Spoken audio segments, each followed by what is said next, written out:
Copyright disclaimer under Section 107 of the Copyright Act 1976. Allowance is made for fair use purposes such as criticism, comment, news reporting, scholarship, and research. Fair use is permitted by copyright statute that might otherwise be infringing. Nonprofit, educational, or personal use tips the balance in favor of fair use.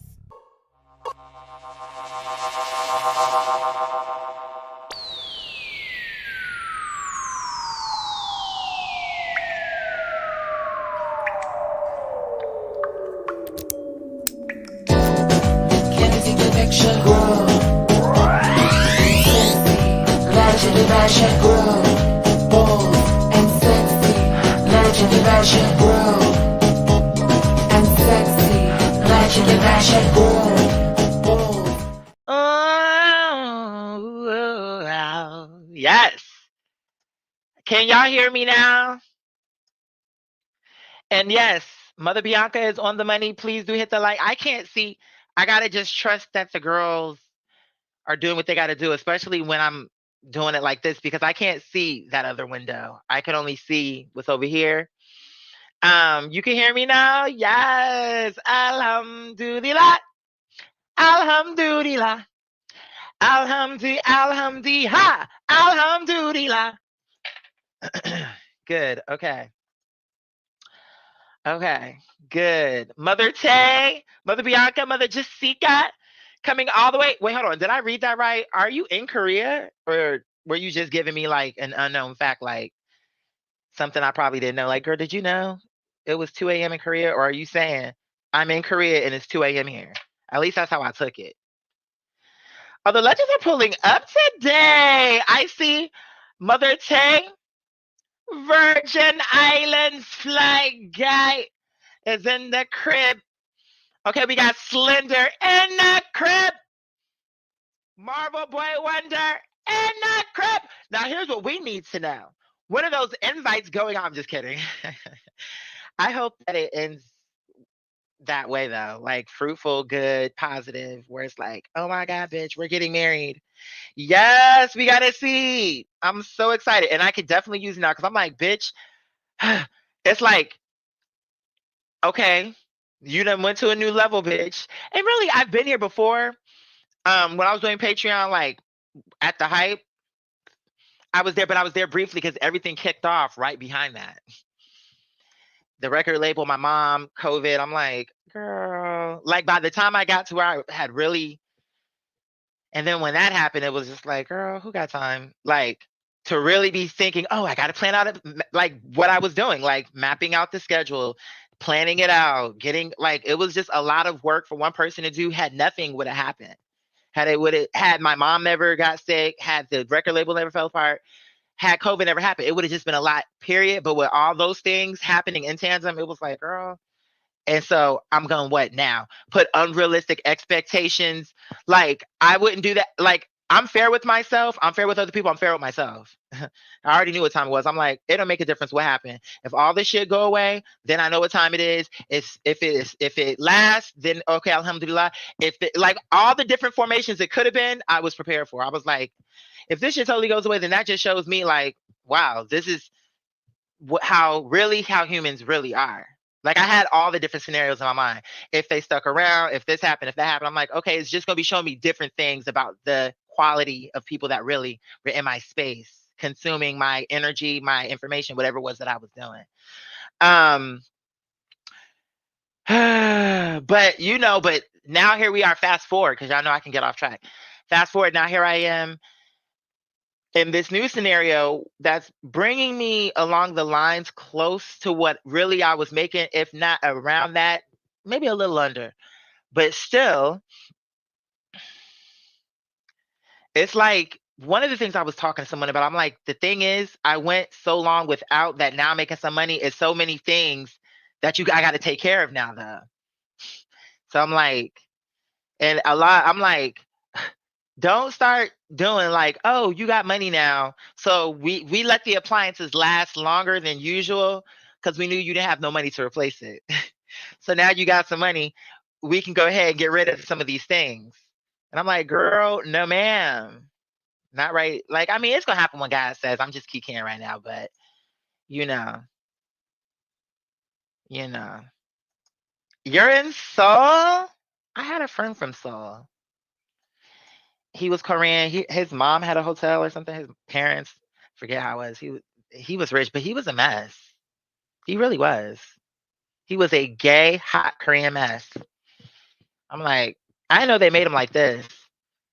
Bitch, you are showing me, but everybody, but that is just another example of just people are people. People are just what they are. In all shades, shapes, forms, backgrounds, cultures, creeds, it really don't make a difference. Trifinality exists in all. Like any place you can go, that exists. Somebody gonna be doing stupid shit. Somebody gonna be selling drugs. Somebody gonna be selling bootlegs. Someone's gonna be a hood, like whatever their version is, sitting around thinking they somebody. You know how you watch the movie, and no matter where you go, it always be this group of people. As you be driving through, like in the film, it be that group that be sitting out by the bodega, like just mugging the car. That you can go to Brazil, they gonna do that to you, girl. You can go to Vietnam, they'll do that. Anywhere you go, it's gonna be a place where you can go. You can go to Ghana, bitch, and if you drive through the right neighborhood, it's gonna be them niggas sitting out on that stoop, how they always do universally. It's universal.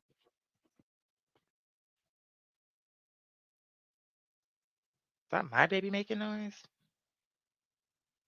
Oh, I think that's she just recently did these trash people not come? I'm like, oh my God, twice now I forgot trash day. Working this job, it's like it's so many things that be going on. Like my day starts super early, which is why I had been taking it out on the day before instead of the day of. So, but anyway. Update with my job. I always was doing well, but now I'm learning the system better. But I'm gonna tell y'all something. The quality has dropped off. And I'm like, you know what? No, now I see how it gets like this. Because you're not gonna penalize people for doing good work. So I'm hearing this. Now I'm feeling like now it's probably too late. I should have just followed my instincts. When I came home from work, I said, I started looking, I looked around, I'm like, have the trash people come yet? Maybe I can still put my trash out. But everybody trash can was looking so flat. I'm like, my trash can is looking flat. So it don't mean that they don't have trash in them cans. I should have just went to somebody's house and just looked. But then that's too much. That's too much. I'm like, Allah, forgive me. Let me just please give me this last week. This third time, I'll get it right. It's just so much on my mind, like trying to balance so many things. And it's like, really? People who have not had to do that, not gonna understand. They're not gonna relate.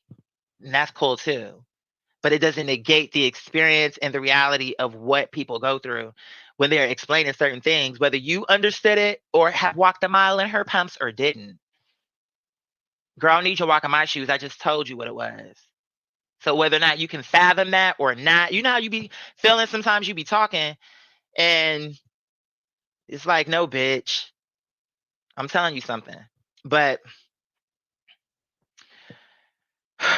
so anyway, it's like all these things got to get taken care of. And I'm like, but I keep telling myself, you already said in your mind before, when you said in your head, talking with God, okay, if I do get this job, and if I make it, and honestly, I thought I was gonna be making less, but y'all know my math be off sometime.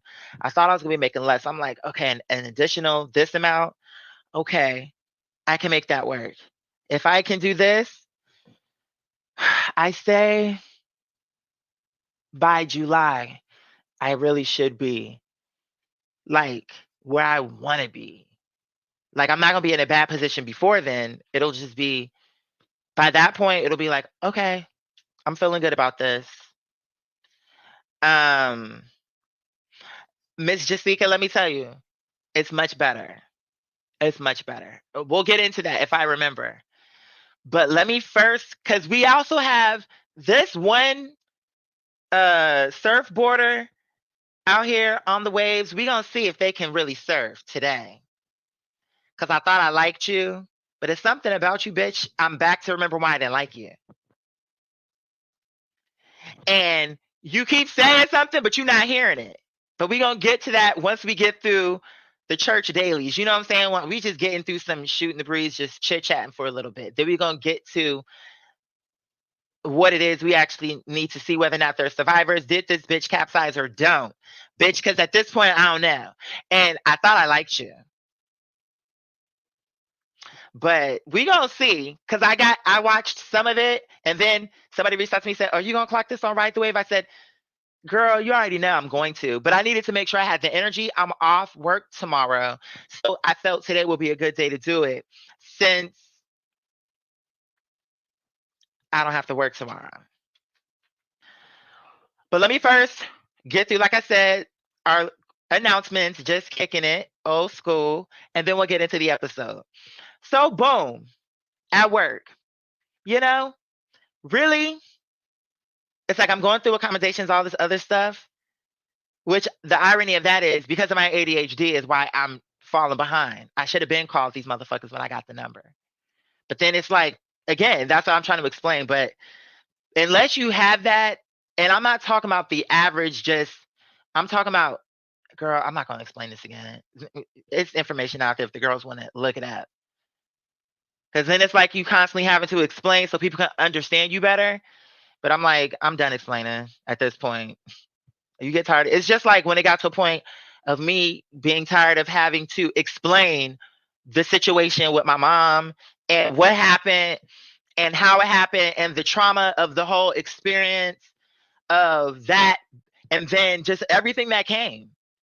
I'm not gonna keep explaining that. Like, it's out there. I'm not gonna keep talking about that. But okay, boom. So one thing, I'm like, okay, I got the accommodations. I need to call them, but in the meantime, just to keep down confusion, let me go ahead and not play my music. But you would know what's funny what I noticed? Since I started, I walk around and what am I hearing? Everybody's taking my strategy, which I don't mind. I never had a problem with I was doing it. But it's just showing me that's why these bitches have a problem with me. Because what it is, I'm learning more. It's something God wants me to see, and it's becoming a little bit more clear each day or week or however long between those epiphanies. But it's like I'm seeing something. I'm like,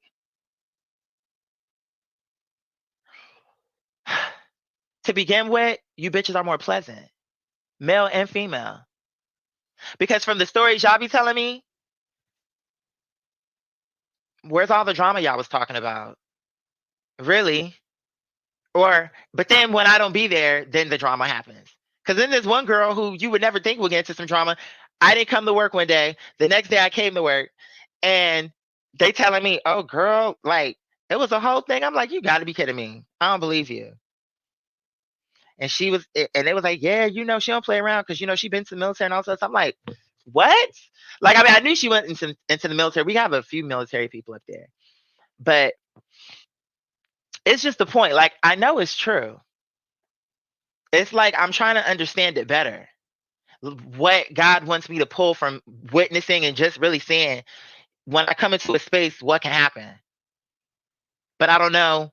Okay, it's like I'm gonna keep doing it. Like I'm gonna keep watching and picking up the information, but I still don't fully because anyway, we'll get back into that. But the point is, that's number one. Number two, when I first started playing the music, nobody from my team was walking around with their music in their pocket like that. But little by little, and now it be to the point where people ask me, where's your music? So it shows me, okay, I'm an asset to your business, but I'm just an asset to be in your building. To really be there, to be sincere, authentic, and really make people feel good. Young, old, male, female, any background. I mean, I'm telling you, I'm seeing something. And so that's the reason why they had to try to take, oh, your music is such a big deal. And I told them, I said, once it got to two of my bosses, because the one I told her my position, she left it alone. She never bothered me about it again. She knows who she is. I love her down. And the other two, actually, I don't mind them in all honesty and truth.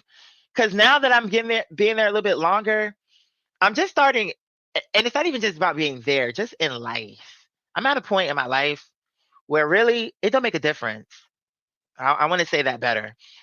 When I say it don't make a difference, what I mean is, okay, if I like you, if you like me, alhamdulillah, that is a great thing. And I'm all for it. But if you don't like me or should I not like you, that's okay too. I don't care. Either way. If I don't like you, I'm not even or and I wouldn't even say if I don't like you. If I'm just not clicking with that energy, that's okay. I'm not even tripping. I'm not mad about it. I'm not sad. I'm not feeling away. I'm not wanting you to feel the energy for me. I'm walking past you all angry. Girl, it ain't even all that. For what? For why? Tell me why. Ain't nothing but a migraine. Tell me why, bitch, is you insane? Tell me why, girl, I'm not gonna waste my brain, my time and energy playing with this bitch. No, I won't play with this bitch. See, that's the energy I'm giving. These girls don't like it. I mean, what you gonna do? For real. We know it's true. See, our family, the people who have the train of thought, like just the way how we be coming at it, come on, let's be real. We do know the truth about it. Everyone's not gonna fuck with us. We're not gonna fuck with everybody, and that is a-okay. It don't gotta be the Cold War in this motherfucker, bitch. It's not that deep, girl. I don't give a damn. You don't like me? Girl, I sashay all through now. Even the old ladies be telling me, Miss, what she called me the other day? She called me something. She said something like, do-do-do-do-do, supermodel. I turned around, I say, what? She was like, honey, because you got the walk. I was like, well, girl, I'm not gonna argue. I'm not gonna argue you down because I carry myself a certain way. It's like, I know who I am. So it's getting to a point now where it's like, you know what? I did give you an Ambi. That's fine. That's okay. You wanna know why? Because I'm not faking it. That's the difference. Bitch, I've been doing this since I was a child. Like, knowing, remember I told y'all, like, I had that when they did that thing, oh, who do you want to be? And I remember thinking and saying to myself, remember this, because I want to see if I agree later on when I get to that point. Like, I was right. I'm happy this way. I like this person that I saw, that I kind of, maybe I didn't see it exactly like this, but I had the right idea. So bitch, it was like, no. I've always been like this. But the thing about it is, especially I say since my 30s for sure, but definitely where I'm at this point, and I can't imagine how it would seem like if I'm here now, it would only be more later because I'm already, bitch, I've been smart, but now I'm just smart. I'm actually right on point for a person who would be at this point in their life. Like, I'm like, I be really having to sit back, but okay. Because I be moving so fast and I be knowing, but it's like my mom, you don't ever, and that's true. So sometimes when I be talking like that, I'm like, I'm saying it to y'all, but also to myself in the sense of, yes, bitch, this is true. Because it is. You understand what I'm saying? But I digress. When I'm not playing my music, when I'm not dancing, when I'm not, when I'm, you know what people say? Q, you okay? What's going on? What? Who messed with you? Who I gotta fight? That's what they start saying. And I'll be like, Anthony, for real. They be like, oh, you good? They be like, you sleepy? You see? So it's almost like I can't even explain it. It's like when I come up in there, I know what my energy is. I do be tired, but I know how to bring when I get around in my mind, I'm saying, even for the people who annoy me, so far, really, I haven't seen anybody that is like totally awful, really. So I would say I'm coming, whether I don't know exactly their background, but God's people. So let me bring something to the table. Plus, it's going to be God's people coming in here while, later on, once the store actually opens, Like, and they can go shopping. Because when I get there, it'll be dark outside. And so you just want to be in a good spirit. You want to be in a good mood. You want to be pleasant, helpful. You don't want to come up in there with no attitude. Because even like, it's like, and I enjoy bringing that to them because when like, I talk with everyone, but specifically with my older, I've always loved senior citizens, period, even when I was a kid. But okay, I digress. The point is, I see them say, "Hello, beautiful. You're looking gorgeous today." I see they changed their hair. Ooh, like give them love and make them know it and be genuine. When you see, that's the part that people miss. Because then if you're not genuine, it's just a fake ass compliment, and then people take it different. Like you being, then it comes across maybe sarcastic, like, hello, hey, gorgeous, like, you look a mess. Where have you been, beauty queen, prom queen? And you know she look a mess. And you saying it to be funny. Because honestly, even a person that looks a hot mess, I could give a compliment to if their energy was right. And still be like, beautiful. I told y'all, when I was in high school, there was a girl that people used to make fun of, but I would always call her Beyonce. That was probably a small group because that I don't know when I mentioned that, but I just know I talked about it. It's like Miss Beyonce, and at first she was like, "Why are you calling me Beyonce?" But then when I really got into it, she would respond to that, and other people started calling her Beyonce. And it would be for real. Where's Beyonce? Like that's what they would say. Isn't that funny? But what was crazy is in the beginning, people didn't even know her name, and to be honest, I didn't know her name because I just started calling her Beyonce. But them girls who was making fun of her definitely didn't know her name. But by the time she became Beyonce, everybody knew her name and people would talk with her. To me, that is something that was free for me to do. And it had a positive result.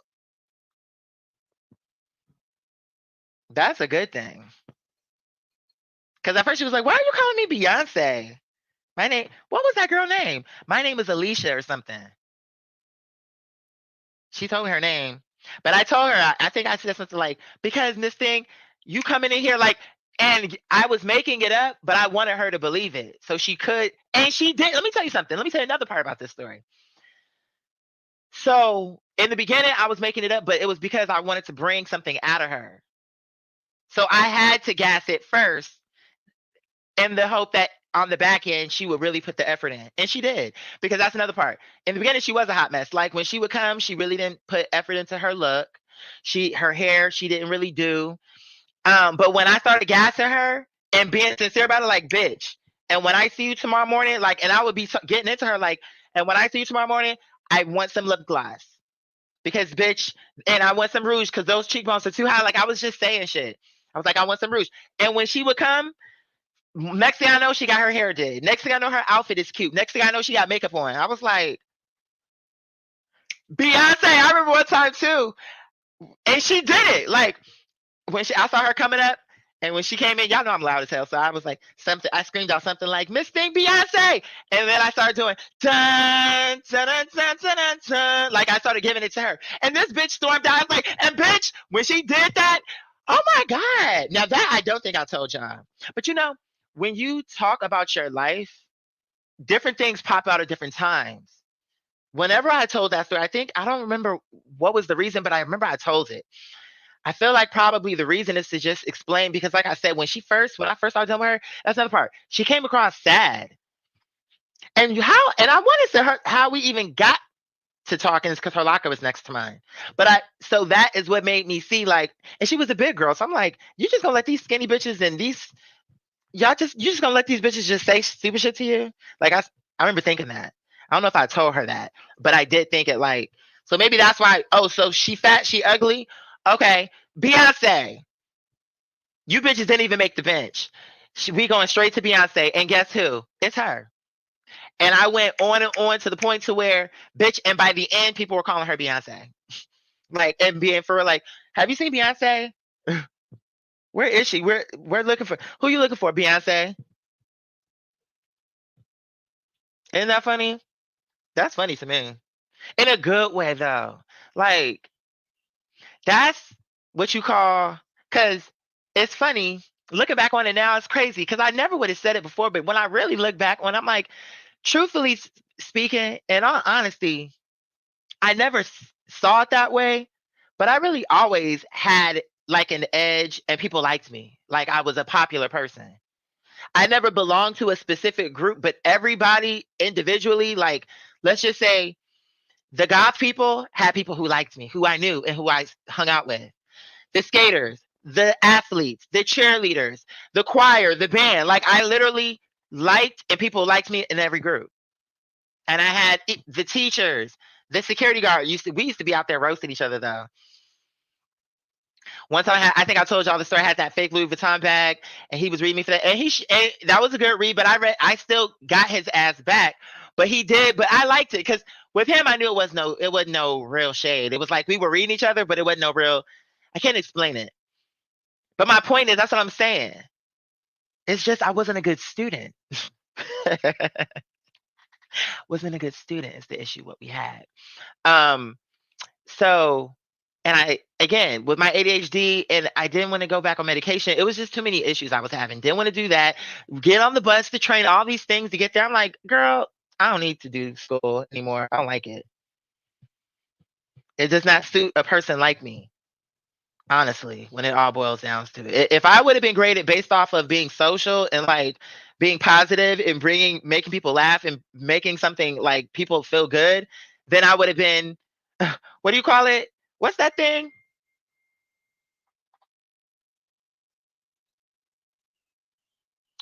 Oh,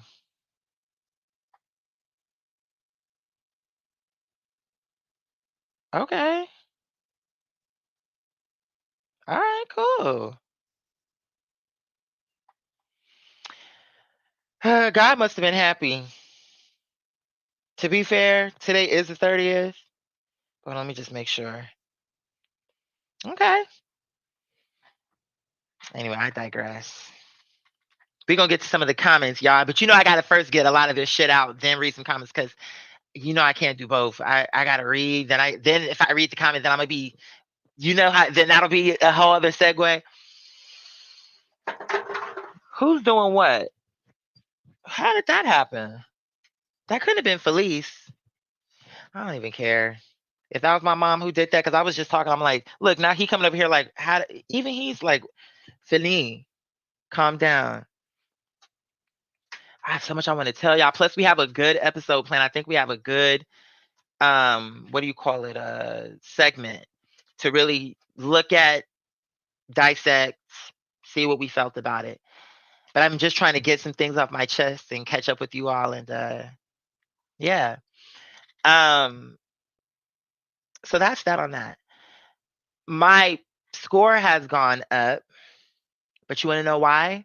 Because number one, I'm not putting the stickers no more. I'm like, you know what?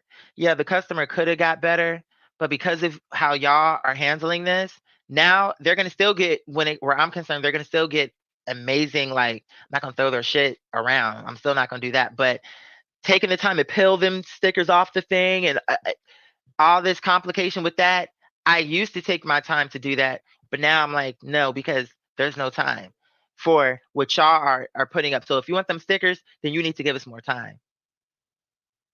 You know what I'm saying? He said, that is so funny. Okay, I need to get, okay, let me finish this and then we get to some of the comments. And then, do I have anything else I want to say? Because, oh my God, and I never even got into, this is the proof right here. Hold on. Oh my God. Who sent that? Who did that? How do I, what? There's something wrong with me. As long as I've had Cash App, I should know exactly how to find out. Oh my God.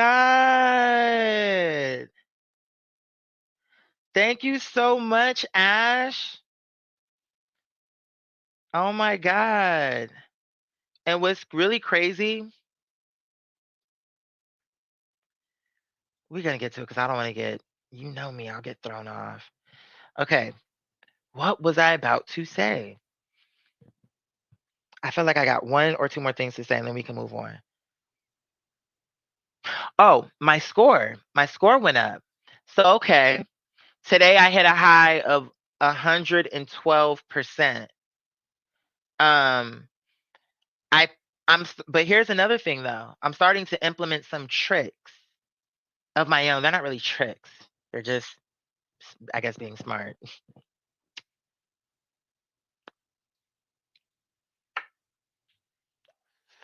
What I do is I put 2 to 3 bags in each tote. Okay. Then I also pull more bags and put it into that first tote or second tote, depending on where, don't matter.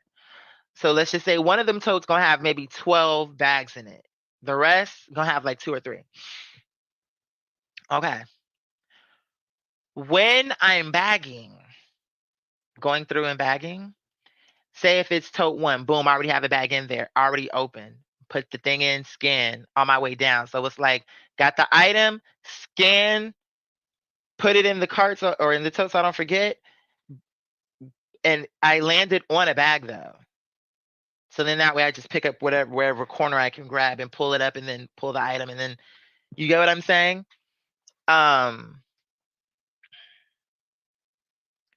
Very quick process, but let's just say there's a substitution. Well, I guess this bitch is just gonna have to find out when her order gets to her door because I'm not putting the sticker. And what I'm not gonna do is once I finish the order, go in there and be like, oh, which one was this? I'm not doing all that. Today,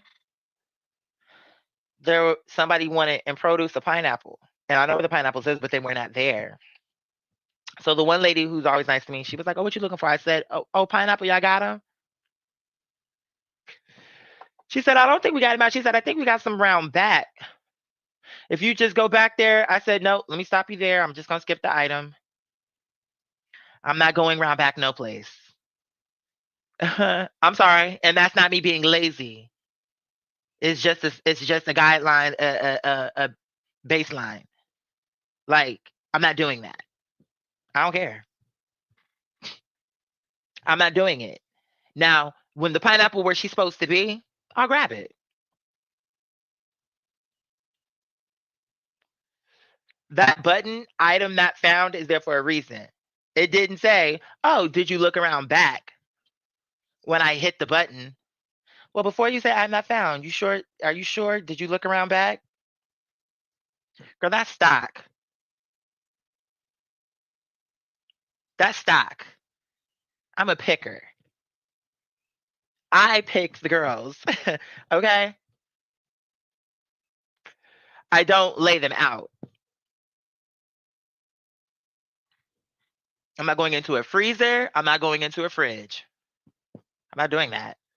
And I'm not going around back to open up boxes and I don't no. Because again, it's like then you have to think about my safety. Because what if the item is high up? What I got to use a forklift? Girl, everybody about to be, girl, please. Then go through all these changes just to make sure the person got the order. You're moving too slow. How about this? Item not found. There you go. We just cut out all the madness, just like that. It's not found. It's not out there, and that is true. Well, if it was out there, it would be on my cart. But my time was 112%. Then we hit it at a low.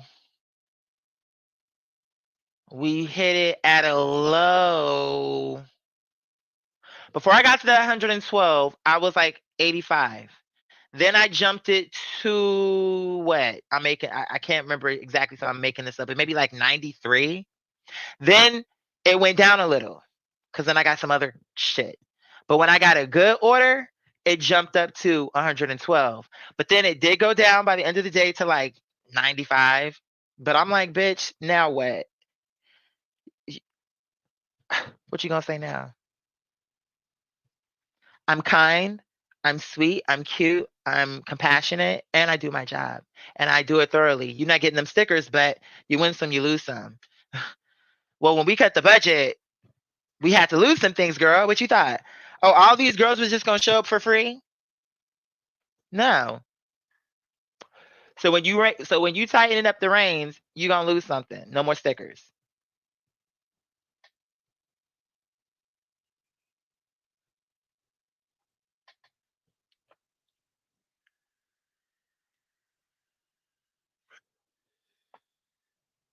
And they want you gone. They have grounds to get rid of you. Otherwise, they don't care. Child.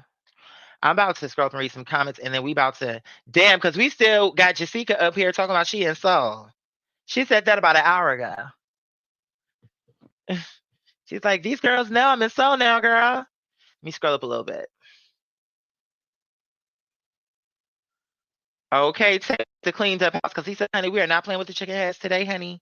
Chicken heads or neck bones, wings or thighs. Honey, throw the whole chicken away. Chicken, egg, and coop. This bitch is a turd sitting on my roof. Okay? Get rid of her. Whomever. You said stay away from dissecting personalities and showing too much of yours. It is work. Unless you know you're unfireable, keep it low key. You definitely not wrong.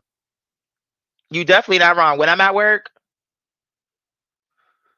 honey, I do not kiki, not like this. Cause honey, please. I feel like it's all hanging together. By when I say hanging together, what I mean is I think I know my energy is very strong. I've had to learn that because I've made the mistake of thinking everybody was the same way I was. Thinking and that people had common sense and all these other different things. And then you grow up a little bit more and you realize, oh, I used to hear that all the time as a kid, and now I see how it came into to be. The cliche, common sense ain't all that common.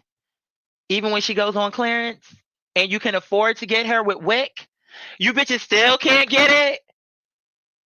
Cause you was up here boosting WIC tickets to get them pumps. I see what you did. Oh, I see you. We know your name. Okay? We got your card and address. And bitch, the police will be there shortly. Girl, I'm not about to go back and forth with you. That's where the girls get it wrong these days. They think you about to sit in their face and play.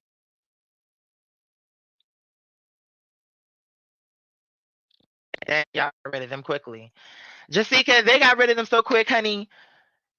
I'm learning about the altercation at the end of the concert. Like, now where the concert done let out. You know what I'm saying? We got some girls coming back for VIP. We may do a dinner. Maybe this was the last concert of the leg of the tour.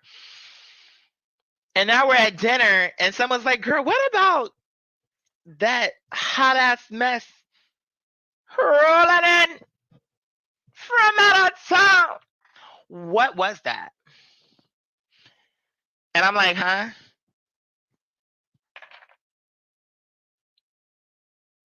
Yes, honey. Lady said, I'm mad for a reason. Who's mad for a reason? That is so funny. You said you did some. Wait, what you talking about? See, that's what I'm saying. I can't place exactly what you're talking about, but I'm trying to think because we done talked about so much in this little bit of time. But you know how I am when I have it. I got. Excuse me. I be having things on my mind that I be like, I want to share this with y'all because I think y'all gonna feel me. Confirmation. Did y'all hear that? I don't know how sensitive this microphone is. I'm like, did y'all hear that? Mm-hmm.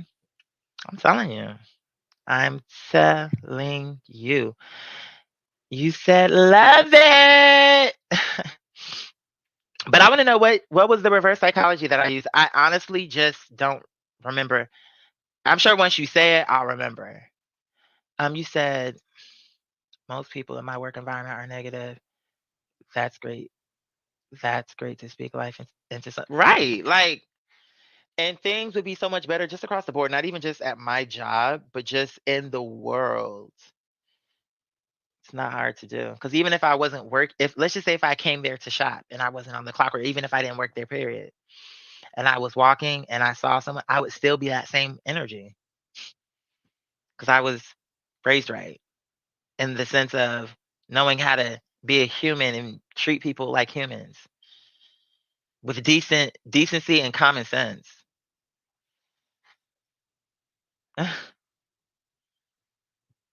Then,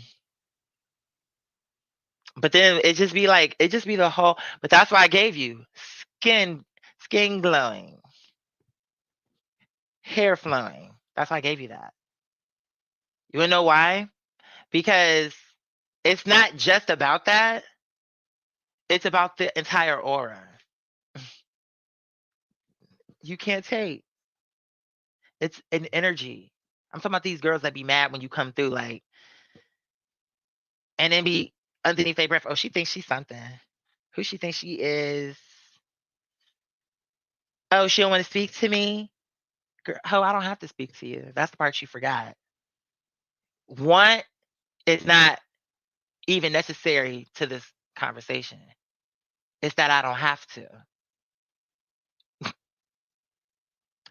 Girl, you looking clueless like Alicia Silverstone. You looking real out of sorts. Yeah. I'm gonna need you to rein it in, Miss Honey Gumdrops. But I notice now when I see her, she don't have that hat on no more. And I don't know that I saw an earpiece on her either. So okay, she following the rules. I'm with it. Okay. Since you wanted to confront me, I think it only fair. So I don't mind her. I mean, I don't have to speak to her, and I still don't speak to her because you created this war that was unnecessary by trying to confront me and accost me out in public at produce in front of the clientele. You're bringing down the blood. You're dragging it through the mud, darling. You want to argue with me? Okay, but let me understand this. You want to argue with me out in public? Then what? It was giving wrong time, place, circumstance, and person. Cause girl, I don't like this. What you doing? That's how I was feeling. I'm like, what is this? Cause you coming to me now, like you walking towards me now for what? Girl, I don't even know you. That's how I felt. Cause I really didn't know her. And I think she was even offended that I didn't know she was a coach. Cause I was like, you have a hat and an earpiece on. I'm a coach. I'm like, girl, anybody got time for this? Don't nobody got time. Cause right now what you doing is how they say looking for ticks on an ant.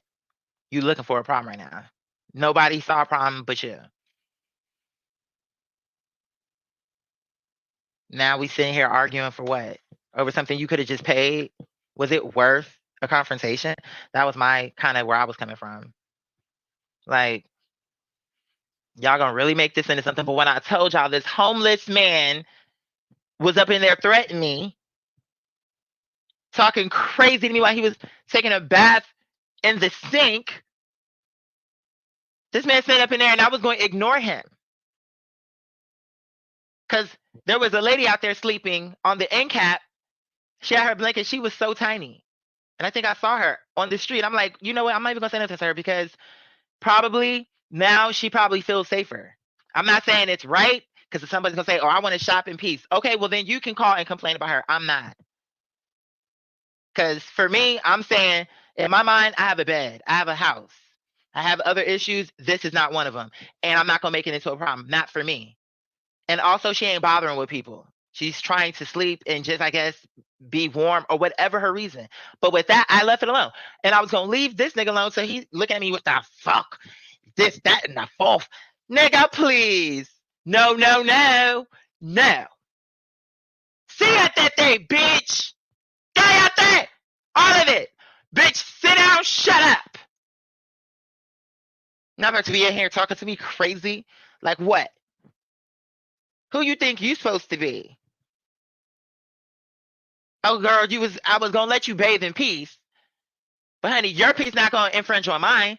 Girl, you might really be insane, but you about to get 5150 for real, bitch.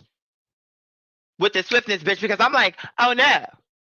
But let me tell you, on that second time he tried it, I was like, Miss Thing, and I got in position. I'm like, if this man comes towards me, I'm telling you, I'm gonna drop kick this nigga.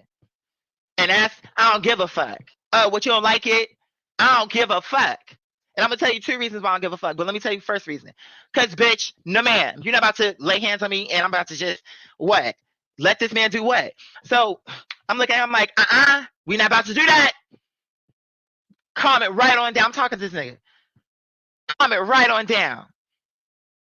Then he went into the store, gonna slam the door, started talking, mumbling under his breath. I'm like, I don't want to hear it. Shut it up.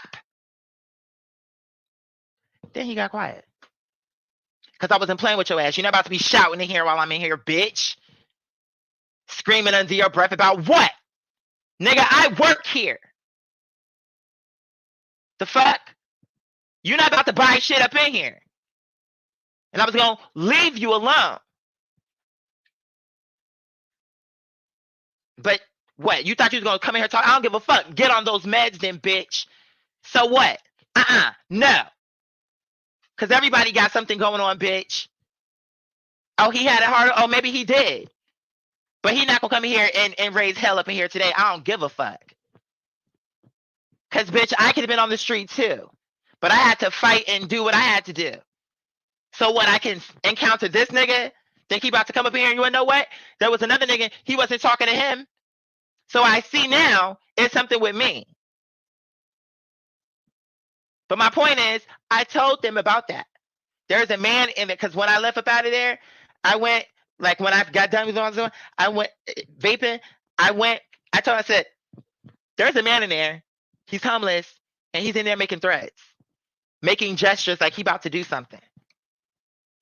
Oh, okay, this nigga still be walking through here leisurely like he pleases. So I told, when the third boss came to me about the music, I said to her, I gotta say, this was towards the end of that particular conversation. I did feel better about the conversation I had with her. I felt, at least with her, she was taking what I was saying into consideration, with as far as my ADHD, as far as just the favoritism, the selective picking and choosing of policy enforcement. This is not policy, you're policing, and there's a difference. And you're doing it by will, like you're discriminating. Sweetheart, you set it up for a lawsuit. You don't see that? So anyway, I'm explaining to her, and I said, but I find it, I got to tell you, I find this to be very odd, really, that the priority for this store or for these individuals is that my music, that I have music first thing in the morning. It's early. We trying to wake ourselves up. We trying to get like in the groove of what we doing.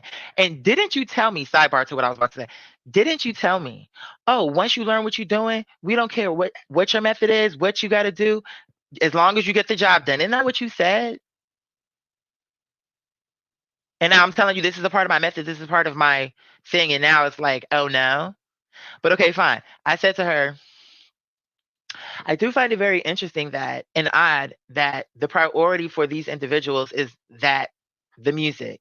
When I have made it known on multiple occasions about this homeless man making threats in this bathroom towards me and gesturing towards me, and that got no response. In fact, this man can still walk up in here. He still could be coming up in here.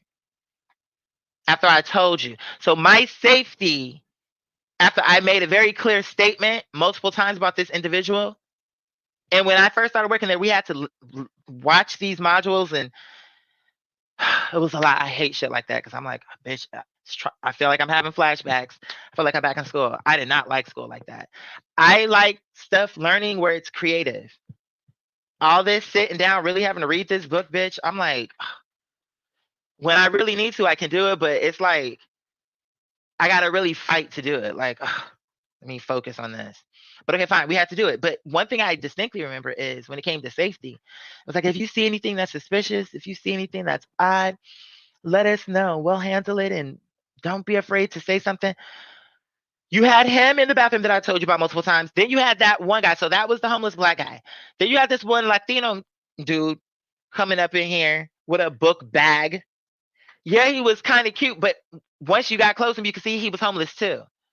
But with him, he's walking through. I remember before at a distance, I'm hearing somebody screaming something. I'm like, the fuck? Did y'all hear that? Because maybe I'm trying to think who was around me. But the point is, I'm like thinking, did y'all hear that? But it was like it came and then it went. Okay, fine. Now I'm kind of at a point where I can see this person and they're walking towards me and they're like screaming shit out at a distance, like, oh, you punta, like, and screaming and really like doing weird shit. I'm like, okay, he gotta go. He is giving me bad juju. And it's uncomfortable. Also, the customers are uncomfortable and my colleagues are uncomfortable. Seem like it's unanimous. This nigga gotta go. So everybody is telling people about him, like the upper management about this man. He's still up in the store, hooping and hollering.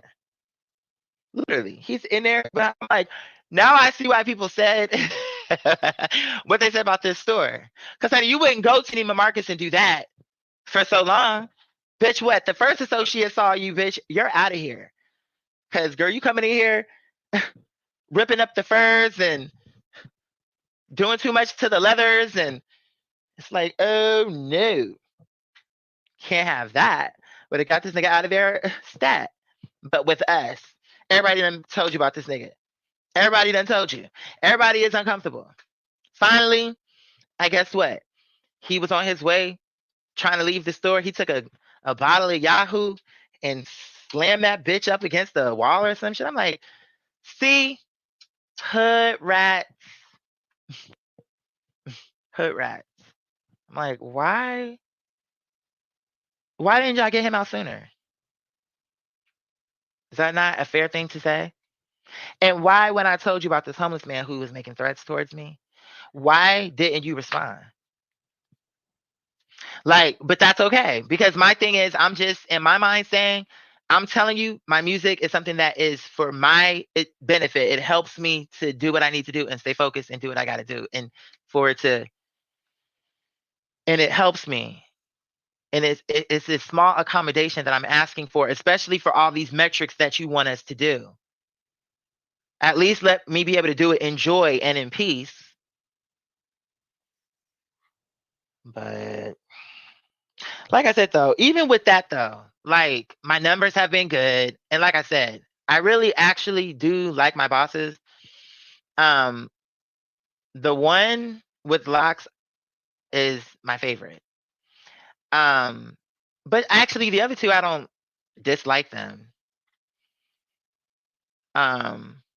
People are just, what I'm learning is people are just people. I mean, it's not really worth. It's like I'm getting off my chest here for the purpose of like we're chit chatting about it, but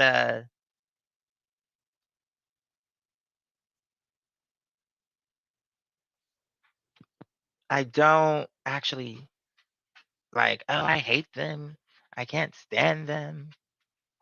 Now that one lady who started all this by accosting me, talking about my music, she's the one who I really, it's like, it's not even that I don't like her. I'm like, now I know I don't really want to fuck with you. Because to me, that's not something that I would have. I could see if the music was truly booming. I could see that. Because then it's like, okay, common sense. We're back to common sense. But they're saying, somebody told me, okay, you could play the music, but you just got to turn it to a tone where only you can hear it. I don't think they're getting. When I'm out there on the floor and I'm rolling this big ass cart, the cart makes its own sound effect that's loud. Plus, you have the natural ambiance of the space itself and just people and conversation and things happening all around you. So if I turn it down to what you think if I was sitting in a area, like say for example here, to where it was maybe a little bit lower because I could afford for it to be lower. It's not a lot of other noises. That don't make sense because by the time I start rolling this cart and grabbing all this crunchy shit, bags of chips, frozen items, all those crunchy sounds, and just the sound of the bags and all this noise, I'm not gonna hear shit. What's the point of me? I'm playing music for my thigh or for whatever part of. Come on, because I'm like I can't hear it. So it have to be loud enough that I can hear it. Otherwise, what's the point?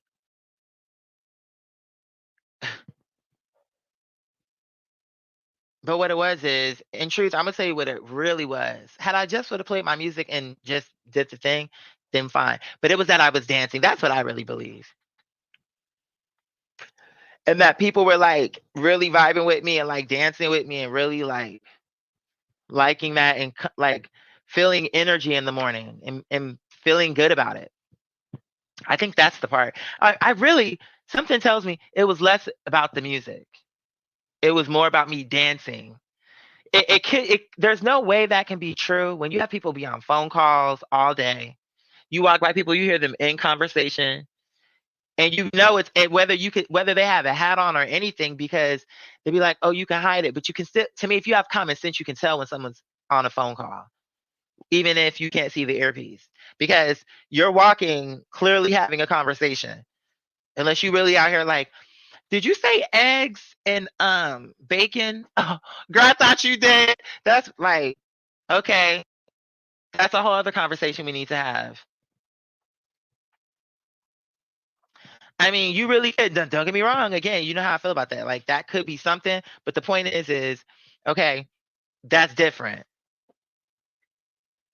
and that would be something that's like, oh, what was that? I was talking to a spirit. Cool. I'm not gonna be upset about it if that's what you said, but I would ask.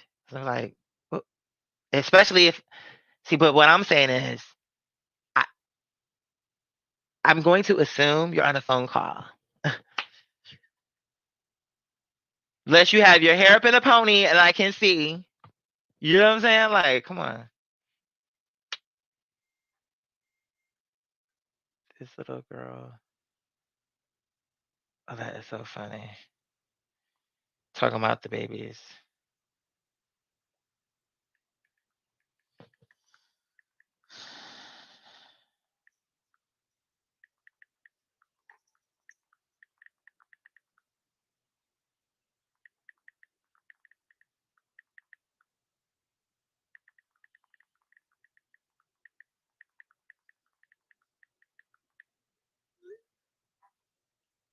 Come on.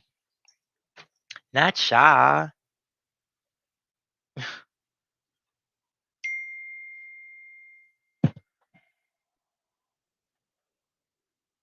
Okay, let me scroll down to some more comments.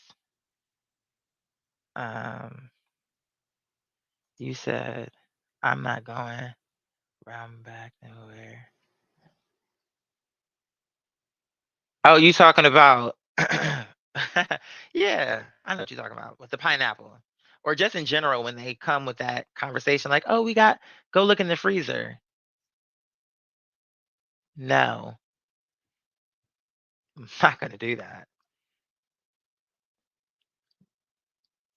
Mother Tay says, "The only reason they give you those parameters on how to select things is so that when you don't do it and they want you gone, they have ground." Ah, I see your logic there, Mother Tay.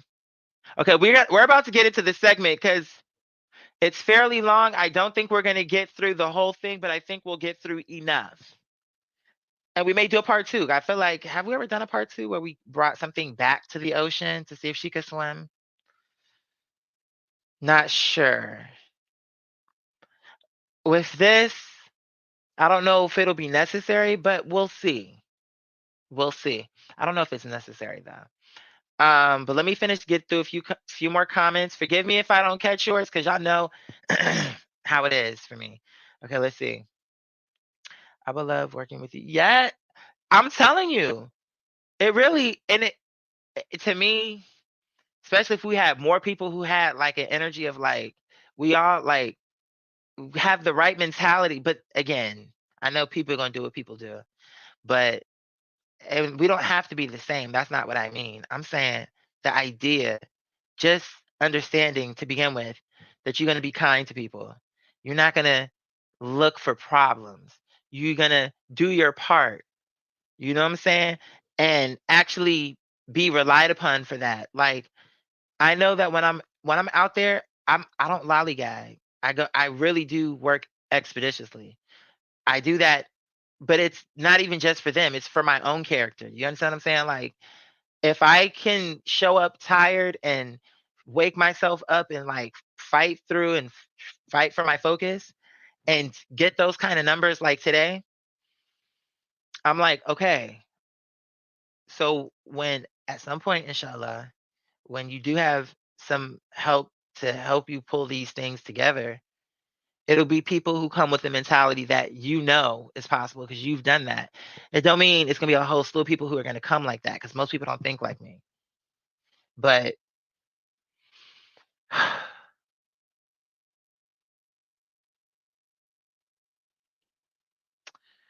I don't know. I do know, but we gotta move on. Okay, let's see. Okay, item not found life. Yes. Breezy all day.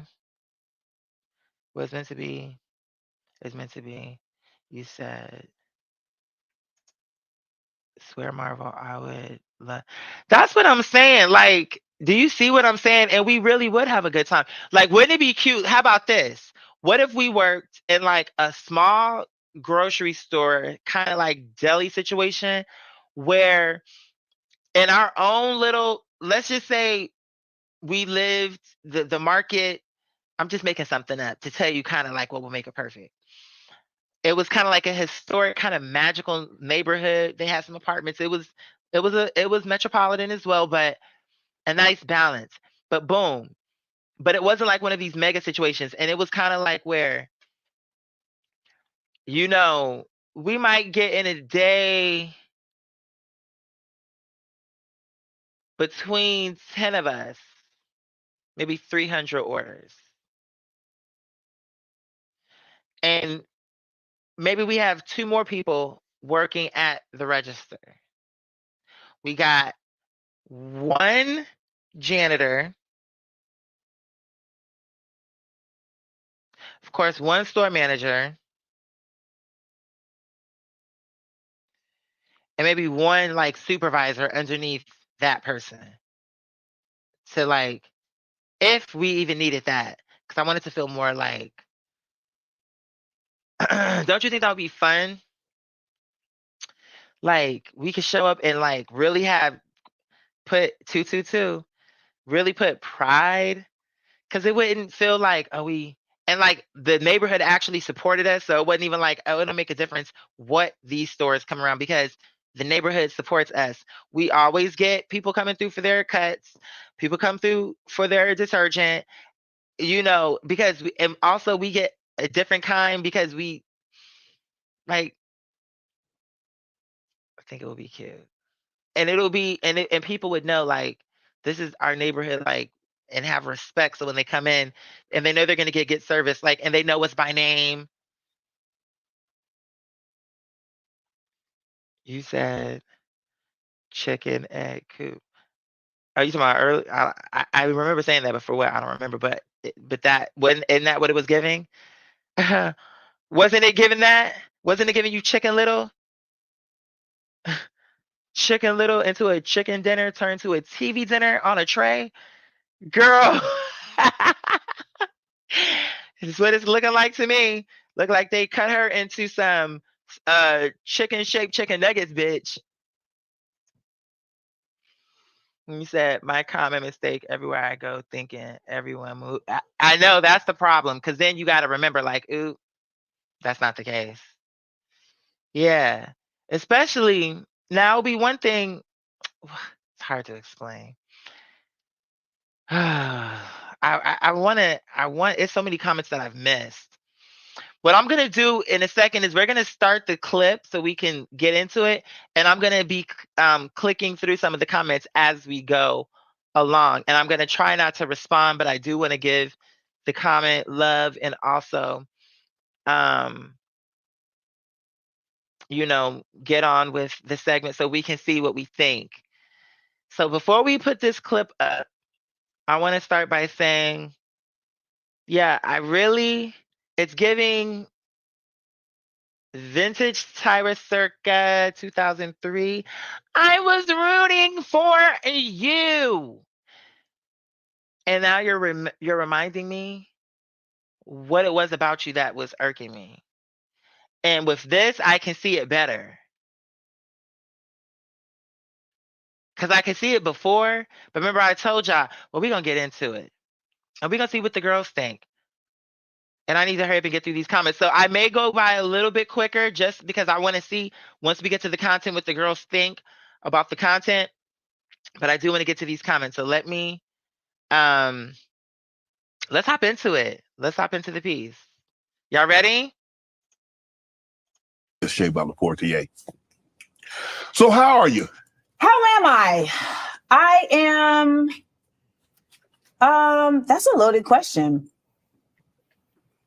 I'm evolving. That's how I am.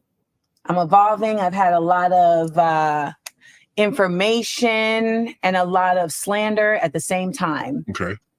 And in the past month, it's just been a very difficult time, but there's been really beautiful things that have come out of it that I will speak to, in this conversation. Well, since we started there, we'll start there and we can go to another direction a little later. What started this evolution? What caused Amanda to all of a sudden see things, or not see things differently, but maybe see things as they actually are? Because so many people were seeing what I was experiencing, and they shared with me that they had had similar experiences. Okay. And so I recently was diagnosed as someone who has autism spectrum disorder, which is very difficult to identify in Black women. Let me pause it there. This is my first thing. First of all, okay, now I see what you're saying, Father Mitch. Be careful, Funny. I got you. Okay, good girl. I'm sorry. No, go ahead, sweetheart. I'm sorry. Go ahead. I thought you were going to trip over the cord. You're okay. Now here he comes. Oh, God. You can't see him. Hold on. You see this? Now they're both down here.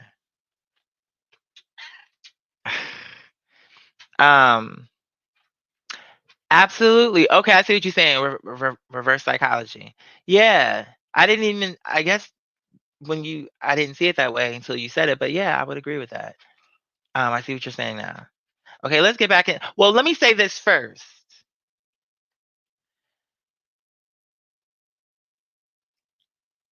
Well, maybe I should wait until she gets to that point. And then we'll get back to this. Because there's a lot that for the little what I saw, I'm like, oh, this is gonna be a good one. Especially since, hey, be good, move. You're not in trouble. Move. You're not in trouble, sweetheart. And then her tail is not. Why are they doing so much right now? When Amanda came through and gave the energy that was required, what did she do? She rode the wave, didn't she? So no one's gonna say we hating on her, because actually, I told you already, really, she was annoying to me. And I have be careful, Anais. I had my reasons. And it wasn't like in her mind, she's making it like, oh, it's all made up. This and I'm like, no. I had valid reasons why I felt the way that I did, and we'll get into that a little bit later on. But the point is when she came on there and her energy really felt like a good vibe, humble, open, vulnerable, sincere, like all the good things that are like of a person who is evolved and healed and all these other things. And it felt like she was really on that type of time. Then all this shit came out about, because again, even when we were watching the content and she was riding the wave, I wasn't following her like that, so I didn't know about all the behind the scenes stuff, like with this thing that happened with her and these magazines or whatever, these publications. Something happened where they were like, "Oh, this is the reason why people don't like Amanda." So she had a whole other thing going on, and I'm like, it's weird because when I was explaining years ago what it was about her that I didn't care for, at that time, it was like people were not trying to hear that. They were on her side. Okay. But I said what it was that I wasn't feeling about her personality and just how she was coming across. All them years passed, she came back around and we put her in the ocean, saw if she was gonna sink or swim. She swam and she rode the wave and we liked what she was giving. But on this to me was not the right move. Now, when I read the comments, there are people who are in her favor, but to me, it's not a good look. Regardless if all them comments was in her favor, it's not a good look. Because she's illustrating to me here all the reasons why she's not likable. Really, in my opinion. Right here in this one interview. But okay, let's let her continue. Right now, she's explaining how she has been diagnosed autistic on the autistic spectrum. And what I was gonna say and was gonna hold off, but I'll just throw it out there. She's gonna explain a little bit later on, but just to get it percolating, what is she saying that's making her on the spectrum? You saying you got diagnosed by a doctor? Like a someone who is clinical who can like actually do that? Or are you just latching onto some shit that right now you can see is like another thing that people are wanting to just, oh, I'm this, I'm this, I'm this. There are people who really are that, but it's being overused. Just like everything when people find out what the fuck it is. Now everybody want to suddenly be, oh, I'm autistic too.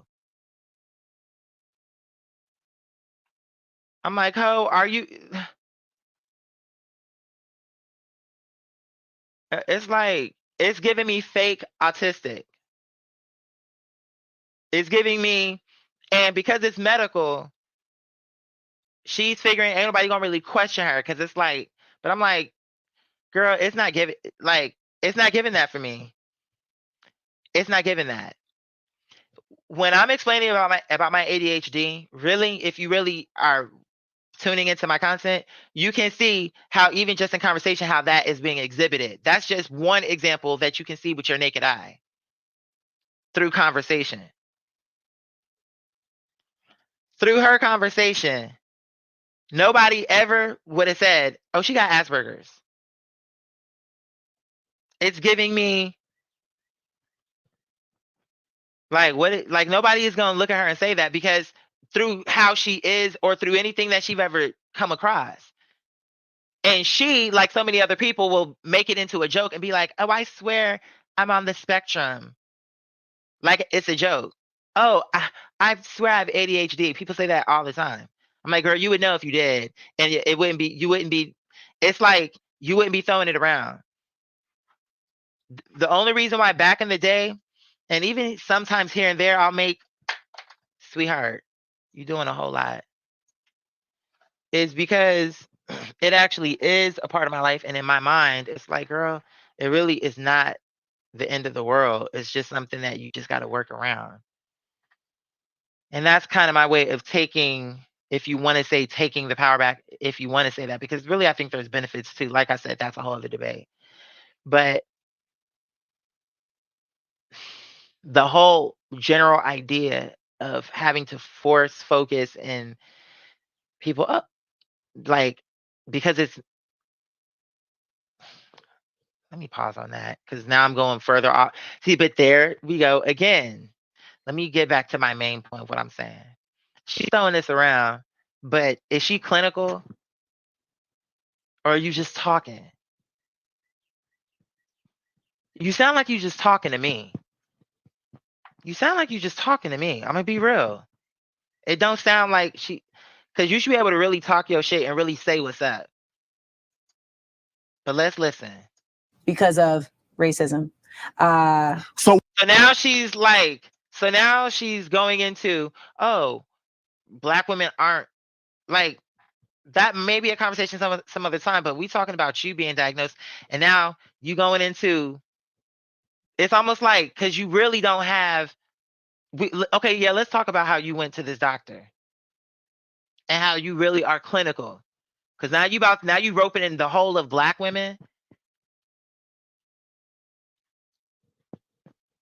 It just felt unnecessary at that point, in my opinion.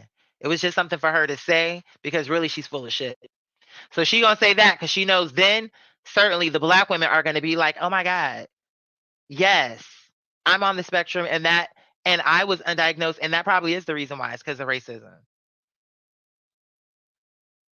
I don't see how that could be the case though. I'm like, just like how I went to a doctor. And you can get one in the hood too. Like it don't got to be no ritzy doctor. But from what I can recall, mine wasn't fancy. It was a real doctor, like therapist, psychiatrist, whatever that is, psychiatrist. Who's the one that can do medicine? Because I know one of them can't. Therapist, psychiatrist. There's a third one. Therapist, psychiatrist, psychotherapist. No, child, who knows?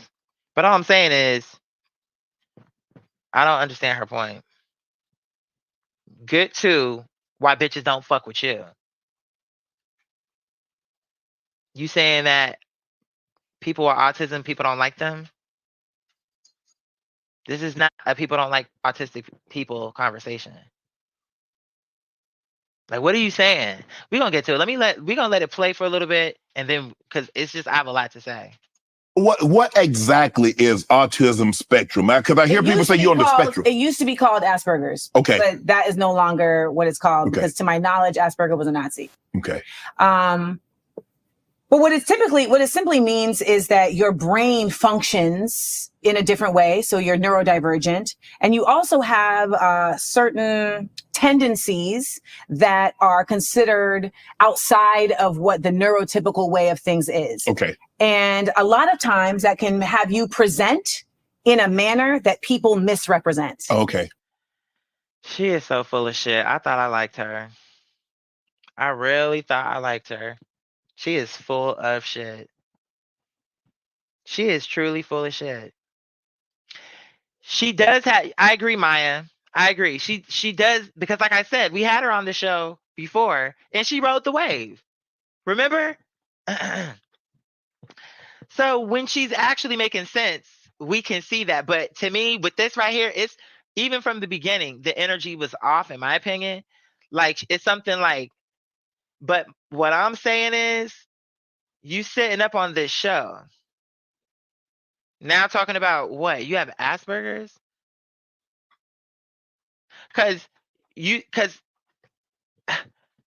So she's saying she went undiagnosed all these years, but where did she go, to Yale or wherever she went? She did all these things with this major issue, never had no help for it, and somehow, girl, you're full of shit. You're not going to tell me you had Asperger's. Never knew you had Asperger's. Nobody ever knew that about you. And then somehow you just, with no help of knowing about your condition, she lying. I don't believe her. I don't believe that. I don't believe she have Asperger's. I remember they did a special about people with Asperger's, and they had different varying severities, but none of them came across like Amanda. None of them. None of them, not one. So girl, you're full of shit. I'm like, no, because they had enough characters on that show to show you the different energies and the different ways the ways that they can come across. Not say that was all the versions, but I'm just saying the way she's coming across is not giving that. It's just not giving. And then you're right. I'm like, and then it's suddenly now it's racist. I'm like, girl, come on now. There's a time and place. This ain't it. So you didn't get diagnosed for Asperger's is because of racism? Girl, you a whole grown woman. What that got to do with racism? You could have been. She said she was 42. That means, bitch, you could have fucking been at 28. You was working, you had the money, you had insurance, bitch. You could have went and how is it racism that you chose not to go and get help and look into things? Now it would have been different. She said I showed up to the doctor. They refused me because I'm black. Like they said we don't take like, and they like you'd have to actually say something that would explain what you're saying, not just because racist. How? Because to me, for her to make that statement, now she got to explain it. You can't just say that and move away. Because if it's true, okay, explain it. I want to understand how. Because when I'm talking about real racism, I can break down to you how and why and how it's coming across. It's not going to be hard for me to do. So if what you're saying is you didn't get diagnosed because, and now you roping it all, you pulling a Monique, Miss Thing, and this should be a lesson to Monique. You saying it, oh, it's because I'm big and dark. You're lying. That's not why people don't like you. You're annoying is what it really boils down to. And with Amanda, look at how she's getting her response. You wanna know why? It's not because she's light skinned. It's because she's annoying. It's both. It goes both ways. It's not because you chocolate and big, and it's not because you're light skinned and thin and from Grenada. That's not it. You're just annoying. You really actually are. You're very condescending. You just don't know that about yourself. For all the work what you've done, you can't see it. Okay, but Monique claiming that Taraji, notice she don't ever want to mention Amanda Seales, because then that would blow her whole argument to smithereens, bitch, and explain to you size and color is not the issue here. Both you hoes are annoying. That's really what it is.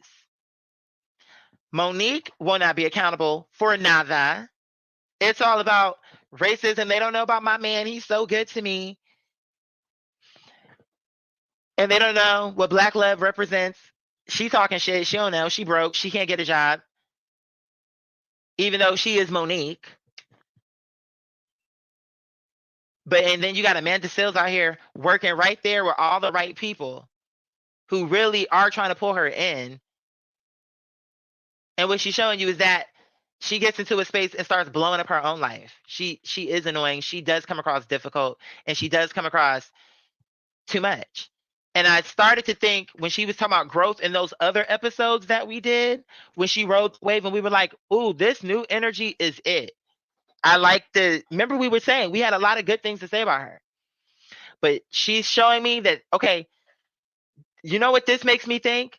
That all of that other shit you were talking about was fake, and this is actually who you are, because this is what I remember why I didn't like you all them years ago when I first said that about her.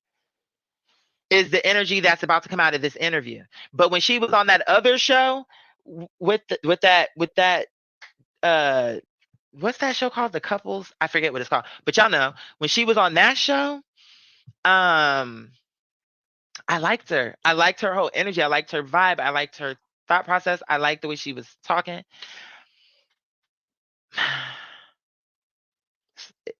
I think what it is she might, I don't think she's on the spectrum, but I do think there may be something mental that I don't know, because there is something off with her. I'm starting to think. Or it could just be that she's annoying. But we're gonna watch more because I'm gonna open my mind up to the possibility of that. She's not giving me on the spectrum. That's just my opinion. But she could be giving me mental illness, just not in that way. How, like, that's not really mental illness. That's just something else.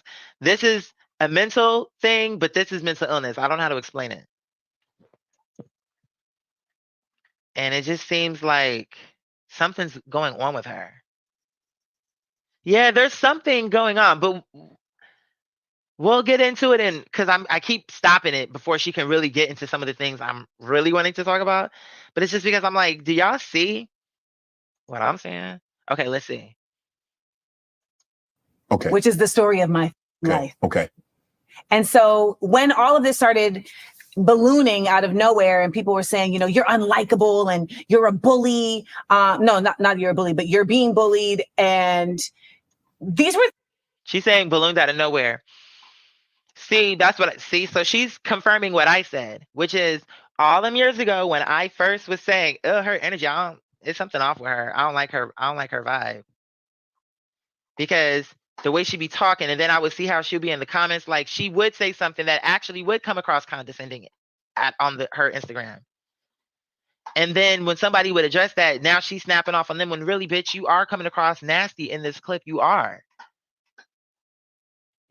You actually are. You can't. And then now, and it's not one person, a few people. And they're actually not being mean towards you. But you are coming across nasty. Like you're so like almost snobbish, arrogant almost. Like there are real things that people don't like about you, bitch. And it speaks to the narcissism in you that you are really feeling like they're not actually saying anything. They just don't like me for no reason. Like, no, you're choosing not to hear what's at the core of what they're saying, which is, bitch, you come across like you think you know everything and you don't.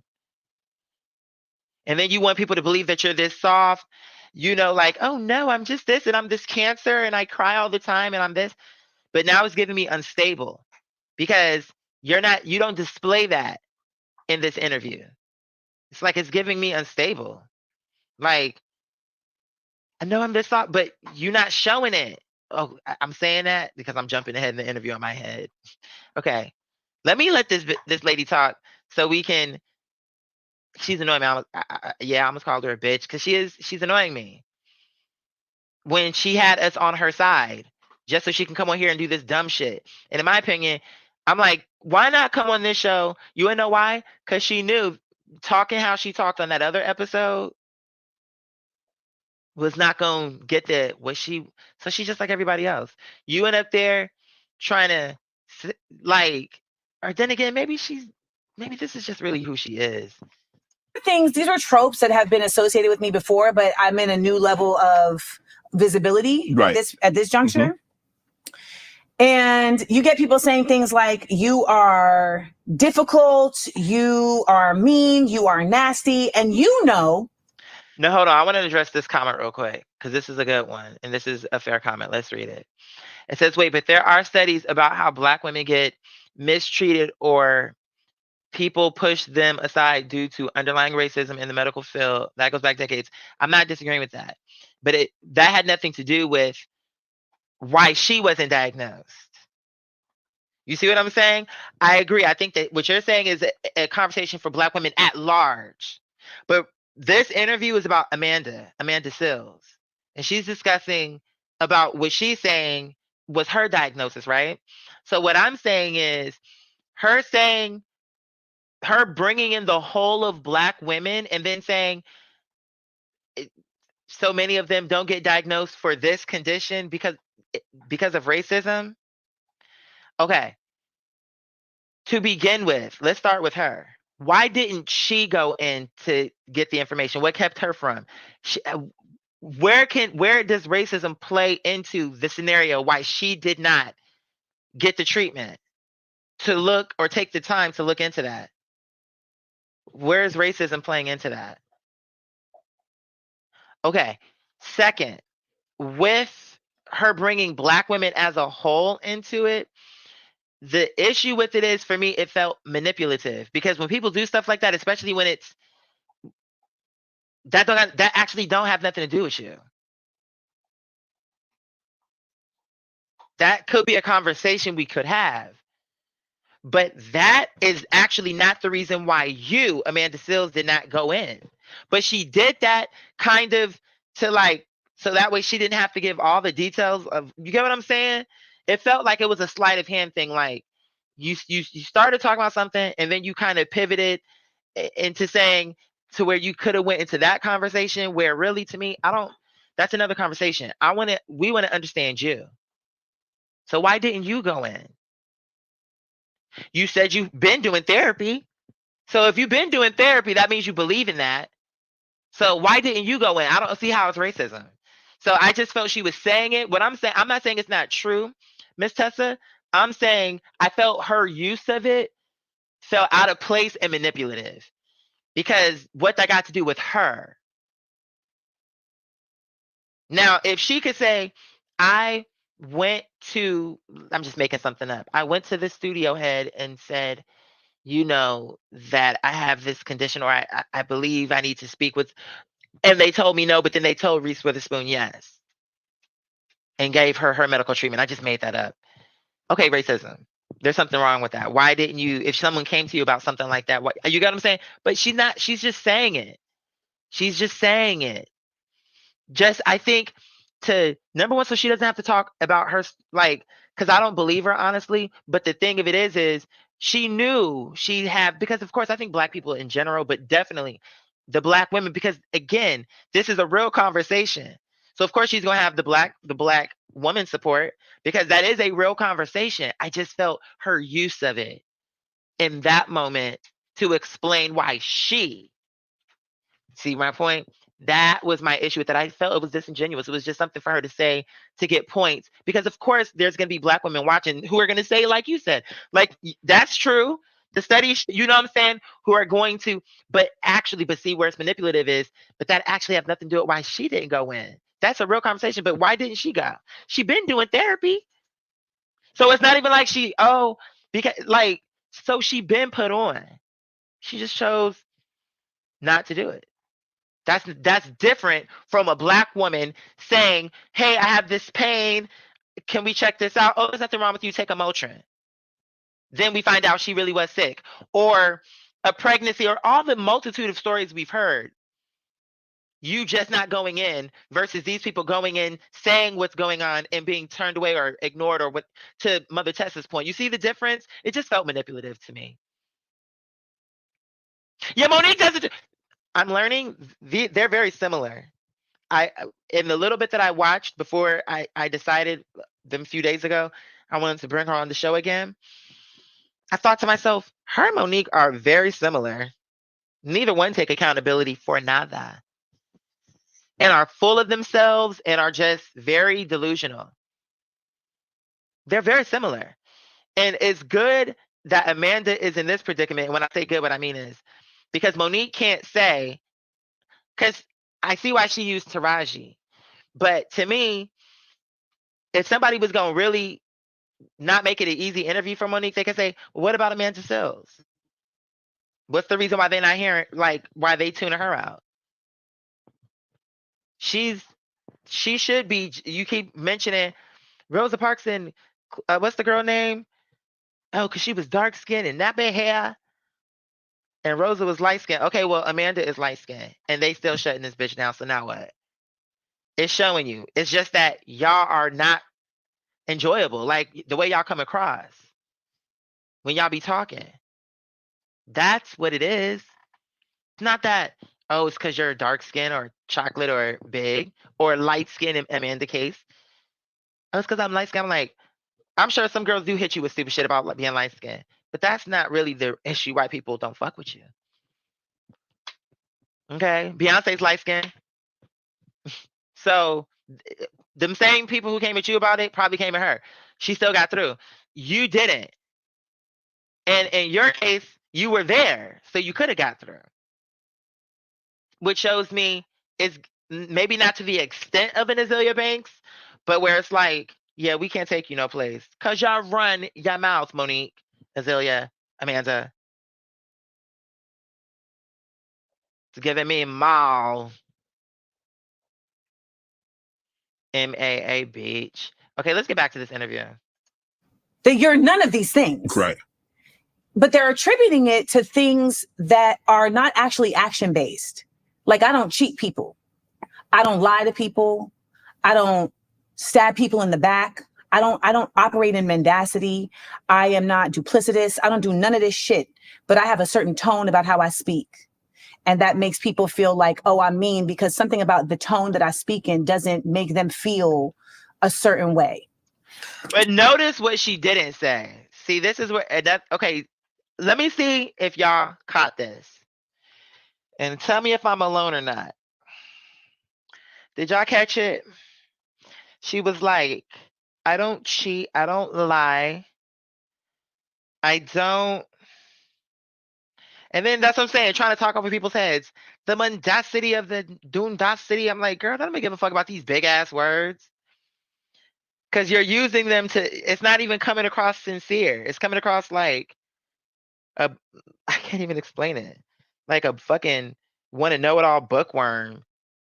I'm not duplicitous and stupiditous. It's giving me, what's that word in Mary Poppins?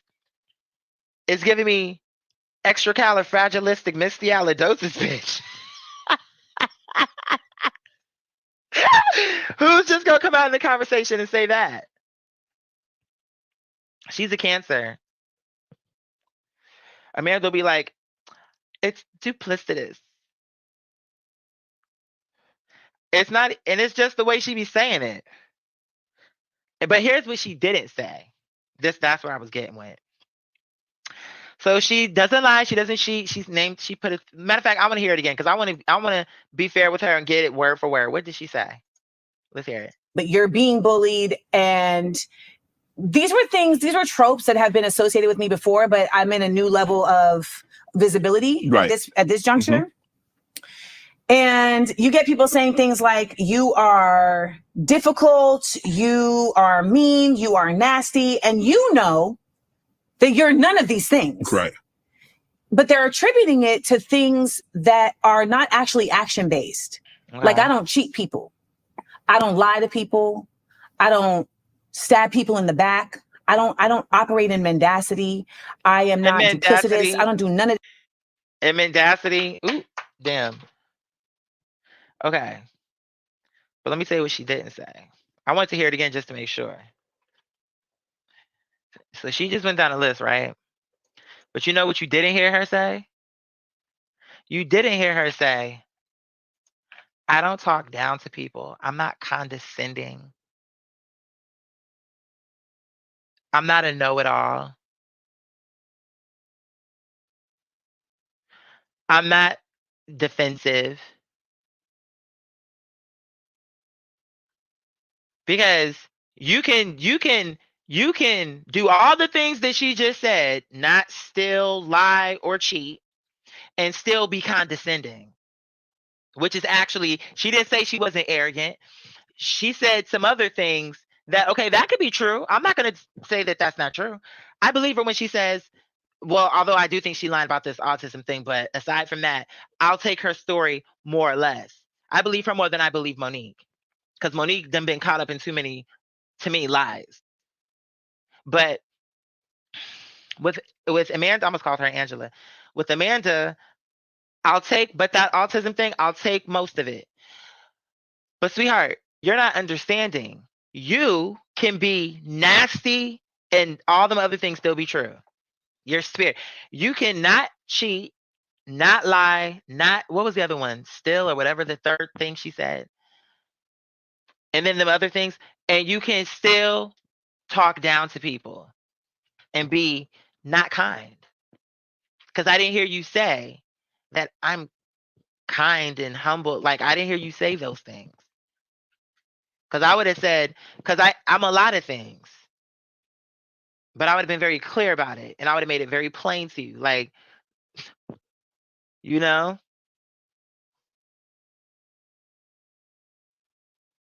Yeah, that's what I'm saying. So, but do you see my point, Mother Tay? How it's almost like another manipulation, because here's what, Mother Tay. Here's why I find that to be like a low key manipulation. You said what she didn't say is when you take her places, she says outland. Right? See, exactly. This is the point I'm making. What I'm saying is,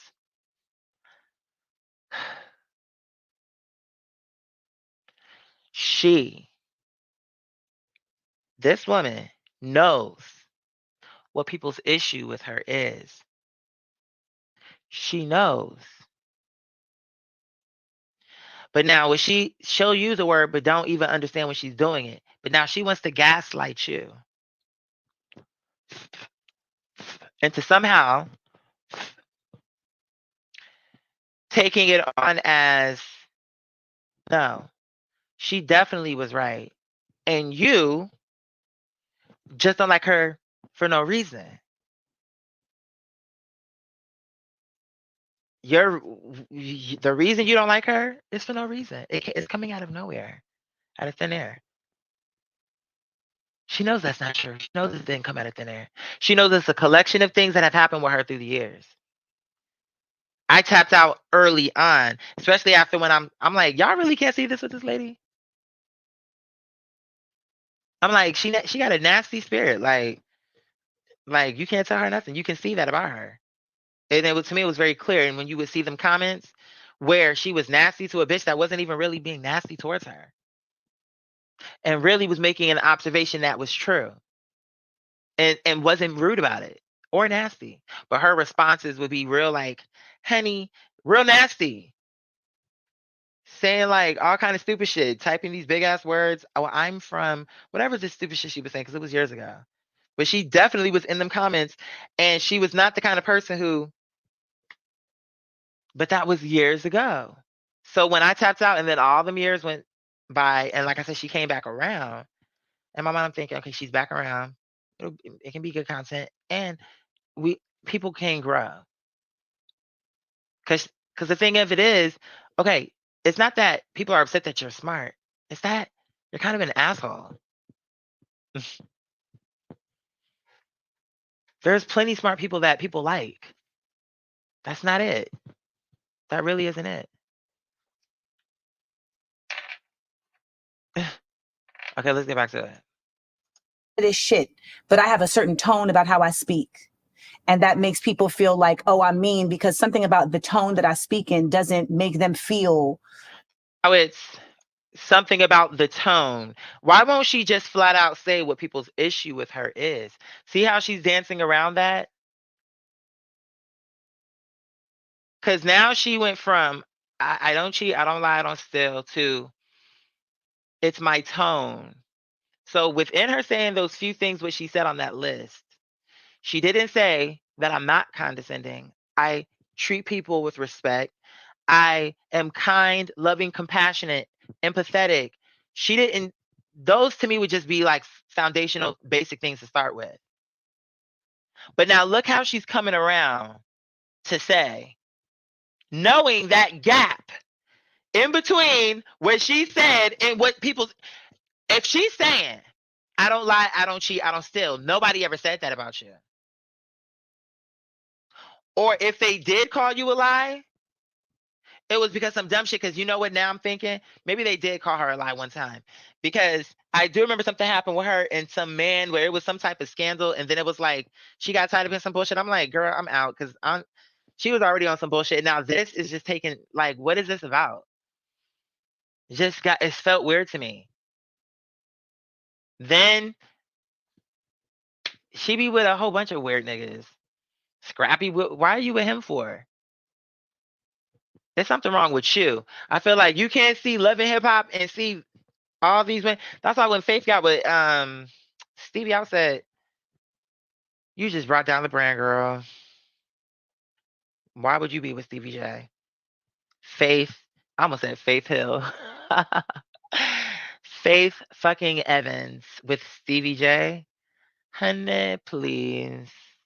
But you did it. You married the man. I'm like, oh my God. But who was I saying from Love and Hip Hop? Amanda. Yeah, she got with Lil Scrappy. I'm like, then gonna invite Bambi onto the show. I'm like, girl, I think she told her, but still, I'm like, you want to be ratchet. It's something with, what is it with you? I mean, she have all kind of bitches on her show, but it's just the point. What I'm saying with this man, where she was like, something, what was she saying with him? Like, oh, he made me uncomfortable or something like that. It was some scandal around that, but honestly, by that point, I had already checked out with her. Like, I got wind of something. I'm like, girl, I've given that too much energy. So I tapped out for some years. But my point is, still, I'm going to give her the benefit and take the lie off and just say, okay, we'll let her get away with that and say lie, still cheat. But she knows that people's issue with her is she's arrogant, she's condescending, she talks down to people, she's mean, she's hard to get along with. And all of those things don't have nothing to do with cheating, lying, or stealing. Because you can not do those things and people still feel this way about you, because those things don't have nothing to do. What do they say? It's not mutually exclusive. It's not like, oh, well, this is that. No. We don't need this for that to be true. And bitch, you know that. But you trying to play dumb, and now she's coming around to tone, which is basically how you talk to people, which would go back into the condescension and would go back into the talking down, go back into talking to people nasty, being hard to work with. Tone. She's doing it on purpose. So it shows me, nah, you fake. You rode the wave before, but bitch, now you on some bullshit again, and I can see you being fake about it. I thought you was gonna come on here and be real and come across, but I guess you want to bring those ratings in, bitch. You want to be just like everybody else. Like, you want to come on here after Kat did it, then here come Monique. Now here come Miss Amanda. I'm like, oh, you came on here with an agenda.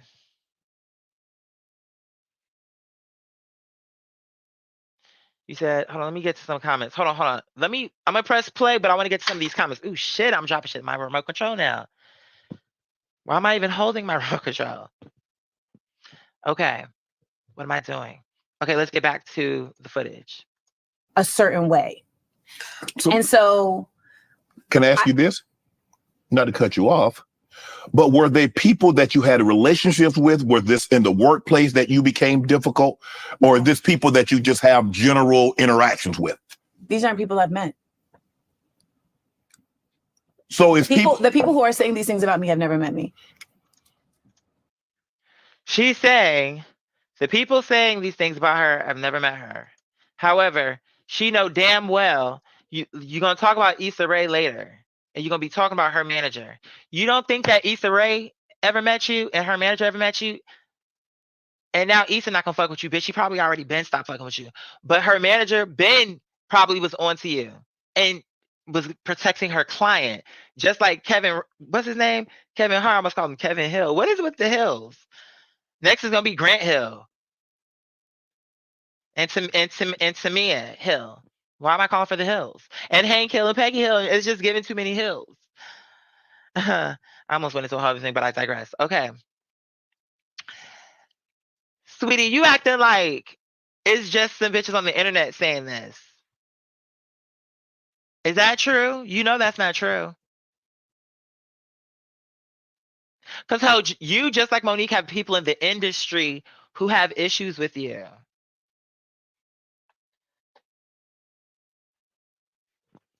You, like Monique, have real problems with people, and they'll fuck with you.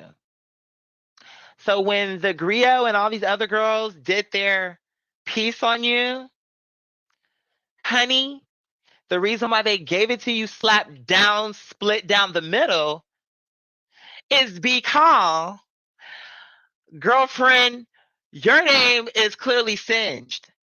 Which is why you made it seem like, oh, I left Hollywood, girl. They booted you out, is what it's giving me. You didn't leave. I left. There was a difference. And I didn't really leave. It was just more like I was doing what I was supposed to do. But remember, I told you I was drinking so much. I'm like, ill. And I remember, because I really examined myself. By the time my car accident, my laptop come up stolen, I'm like, bitch, this shit is a sign. And of course, I was way younger then. But still, I was still self-aware. I'm like, I'm drinking too much. I'm too close to stuff. It's like, I gotta go home. Everything is too expensive. I gotta leave. I had enough sense to do that and to regroup and to really be around something. Because you don't think I could have went back to LA really like sooner, or even like at any point if I really, really wanted to?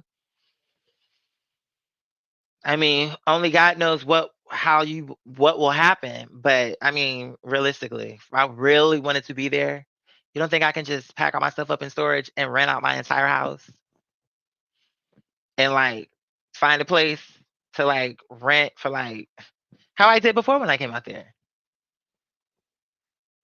Nah, I ain't gonna do that though. I don't trust. Nah, I come back to the house. I'm like, no, we're not gonna do that. But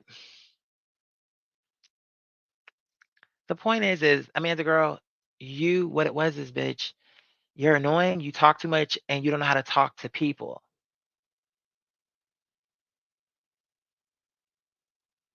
That seemed to me to be the problem with you having. Because before everybody started to come around to it, I been said, ugh, her personality, I don't like it. Because when I first found out about her, maybe if I did see her before, I don't remember, but definitely for sure, Insecure. And I liked her character on the show. So when I started looking into her, then it was like, ooh, I don't know if I like the real person.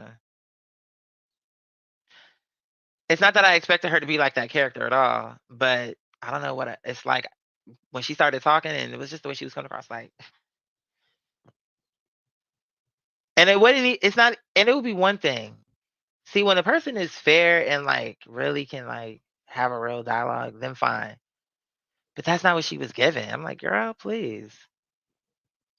I wish I could remember specifically some of the things where I'm like, girl, you sounding stupid, but you saying it so strong and you dead ass wrong. Ooh, I wish I could. It's been years ago. I'm sure I could go back and just start Googling and or YouTube, and I would come across, if not exactly the clips, something that I would run into in the process of looking for it. Where it's like this, and that, but who got the time? All I know is I remember those thoughts, feelings, and concerns I had about her then, but it's been years. And now suddenly now I will say I don't think it's suddenly, I just think I wonder what was it that people, was it that situation with that dude? Because really even before then her energy was coming across wrong.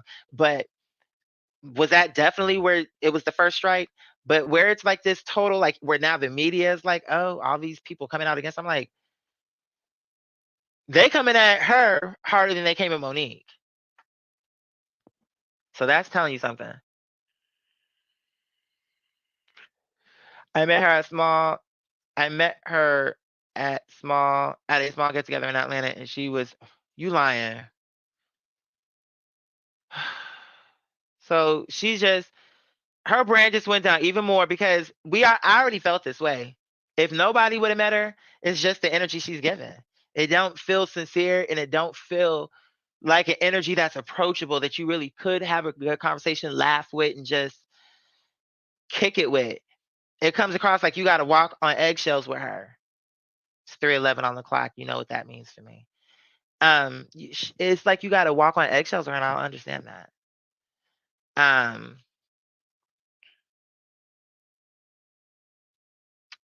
yes, she comes across in this, and that's why I'm like, so that other person must have been fake, because this is more what I remember from before. Why I remember now why I didn't like you, because I was starting to say you grew, so I'm okay to let that go, because I'm like, you know what? This what we heard that one episode we did.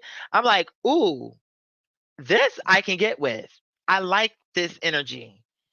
It was strong. It was smart. It was making sense. I don't know who said that. I don't know who. Somebody in the comments said it was. I liked the entire presentation. I'm pretty sure the entire audience liked the entire show that they had going, plus her being there as a guest. So this departure from, like, I'm like, what, this energy, this whole thing. Look at her energy here. Like, it doesn't feel comfortable. You can see it all on her face. Let me see. Look at this. Can y'all see? Look at that. Got her hands in a thing. Like, she's ready to argue and be like, this is why. Don't nobody got time to sit here and be having a conversation with you. And honestly, that is not my favorite choice of hair. It's certainly not the worst. I'm trying to figure out, would it have been better if she just would have wore it straight, or do them curls add? And then it's like, we got curls on this side, straight on this side. It's like imbalance. It's something with the symmetry that's just really bugging me. Not the worst. Like I said, it's just something.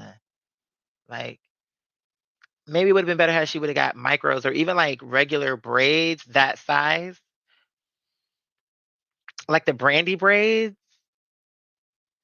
Because to me, this style just kind of feels undone. And if you cover her face and just look at this part of it, I don't know why. It's giving me a few things. It's giving me rope, and it's giving me like a Pentecost old black lady wig right here. I feel like I've seen this wig before. Like, if you put a plastic bag over this part, I feel like that's one of them church wigs. What they call it, a gilded jean. Okay, let's get back to it. And that's impacting you? Yes. Why? For a number of reasons. One, I am not a sociopath. Two, it is actually a part of That was passive aggressive. I'm a sociopath. Okay, let's get into number 2. being autistic that you are very, very, very sensitive to what people think about you because So now she's back into that, using this autistic thing for her argument. Yes, and because I'm autistic. First, because I'm not, I want to hear it again. Look. Listen. And that's impacting you? yes. Why? For a number of reasons. One, I am not a sociopath. Two, it is actually a part of being autistic that you are very, very, very sensitive to what people think about you because you are always keenly aware that you are an alien. You are keenly aware that you are different. You are keenly aware that something is very odd about you. And you're always, always trying to make the room feel good. We literally just talked about it because it's my habit. Right. It's my habit to try. I'm gonna cry already. I've only been here for like 5 damn minutes. It is my habit because I've always been labeled as this. You think you know everything. It's not that I think I know everything, but I really did know the answer. And I'm thinking I'm helping the room out by having the answer. Oh, But they like, I think you're a know-it-all. you're a lot. You're a show off. You're extra. In my sophomore year of college, I was put in a suite with 7 other women.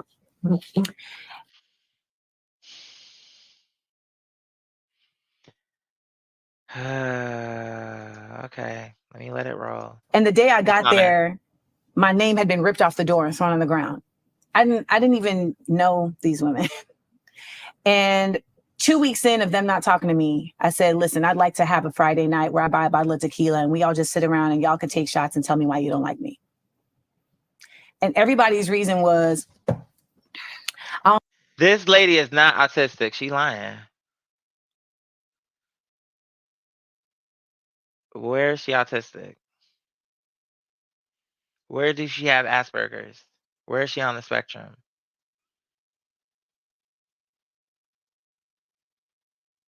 You telling me you conceptualize? First of all, she going back and forth.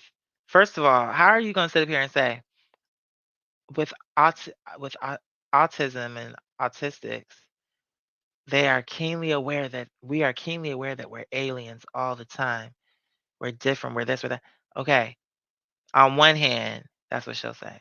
And in truth, what you see a lot of times with autistic children, adults even, is not, it's the processing that is different. Like them processing like emotions. Like, okay, when you're upset, not fully registering what that means and why you're upset.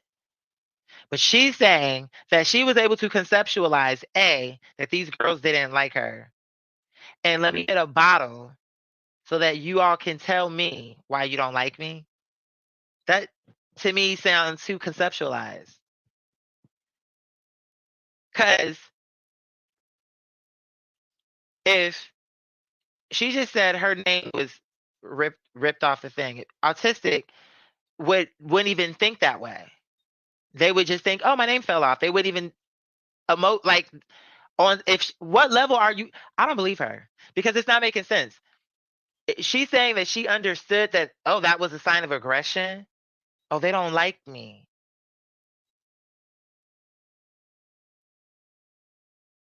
You would have walked up and been like, oh, did you see them rip it off? You're just saying it was ripped off. It was just ripped off. Autistic, would have been like, oh, my name is on the ground. Why? Okay. I mean, it wouldn't have been all what she's going into. She's going too deep. Like, I don't like you because you think you all that. I don't like you because you extra. I don't like you because you a show off. and even with that, And all what she's saying, they're describing a person that is not, they're telling you something, whether you agree with it or not, but they're telling you you're a know-it-all, show off. What was that third one? It's not because you're, oh, they're not saying, oh, you're emotionally insensitive. You're not getting it. They're saying that you think you know, like, you get what I'm saying? Like, the story she's telling you, she's trying to put it with autism, but it's not making sense to me. Am I the only one? Okay, let's get back to it. None of that shit is anything having, like, I'm not harming them. Right. Like, I'm literally just trying to But they formed this opinion of you prior to meeting you. Like, I'm just trying to exist. I'm literally just existing in the world, and it's a fucking problem. And so when you are also, I'm also an only child, you know, like okay. so I didn't have like built-in support systems outside of my mom. You know, I didn't have like that brother, sister support system. And so I've always felt like the outsider. I've always been an outlier. You know, it's always interesting when people call me the mean girl. I say I must have turned into a bad bitch because I was flat-chested and loud for a really long time. Like, I was always the bullied one. Right. I've been bullied for all type of shit. But when you ask, like, why does that bother you? It's because no one wants to be invalidated. I don't think anyone is really okay with that. And I think that also as a Black woman, we are always kind of put in this position of appeasement. And how do you not disrupt the space? How do you not disrupt the space? And if you're going to not like me, I would at least like it to be for a legit reason. Okay. And I'm so. Okay. Now, again, here she is doing it again. She just, what she's explaining, I know is true.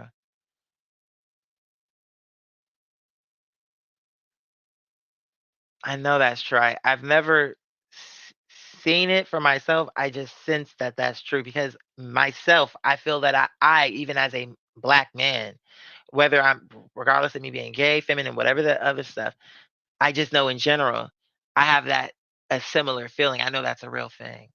So I can imagine that would be a real thing for Black women also. But here's the thing. She's this is to me another manipulation. She's saying she's bringing in something very real. But now let's really dissect this. She is trying to set it up as I come as a Black woman. Hold on. She's saying, oh yeah, at the beginning of the show, there was a brief conversation about her saying to him something about, oh, are you comfortable, or something about that, and then him asking just a back and forth about, oh, it's my job to make you comfortable, you know, you're on my show type thing. I'm paraphrasing, but yeah, you're on my show. And she's setting it up to where she's trying to position it as, I go out of my way to make myself small and to be like, to make sure everybody else is comfortable, and that, you know, because as Black, you see what I'm saying? Because I can see that being true for just as a real conversation for Black women. But on the real, that wasn't the case with you. That wasn't the case with you when you went to that Emmy party. That wasn't the case with you on any of the situations where people are clocking you on. So it's like she's explaining something that's real and applying it to herself as if, are you now saying that you came into a space and felt like you made it, you're like out of your way to make sure that the other person was comfortable? Is that what you're doing with Shannon? Because already we haven't even gotten to the real parts that it's coming up though, but it haven't come up yet. But I'm just saying, it's like, so where's the proof of what she's even saying? She's just taking real things and applying it to herself. But this is not who she is. And keep saying that, oh, people got it so wrong. I'm none of these things. You're none of these things that people are saying, and you're not actually saying what they've said. You just keep beating around the bush. Oh, my tone, you know, but I don't lie, I don't cheat, I don't steal, knowing that what the real issue is. But now you're making it like tone is not important. You know, you would want to be spoken to in a certain tone and in a certain way. But now you're minimizing. Like, I see what you're doing. Oh, but it's just because of the way I speak and my tone, and people don't like. So you talking rude to people, they supposed to like it? What you really saying? That's that's the type of time we on now, because you full of shit. I'm saying that now. And really, you should have came on this interview and really showed the better side that you were showing on the other episodes that we had you on. This is not it for me, sis. This whole thing is a wash for me. I'm gonna just tell you up front, but we gonna let it play. But I'm telling you up front because she full of shit. I can see that. I can see that. And when she came across a different way, but then that showed me something about you that's fake. Because that interview was not from that long ago. From then to now, what's going on with you? What's happening with you? Why are you coming on here hooping and hollering now suddenly about autism? Girl, you got the money. You may not be rich, but you got a little bit of money. We can see the paperwork.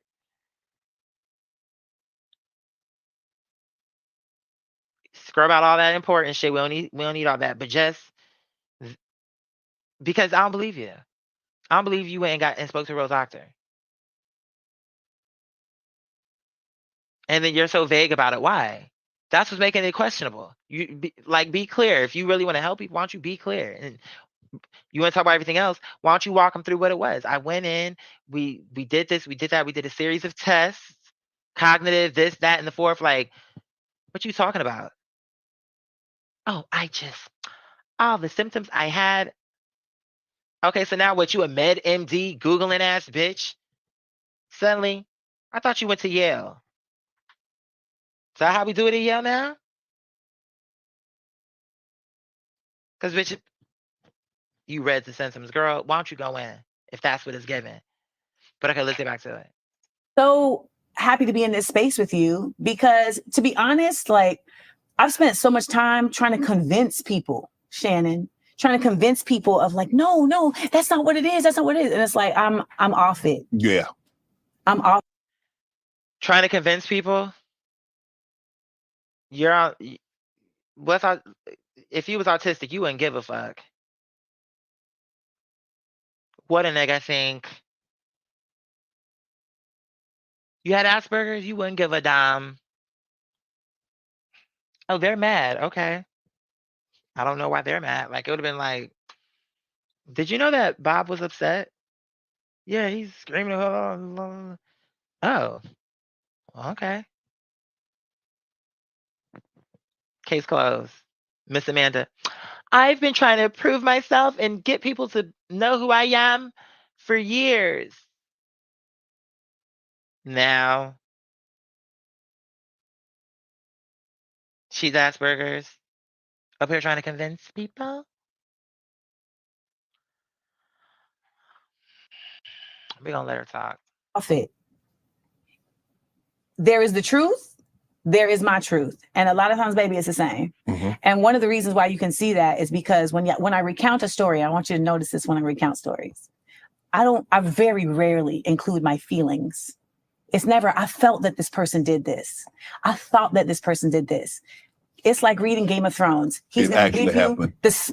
He's just giving you the sequence of events. You don't see the feelings of Catelyn Stark at the fucking Red Wedding until you. But did she not?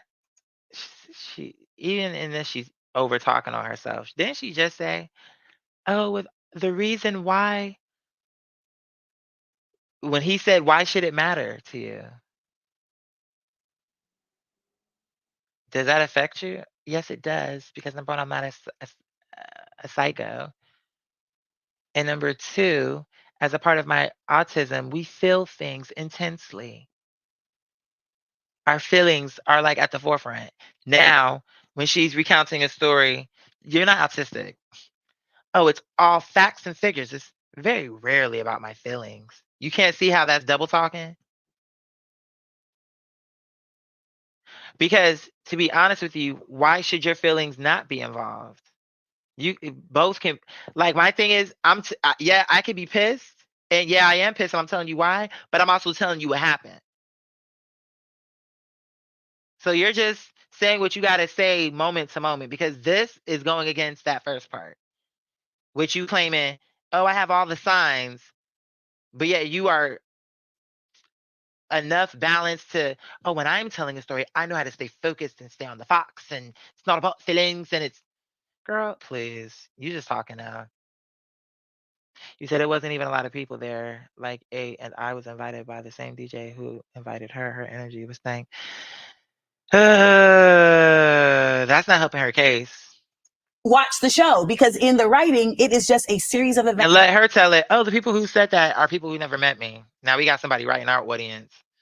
I met her, and she was not nice. Astaghfirullah. That is part of my autism. I speak in directs. I speak in. So not everything is COVID. Everything is autism now. Girl, shut up. That's a part of my autism. I speak in facts. I speak in facts. Girls, everything she needed to be is going to be a part of her autism. Linear spaces. I speak in literals. That's part of the reason why people don't like me neither, because I'm literal and I take things literally. So if you say to me, I'm gonna be there. So she's saying another thing that is not a reason why people don't fuck with her. So she won't say all the things we just said, but she will say, oh, that's another reason why people can't fuck with me neither. It's called, I take things literal. And so if you told me the sky was pink, honey,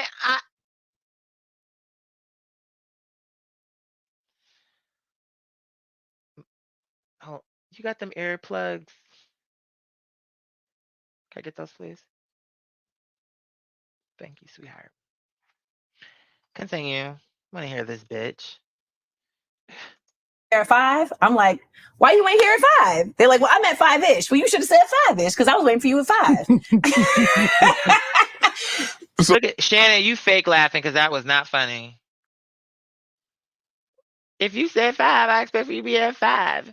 You talking about 5-ish, but then you should have said 5-ish. I'm like, okay, if she said 5, but she got there at 5:05, girl, are we really gonna trip? Now I'm like, you know what? Next time, how about you get yourself to the mall and I'll meet you there? Clocking me, especially if I'm not running late for real. Like if I'm like a few minutes, don't you know about a grace period? That's her being a control freak. That's not autism. You're being neurotic. So let me ask you this. How old were you when you got diagnosed, and did you always feel that you was different and you felt something was wrong? Well, what's today? Today is Thursday, the 18th. So 42 and however many. Hold on. This is a good comment. This is coming from one of the legends. She was saying how she has a family member who at times they say things that are just so odd and off. They can't read the room. Oh, there's more. Hold on. Damn. And if you didn't know they were on the spectrum, you would think they just didn't know how to act and are just weird, who like to say. But see, here's the thing. Even in you saying what you just said, no one is saying Amanda is weird. And she's not actually saying to me weird shit. What it is she's arrogant and have a nasty like disposition. Should you ever disagree with her? You get what I'm saying? Like that's to me more my issue here. In that she actually knows what she's saying. It's not that what she said was crazy or off the wall, or you may disagree. I may disagree. People may agree, however which way it goes. But what it is her arrogance. She condescends. Spectrum or not, somebody wouldn't like that. You get what I'm saying? But the thing is to me, That is different than just blurting something out and people being like, "Ooh, what was that about?" Like Tourette's or something.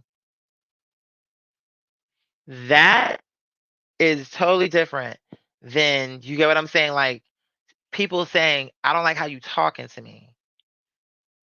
I don't like the way you coming in here kind of like grandstanding and like doing a lot, creating issues where we really don't need to have an issue." I think you have plenty autistic people who work jobs in all industries who people can work with despite whatever the how far, you know what I'm saying? Like there's a way to do it. So that Amanda, oh, people don't like me because I'm literal. That wouldn't be a reason for people not to like you. Do you understand my point? Like the things she's saying, I don't personally, I don't believe she's on the spectrum. Like I don't believe she's been diagnosed autistic. I think that's something she's saying. Just how a lot of people say again, "Oh, I have ADHD. I can never stay focused." And they just be talking. I feel like that's how she's doing, and maybe that's how she's done in the past. Like she just be talking, like, "Oh my god, I swear I'm on the spectrum," as just like something to say as a joke. You get what I'm saying? Unlike your relatives who are actually truly on the spectrum and can speak to that and would have something to contribute to that in a real way. She up here Googling stuff. Oh, all the things I looked up, I was exactly that. It's like, okay, there's a place for that, but also you need to actually go to a real person and see what's going on. You're not about to sit up here and YouTube your way into a diagnosis. And then that just be it. Because if there's something really happening, girl, especially again, I go back to, I maintain someone who is, according to her, already been doing therapy for years. So what would make her not? She's saying she been saying, "Oh, I think I'm on the spectrum." Why wouldn't she take that like that's showing, if anything, that she's irresponsible, that she could do that and she was in a position to do so. And was she saying that she only recently? But again, I want to rewind it a little bit because I want this part to be clear and for us to see. But I hear what you're saying, Legend, and I hear, and I think you're coming from the other side, and I think that that's a good argument. The only thing that I would say about that is I don't think it applies to her. I think I see what you're saying. Like, yeah, you wouldn't know until they blurt out one of their things. But I think in her case, it's not even that. I don't think that people think she's odd or like she's strange. I just honestly think, just like with Monique, I think people at this point are just tired of her and don't like her.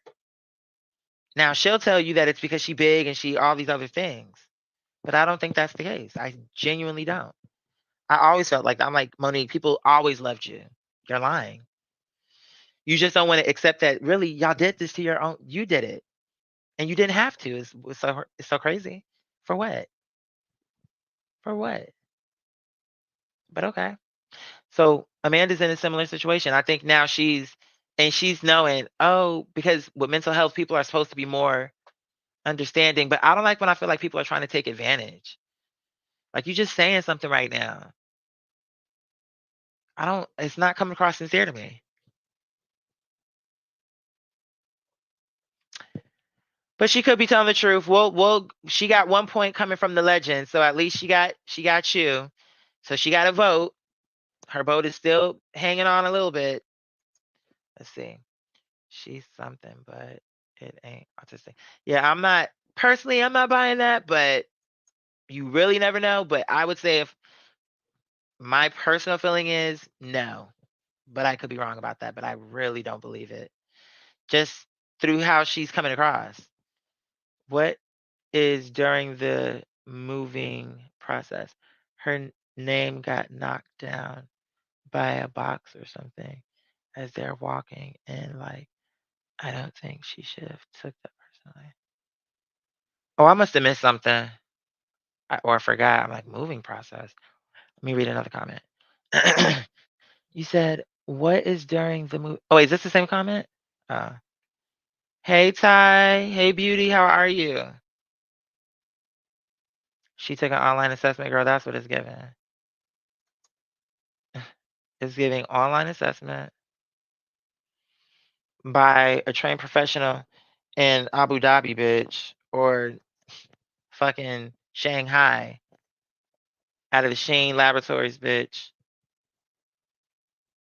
We can all get custom made paperwork. How'd you get yours? Oh, you got yours on pink paper? I got mine on sky blue. Let me see. You said, I don't understand her therapist hadn't addressed. Right, like that, right.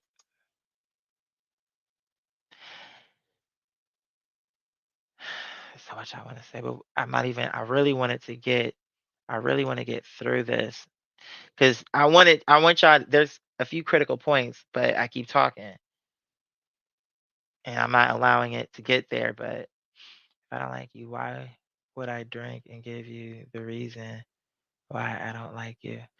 Damn, see, I feel like that's my problem when I don't hit the comments soon enough because I know that's relating to what we're talking about. But let's see. Being obtuse about the reason people don't like you, even though it's been communicated. Yeah, that I agree with this comment, Mother Tay. Did somebody else say this too? I agree with y'all. I absolutely agree with this comment. Why people don't like you is a whole other delusion. Yeah, yeah. She's like it's really weird. She acts just like an only child. You said autistic people also have a hard time knowing how to react and act in certain situations. They may overreact or underreact or do something abnormal than the neurotypical person. The way she explains things, she don't show me. It shows me she don't know how to act, but not in the autistic way. Because some people just don't know how to act, don't know how to act. You get my point? Like some people will show up to a restaurant and show their ass. They're not autistic, they're just what they are. I'm saying I know exactly what you're describing, and I know that's true. I don't feel she shows that. I think what she shows is a similar thing to what Monique has, where it's like you keep overplaying your hand and people don't fuck with you.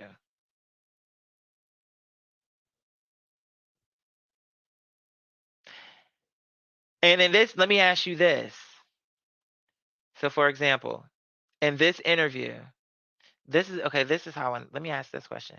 In this interview, would you say that she falls into this description of a hard time knowing how to react and act in certain situations? They may overreact or underreact or do something abnormal than the neurotypical person. Would you say that's her in this interview?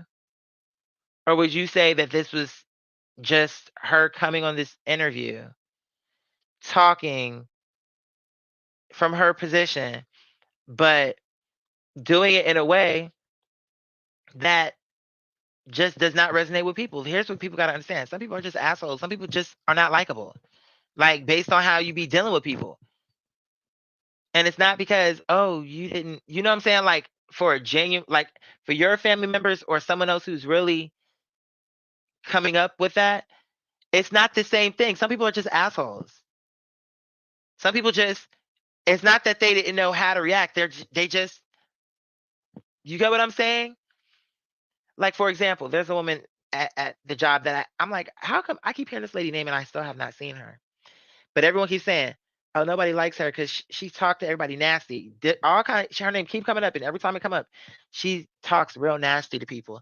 And the girl who this time was telling me was a pregnant girl, and she was like, yeah, she was talking to me crazy, or at least I think she's pregnant. But I didn't ask her. And then when she was like, oh, my feet hurt, and all this other stuff, I'm like, okay, she is pregnant. But regardless, she was like, oh, this lady. But the point is her talking to these people is not her overreacting because of she's on the spectrum. She just did that because that's what she wanted to do. You get my point? I feel in Amanda's case, she's not you. Here's an example. Now this is slightly different, but still, this guy, he's a musician. I saw it on Amazon. I don't know where I saw it. One of them streaming. I want to say Amazon though, but I could be wrong. Anyway, it's some white guy. I think he's from Dublin. But anyway, he's apparently like some big musician. And I liked him, but I could see, I'm like, something's going on with him. And when he described it, or when it got to that part where they addressed what it was like, okay, this is something that even before they addressed it in the conversation, you can see something's happening. It's subtle, but you can see it's there. I think it was like a mild version of Tourette's or something. And cut a long story short, what I'm saying is, if you're autistic, that's not something you can shut on and shut off. Just like you can't shut, it's like there's things you can do to like maybe neutralize or to learn to move with it. But it's not something where it's like, oh, I'm autistic now. I'm showing the signs, but I'm not like, that's not how that goes. Like where are the signs that she's autistic in any way? Like that's what I'm asking for. Because I don't think in her case she's overreacting, or when she does, I don't think it's due to autism. You get what I'm saying? What you saying though is true. I'm just saying I don't think it applies to her is what I think I'm saying. Because I don't disagree with the comment. I just think that it don't apply to her. Because I don't see that with her. You said they call you a mean girl because you right. That's what I'm saying. I'm like, you said this can make people feel uncomfortable around you. You said real story, but not her. Right. I'm not. I think if like, here's what I'm saying. Everything you saying, because even with that last comment, you said it can make people feel uncomfortable around you. I'm not disagreeing with none of the comments so far. Everything you saying, I'm like, that sounds about right. What I am saying though is, I don't think that's her case. I don't think that's her case. My sense is telling me what you're saying is true. You're coming from real experience, and it feels sensible and it feels fair. But what I'm saying is, this valid thing you're saying, although true, I personally don't think it applies to this case with this lady. I don't know that it applies to her because she comes across to me to what can she say? And she needs to go more into this thing with this doctor. I think she's just talking, honestly. I really think she's just talking. But we'll see. Days until I was just recently diagnosed. Okay. And this came out of this situation because so many Black women who are autistic said to me, I see you. You need to. And I've always thought, you can look at other interviews. I have mentioned before, like, I think I'm on the spectrum because I'm an 80s baby. This was not really a part of the narrative. Right. And as we started seeing more about autism and you start seeing shows about different characters, and I start learning more like from people like Holly Robinson Peete, I'm like, this feels really like me. But then, I think sometimes we're afraid to learn certain things. Yeah. So 60s and 70s babies just got whipped and put to bed. And to be honest, it's true. And to be honest, I just want to say, like, so my mom, so in this revelation, like, she's understanding social cues, she's communicating just fine. My mother started looking up like symptoms of autistic children and was like, oh, you exhibited all of this, but I didn't know what to do with this. Mm-hmm. So if she exhibited all the signs of autism, you don't think that would be something we could see?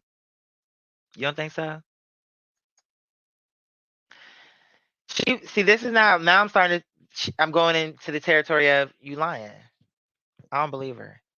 You're telling me your mother looked up autism, and when she did, she recognized that all of the signs described pertain to you.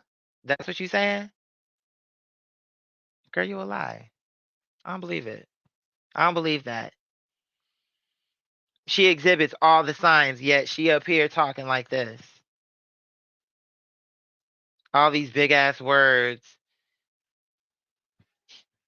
ebbing and flowing. She knows how to like you full of shit. I don't believe her. I think she's using that because that's something that's sensitive to people and that people mostly are very understanding about and are learning more about. And it's just and I think she's just jumping on the wave. That's what I really think. Truly, I'm not saying that to be mean. I promise you that's what I genuinely think. My friend was organizing a hip hop music festival and she was going to be on one of the panels and she got mad at him because she didn't like the people who were on the panel she was supposed to be on. He said she felt she should be on the panel with more well-known artists. Child, y'all both said child. She said a real evaluation costs 10,000 and she not paying for that. But don't she got insurance? Certainly it can't be 10,000 out of pocket because I'm thinking, although, okay, what I have and what that is something totally different. Still, I know my mother didn't pay no $10,000, especially not back in the 90s. Oh, and to be fair, this is the 2000s, but still, okay.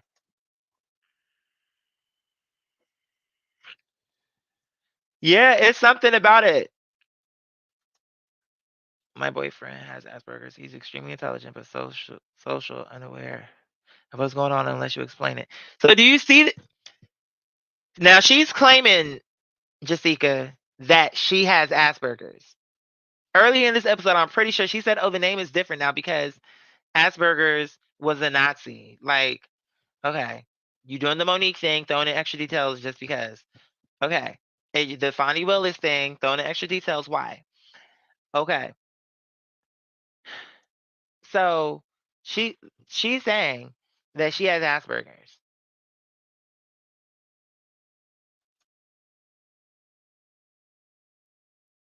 I don't know. I never heard of it costing no $10,000, but I don't doubt if that's the case. There was an episode on South Park when Cartman was pretending to have Tourette's so he can have an excuse to cuss people out. Hmm. Right. Because I'm like, girl, I ain't buying it. But didn't she just say she bought a bottle of liquor because she thought that people didn't like her? Exactly, Mother Tay. So you see, of course, I knew y'all was gonna catch it. That's why I wanted to bring this on the show.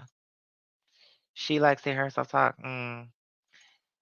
You said if it was that important to know that part of herself, she would pay for it or find a connection through friends, colleagues, right? Because she's Amanda fucking Sills, and she still got enough pull to where she can make something happen if she really wanted to. She took an online assessment. Are you kidding? Are you joking when you say that? Or are you being for real? She found out yesterday that she was autistic and is today describing all her character. Right. Girl, that's what I'm saying. I'm like, girl, you full of it. I ain't buying it. Most people talk about the positive effects of their autism has on them alongside the neck.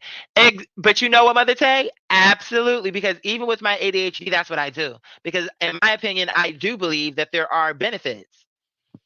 There's other areas where it is an absolute detriment.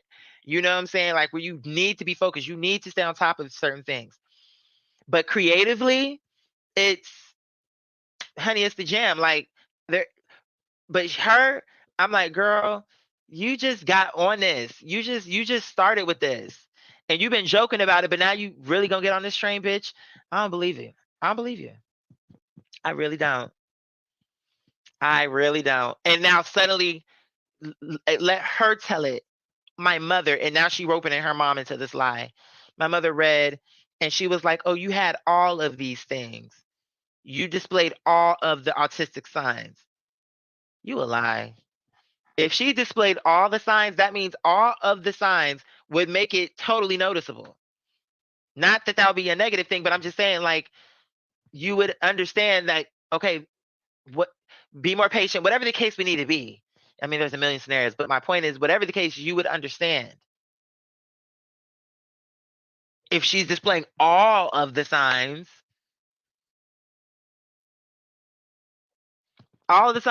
I heard, isn't it true that a lot of autistic kids in the beginning will start like late with talking and speech and different things like that, and even just communicating? She displayed all the signs. That would mean she had that too.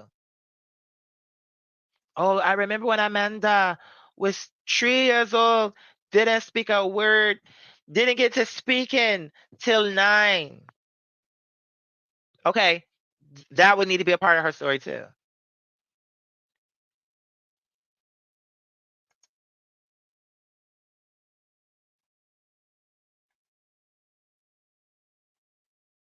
You could be a literal ass or you could be a literal angel. He said, if I tell my boyfriend I don't like something, let me pull this up. If I tell my boyfriend I don't like something he said or did upset me, he will not do it again. He also understands how it affects him negatively. Right, that's what I'm saying. This right here with Amanda, she knows. That's and hold on, let's see. So she pretty much saying she's an asshole because of right. That's what I'm saying, and I'm not buying that because I don't think inherently you're autistic means you're an asshole. I'm sure that could be true, but I don't think that she's trying to pawn it off like I think Mother Tay said. Oh, to explain away why people don't like you, why they don't like you, don't got nothing to do with what the Legends case was. Which, and by the way, if the thing is, in that case, it was something where they were like having moments like where this is an autistic moment. And here's the other thing. I'm sure they didn't just find that out yesterday. You are not having weird outbursts. You're just saying things that are showing you in a light, the way you're coming across and the way you're like, you're even doing it here.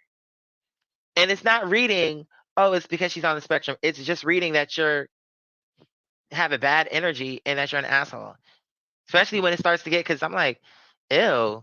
But I need to stop talking. I need to click the comments and just let her talk, click the comments, and then because we getting real close. I think it's about to kick off maybe in the next few seconds. So let me let it play. She's a single parent. She's trying to figure it out.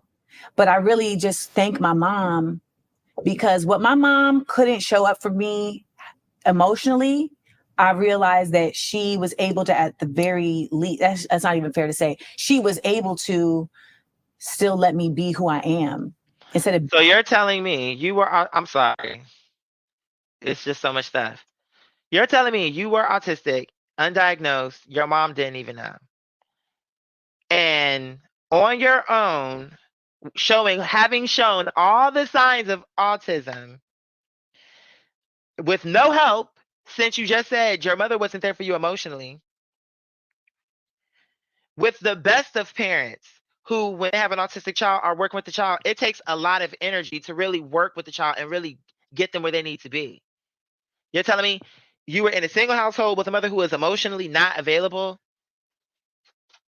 and somehow you were able to do all this? Girl, you're lying. Beating it out of me, Right. which happens to so many Mhm, kids who are misunderstood, like, and she's West Indian, Laja Palgradida Massive.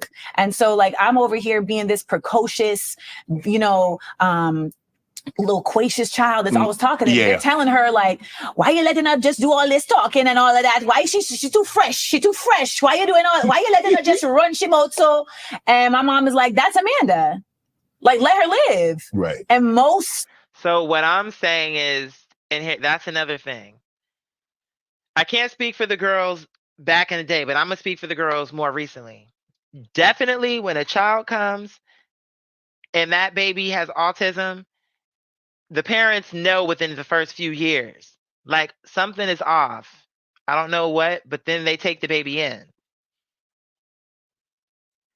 It's not oh, that's just Carlos. 6 years old, not talking. there's certain things. She lying.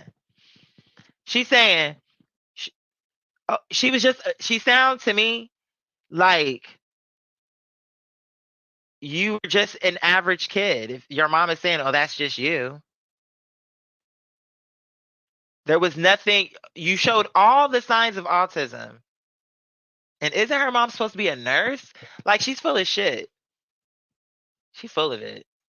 Let's be real. Most parents. That's what happened. No, shut it up. Mm-hmm. If my father had lived with me, I would never have been the person I am now, because he wouldn't have been able to handle it. And I believe that he is autistic too. He's because he's brilliant. Right. He's just, he was never seen the way he needed to be seen, and so it turned into narcissism. But you can be brilliant without being autistic, though, right? Hell yeah, Okay. 1000%. Okay. Absolutely. But just Because I'm both. but I'm here- gifted and autistic. yes, but Amanda, sometimes, just because you have a special gift, that doesn't mean that, you have a spectrum, or you have just because you see things differently, it doesn't mean that you're on the spectrum, or you. This isn't related to simply how I see things. This is related to how my brain functions. Yes. But just because your brain functions differently from, say, mine. Yes. So you feel just because your brain functions differently that's what caused it, or there's a clinical diagnosis that No, there are clinical diagnoses. Hold on. Do you see? Look, it's this. It's this. This is not autism. This is just a person who, this is not autism right here. This is her not wanting to hear, you know what I'm saying? for you. Yes, there are clinical diagnoses for. But do you see how she did this? Look at what he's asking her, and look at her answer. This is what makes me think. So when I heard this, I'm like, she's full of shit. She know what she's doing. Listen, look at her face. Look at this. This is why people don't like you, sweetie. Because you getting worked up on some shit where, oh look, it's my mom's birthday, 12/29. Yeah, she on some bullshit. 1000%. Okay. Absolutely. But just Because I'm both. but I'm here- gifted and autistic. Yes, but Amanda, sometimes, just because you have a special gift, that doesn't mean that, you Listen. have a spectrum, or you have just because you see things differently, it doesn't mean that you're on the spectrum, or you. This isn't related to simply how I see things. This is related to how my brain functions. Yes. But just because your brain functions differently from, say, mine. Yes. So you feel just because your brain functions differently that's what caused it, or there's a clinical diagnosis that No, there are clinical diagnoses for you. Yes, there are clinical diagnoses for autism. Yes. Yeah, I know. When you take the tests, I know. when you take the test, you're like, hold up, this is. I've been thinking my whole life that this was a problem. Mhm. The fact that I have to doodle, I have to draw all the time. I have to be doing things all the time to be stimulated. It's literally called stimming. Okay. Like the fact that when I'm a baby, I have to rock, in a child pose, literally rock. And my mom would be like, why is she doing that? We find out later, this is stimming. This is her literally dealing with her anxiety in a self-soothing way. Okay. The fact that even little things like, if there was a bowl of peanuts right here, I would be lining them up in a row.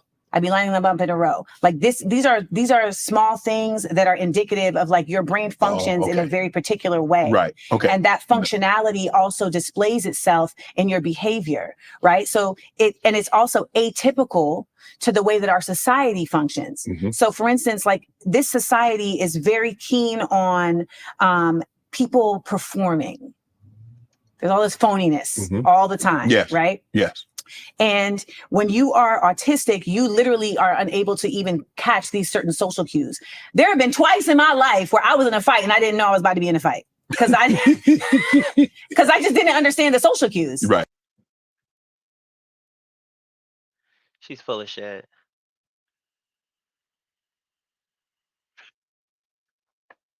Ain't no flipping way.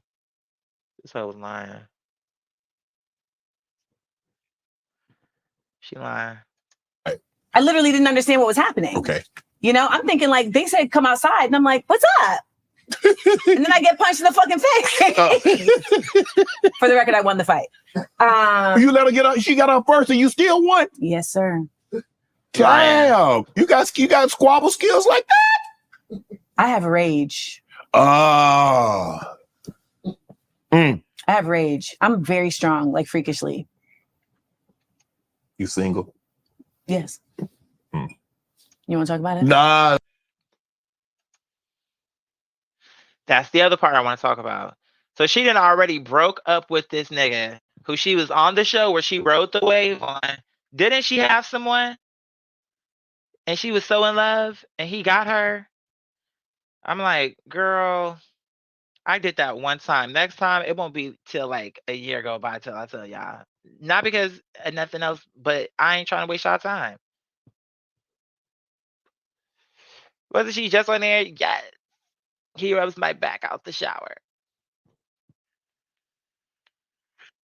I'm like, Anna, boom. Oh, yes, I am single. You want to talk about it? He was like, skirt. No. You know why he asked you that is because in his back of his mind, he's thinking, lady, you are a lot. What did she just say? Oh, that rage thing. When she said, oh, I have rage, he started thinking subconsciously, oh, this is the kind of bitch that will kill you eventually for some reason or another. And then, of course, have her story ready. I was in the bubble bath. You know, starts there. Ends up in the garage. This nigga head is chopped off. What? Girl's giving me candy. It's giving me candy with Jessica Biel, bitch. You chopped this bitch up. Why? So that's why he asked her, are you single? Because, bitch. She's like, oh, you want to talk about it? He was like, No. And we're gonna talk about it later. So let me ask you this. So there were a lot of parent-teacher conferences with you, huh? Yes, but not for what what do you think they were about? Your excessive talking, maybe the doodling. Funnily enough, no. You know what the parent teacher conference? See, this is what I'm saying. She lying. She lying. She lying. She lying. She lying. She lying. She lying. She lying. She lying. She lying. She lying. She lying. She lying. She lying. She lying. She lying. She lying. She lying. She lying. I don't believe her. She lying. You know why? Because ho, you not to explain. I'm autistic. I display all the signs of autism. And yet, when the teachers were calling, the teachers were calling for your mother, and you telling me that was not part of their concerns, girl, you lying. Especially, it's like she want to have it all the ways. She claiming she talked too much. It's all these things that she's claiming. It's so much I can't even. Too many receipts for what? Coupons and receipts for what? But this lady has said already enough times in different ways. 1 minute, I'm extremely sensitive. I'm extremely aware. That's a part of my autism that we're extremely sensitive. And we feel things and we pick up on all the energy. Now she's saying, we're unaware. We don't understand. I don't understand, this, that, and the fourth. In fact, I got in 2 fights in my life where so she's so sensitive and so feeling. She can read the energy. She can understand that somebody ripped her name off the thing, but somebody's trying to fight you. And you talking about hi, what's up? Now you're clueless, bitch. Okay, so we went from Alicia Silverstone to Stacey Dash. Who's next? Niecy Nash, bitch, Beyond Claus? Bitch, what's really going on? You got to stay focused and stay on script. So you jump in shows now. You don't know where you belong. Yeah, I see what type of time you want. You want some bullshit because you going back and forth, back and forth, back and forth. And when it makes sense, you plug it in. Oh, it's my autism. And then other times, it's like, oh, other people just don't get it. I'm none of these things. None of what things? Because you're not going to name it. You won't even say it out of your own mouth that you aren't these things. What, to prevent you from being a liar? Because why won't you say for yourself? I'm not condescending. I'm not argumentative. I'm not I can get along with people. And what I'm saying is, okay, so now you out in the real world.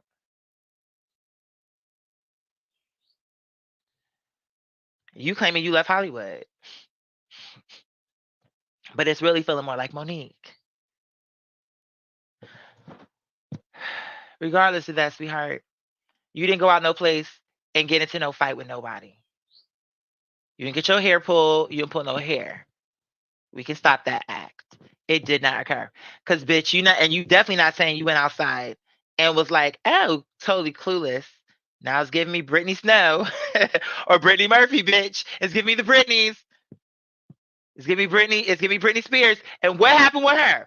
Oh, the family says she's dangerously unstable. She needs the motherfucking help. See, I don't give a damn what nobody say because I know I be on point. Bitch, if you want to talk about it, we can talk about it. But if we're going to talk about it, we're going to be for real. How about that? I'm not going to say what you want to say just because, oh, it's Britney Spears. She needs help. You can't see that with your naked eye, bitch? I don't need a documentary to see this lady needs help. You can see that. Now, I like her music. I'm not her biggest fan, but I like her enough as a human being that I would want her to be okay. Now, these so-called fans, they like her so much, they want her to be crazy and out on the street and out of her mind. They want her off her meds. They want her unhealthy. Now they talk about the lady damn near broke. Oh, is it still free Britney? Because next is gonna be get Britney on the food line, the food stamp line. Put Britney on government cheese. Then what you gonna be talking about? You bitches still gonna be shelling out the coins? Because when she was giving that concert, was paying her bills, bitch, she was on that lithium. You don't have to like it, but it works for some people. It worked for her. Shit, you don't have to. Oh, you don't like it? Okay, well now she don't got it, and that's the product. So you can't have it both ways. Same thing with this lady. You can't have it both ways. She want to have it every which way. You can't. It don't make sense. She can't have it. She's saying it like this. First, I'm autistic, and when I come into a room, I want everybody to feel comfortable. I shrink myself down. I'm nice to everybody. I'm like, she's making it like that's not how it's coming across, darling. Not even within this interview. You coming across like you ready for something.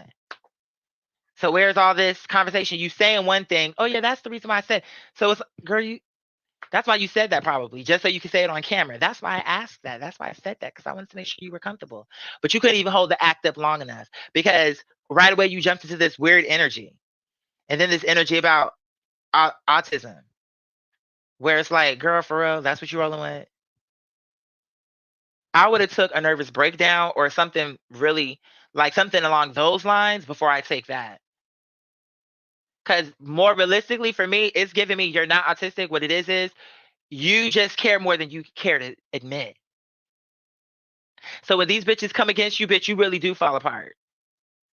You be acting real tough. It's giving me Azalea Banks. It's giving me you talk all that shit. You do it a different way, but you talk all that shit. And when the time came for you to really, how they say, put up or shut up, bitch, you shut up and you went home crying. And then really you do need these people to like you. That's what's killing you the most. It's not autism. It's really narcissism. And you couldn't believe that's what to you is all of a sudden. You couldn't believe when people stopped liking you because you was really on the Amanda train. I'm like, because even that stand-up act was not even that good. When I saw it, when it first came out, I'm like, I'm gonna watch it. I'm gonna watch it, and if it's good, it's good. Because guess what? Her co-star, Molly, what's her name? Arivu? No, that's Cynthia. Who am I thinking? I know who I'm thinking. What's her name? Y'all know her name. I saw her special. Hers, I thought was funny, and I liked how she put it together. I liked her special. It was actually good. I'm like, okay, you know what? And for her first time out the gate, not bad. Amanda, you was more hype. They had less hype behind your co-star, Molly, but hers was better. And they put all that hype behind you, and yours was not that good. That's the truth about it. That is true. She was on a talk show where she could have delved into this important issue. Now that she's getting backlash, this is so important to disclose. Right. I'm like, girl, bye. Exactly. You said, but taking a quiz online is like doing a personality assessment, and I got I mean, and here's the thing. I'm not even gonna say, okay, maybe let's just say if you did do the online quiz, cool. If it told you at the end there are signs that you could be Asperger's, to me, that should be the beginning for you to say, I now need to go to a professional and explain out of my own mouth my own symptoms of what I'm going through or whatever. Whatever it would need to be. You get my point? Like, it just be the stupidity of it all, truly. Okay, let's see. You said also a lot of things she said she exhibited as a kid, I did as well. Not once did I think I was autistic. I just thought I was. That's what I'm saying. Like she she doodled. So did I. I'm ADHD. That's different, but still, bitch, a whole bunch of people doodle. It's different. Just like I was saying, it's like everybody loses focus here and there, but it's the ability to come back. And how long can you really keep? You know what I'm saying? As far as what I'm talking about, and the sitting still thing, I'm like, what you describing is more along the lines. See, that shows when you did a Google quiz, because what you're describing is more like ADHD. If you can't sit still, talking too much, you know what I'm saying? Just always having a lot to say, moving around a lot, dancing, can't sit still. Like you describing, but you took that Google test, is what told you Asperger's, so you ran with that instead. Should have went to a real doctor, could have told you the truth, but instead you went to Google, and Google led you down a real dark path that now it's Jussie Smollett, because now you can't come back, because now she gonna come back. Oh, I had it wrong. Really, it was ADHD. Okay, but okay. Now you got the ADHD girl saying, well, what that got to do with you being an asshole, sweetheart? We still have questions. That didn't answer shit. Oh, ADHD. So you're a dickhead for what? That have nothing to do with your personality. So if you were nice or mean, it'll just be that. ADHD, no ADHD. So what we trying to say? We not getting, nobody is free. It's like nobody's gonna skate through talking about, oh, this is the reason why I'm an asshole.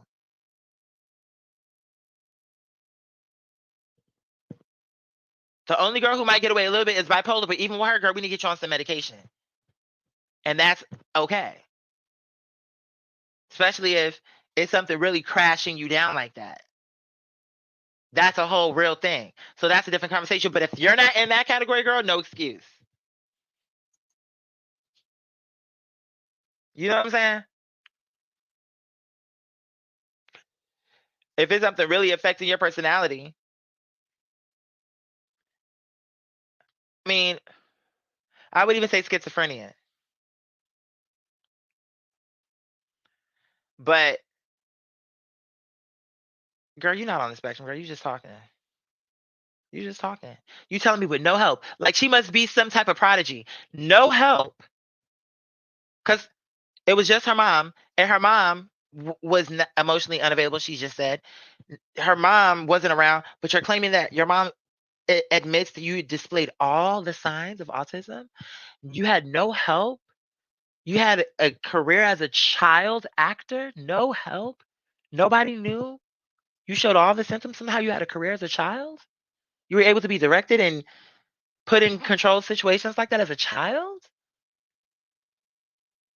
I'm trying to understand this. Yet you're displaying all the signs of autism, having had no help. How did you manage this? Explain, because if you can explain that, then you can help a lot of parents out there.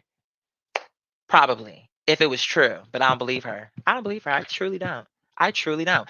And I'm not saying that because I want to say it. Like, oh, I just want to be against her. No.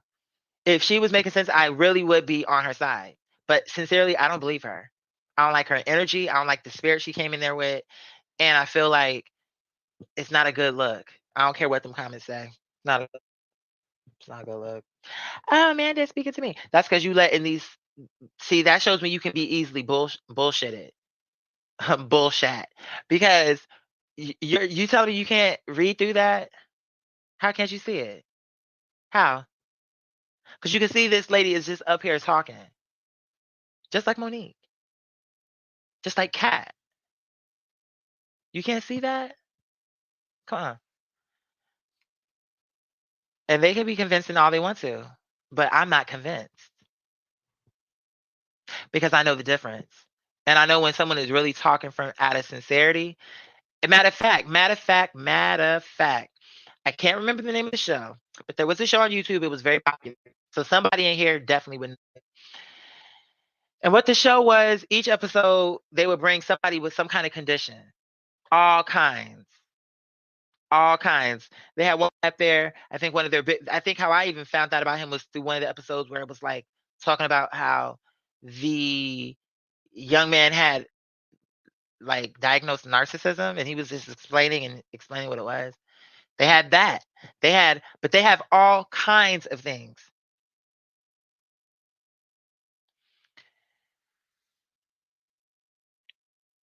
And really, in all of the cases, including mine, really, in my case, for what she's talking about, you faking it. My case is more of a miracle because I really did have to go through it without. I wasn't in a situation where it was like, oh, all these industry friends that I have. And if I really needed it, these people who really like Charlemagne, Angela Yee. I mean, there's a lot of people. I mean, I don't know about a lot, but enough. And she's known, just like Monique. Same thing with Monique. You know what I'm saying? That's how she got that check from Kevin Hart. That's not happening for the average person. So it's like you trying to make it out like it's some real miracle that happened with you, and really it isn't. Because really, in truth, you're not speaking truth.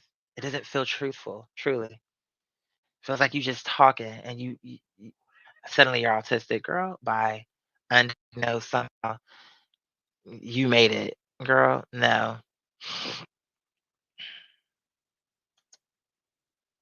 You said it holds no water. There are people who went to school for a decade to tell you what your reflections are. Child, for being rude because they don't get social cues. That ain't the same as being absolutely. And being and it's the air she keeps going around that. I hope we get I hope at some point in this I need to let it play because there is a lot that I didn't listen to. Why do you want to play with my bobby pins? Why? She did that for no reason. I be seeing memes where cats do that. I'm like, why did she do that? She- You say, here she go, diagnosing folks. Right. It's like, so her mama let her say whatever she wanted to. That's why she is the way she is now. Right. Oh, that just be Amanda. Tell Amanda what to do, child. For what reason? She just be who she gonna be in a way. Oh, that just be Amanda from Grenada. Yes, baby, you know. Bismillah, bismillah, bismillah. Say ambulance. A prayer for whoever that's for. Aren't some people with autism? That's what I'm saying. She's trying to make it out like, oh, the reason I'm coming across is because like I'm buying it, and I think it's a bad look for the autistic community because I feel like she's honestly leeching off their movement. I don't believe her. I really don't. I just really don't. If I'm wrong, forgive me a lot, but I don't think I am. I truly don't. I really don't. Her story is too it don't make sense. Ain't no way she's displaying if you just look up autism now and look up the signs, just a basic Google search, since she want to be on Google, a quick Google search will show you. If she displayed all those signs, she's a liar. There's no way. All the signs. Do you know what autism is? She keep acting like everybody else is stupid, but then it's like, do you know what autism is? Oh, I used to doodle. Oh, I have to line the peanuts. Do you know that there are people who do that anyway? You might just be OCD. And I don't even think that's the case, but she could be. But oh, I have to line the peanuts up. Okay, you have people who do shit for fun, who just do it. Oh, I pick out the green M&Ms. Okay, autistic. Like, come on. She's just jumping on the wagon. I hope at some point we talk about how Shannon does does not need a podcast. It's so funny. Okay, you said he's inept and actually I actually like him, but he doesn't have the range. Yeah, I don't believe she's autistic. She had 2 self-diagnosed. Cap.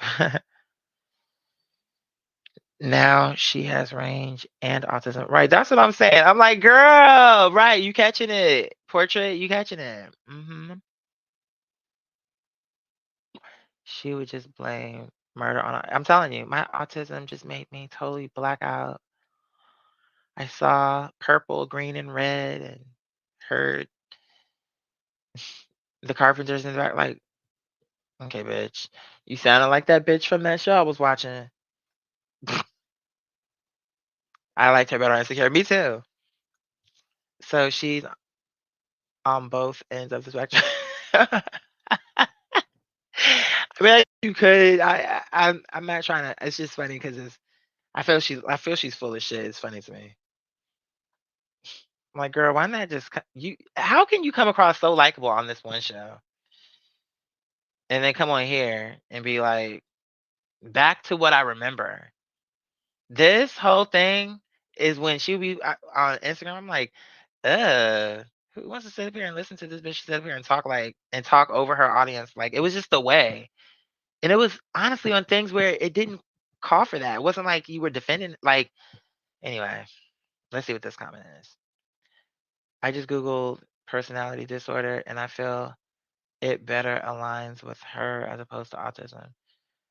Personality disorder. What does that mean? Okay, you said, so my question is now that she's been self diagnosed and she's attributing all her negative aspects of her personality to it.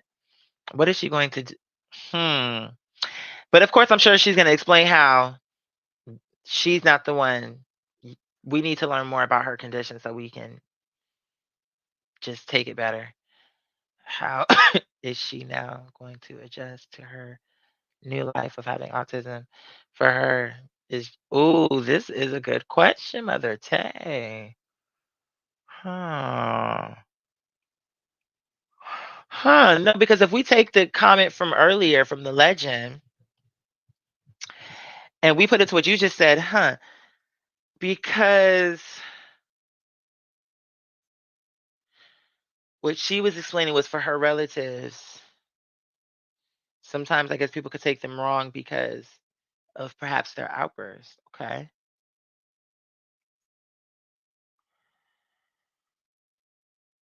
I'm guessing as a result of that, perhaps certain things, to Mother Tate's point, need to be adjusted to. And I wouldn't know because we're not going into detail here, but just leaving it to logical reason that if we know we have a condition, we're going to try to set the circumstance up to where you can be acclimated instead of being like a fish out of water type of situation. So to Mother Tate's point, and to even Amanda's what she's saying, oh, people taking it wrong, people taking it wrong. Well, now we know if what you're saying is true, that because of your autism, like the sister said earlier, perhaps this is what's going on. Okay. If this is what's going on, then we need to hear that being more addressed so far as it wasn't like but she's not saying that. She's actually defending, like, she's not saying I had it was I said something weird or my energy was totally off for this. She's not even saying her energy was off. If you listen to her close enough, everything she's saying is really to really like gas herself. Which honestly, I'm not even against that, but it's this underhanded, not really clear way of saying something. Let's let it play because there's so much it's like we'll never get through it. This thing is 3 hours long. We're only 15 minutes in. This is what we're about. What? Amanda is sticking up for other kids in the class. Amanda is correcting me. Like I had a teacher, Miss Schwenk, who had like Monique, Miss Schwenk. And here's my thing. So the question I'm remembering, the question that was asked is, so the teachers are calling your mom to the school. What are they calling her about? Is it that you're talking too much? Is it this? Is it that? She's saying, no, it's that I, Amanda's standing up for the other kids. Why would a teacher call to complain about you standing up for another kid? I mean, and kids, are you saying this happened? This happened often with you? And then the second thing was Amanda is correcting me. Okay, let's let it play. Who called a conference because she was talking about Aboriginal art. Mhm. And she said that she stood in front of the class and said, you know, that the Aborigines are a Stone Age people. And I was like, ma'am, there are Aboriginals Yeah. alive right now. Like they are a part of civilization. Like, Right. what are you talking about? And she's like, well, no, you know, what I mean is that they've never advanced. And we in a classroom in Orlando, Florida. So like, if we don't check this type of stuff, Right. it's going to just continue. So I was that student. Like I was the kid who was always raising my hand and just wasn't easily appeased by simply just someone being an authority. Right. And I love this because when she called my mom and said, you know, I'd like to set a conference up because I have some complaints about Amanda. My mom said, well, you know, that's interesting because Amanda has some complaints about you. Now we see how Amanda turned into the spoiled ass brat she is now. She was the only child whose mom was absentee. And she reminds me of the hood rat ass parents that my mother used to have to fucking teach. Yvonne Orgy, that's her name. Yvonne Orgy. Yeah, I actually thought her special was funny. I liked her special. And it spoke more to her talent because they didn't have all that hype behind it. And then it was actually Amanda's had all this hype, and then it was like, girl, this shit is low-key corny. I'm gonna be real with you. Yvonne's was good. I enjoyed Yvonne's. I was impressed with Yvonne's because I'm like, let's see if she really got some chops to really get up there and do a special that's funny. And she was confident enough that she got all the documentary scenes. Like I really liked it was well put together. I really enjoyed her special. I really did. Like the whole piece of it. I liked the behind the scenes. I liked seeing her family in Nigeria or Ghana, I forget. Wherever, I liked it. And it was just good. I didn't care for Amanda's. That's really true. That is very true. You said, is she going to represent? Right. Like somebody told me I have Asperger's, but I really, hold on, but really, I just didn't like them.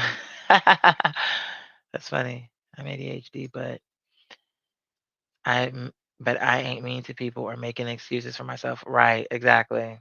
Exactly. It's like it is a real thing, but at the same time, you don't get to. What does that have to do with how you treat people? Like for ADHD, like dyslexia, like that don't got nothing to do with your mood, like bipolar or like schizophrenia. So what's your reason?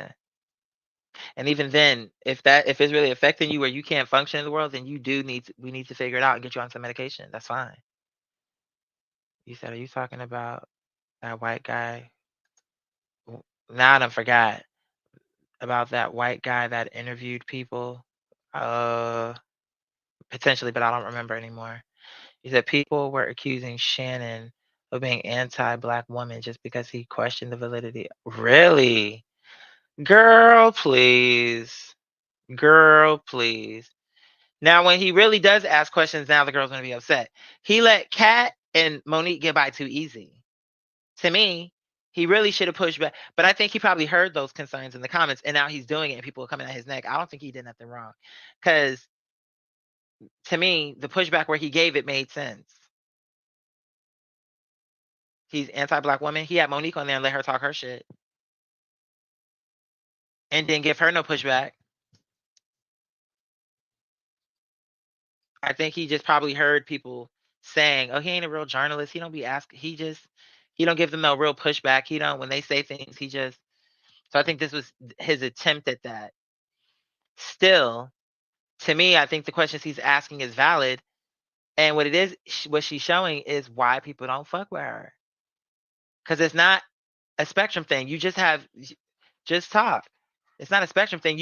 There are plenty of people out there who have nasty attitudes who are not on the spectrum.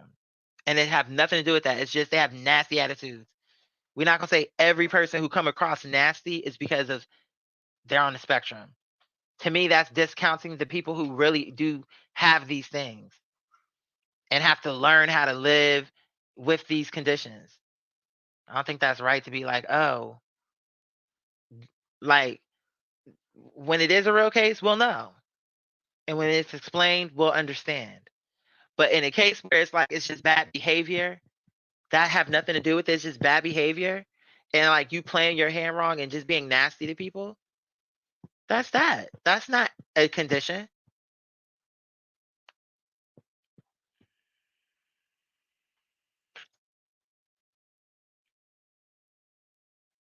Yeah. People have to tell you they have right. Like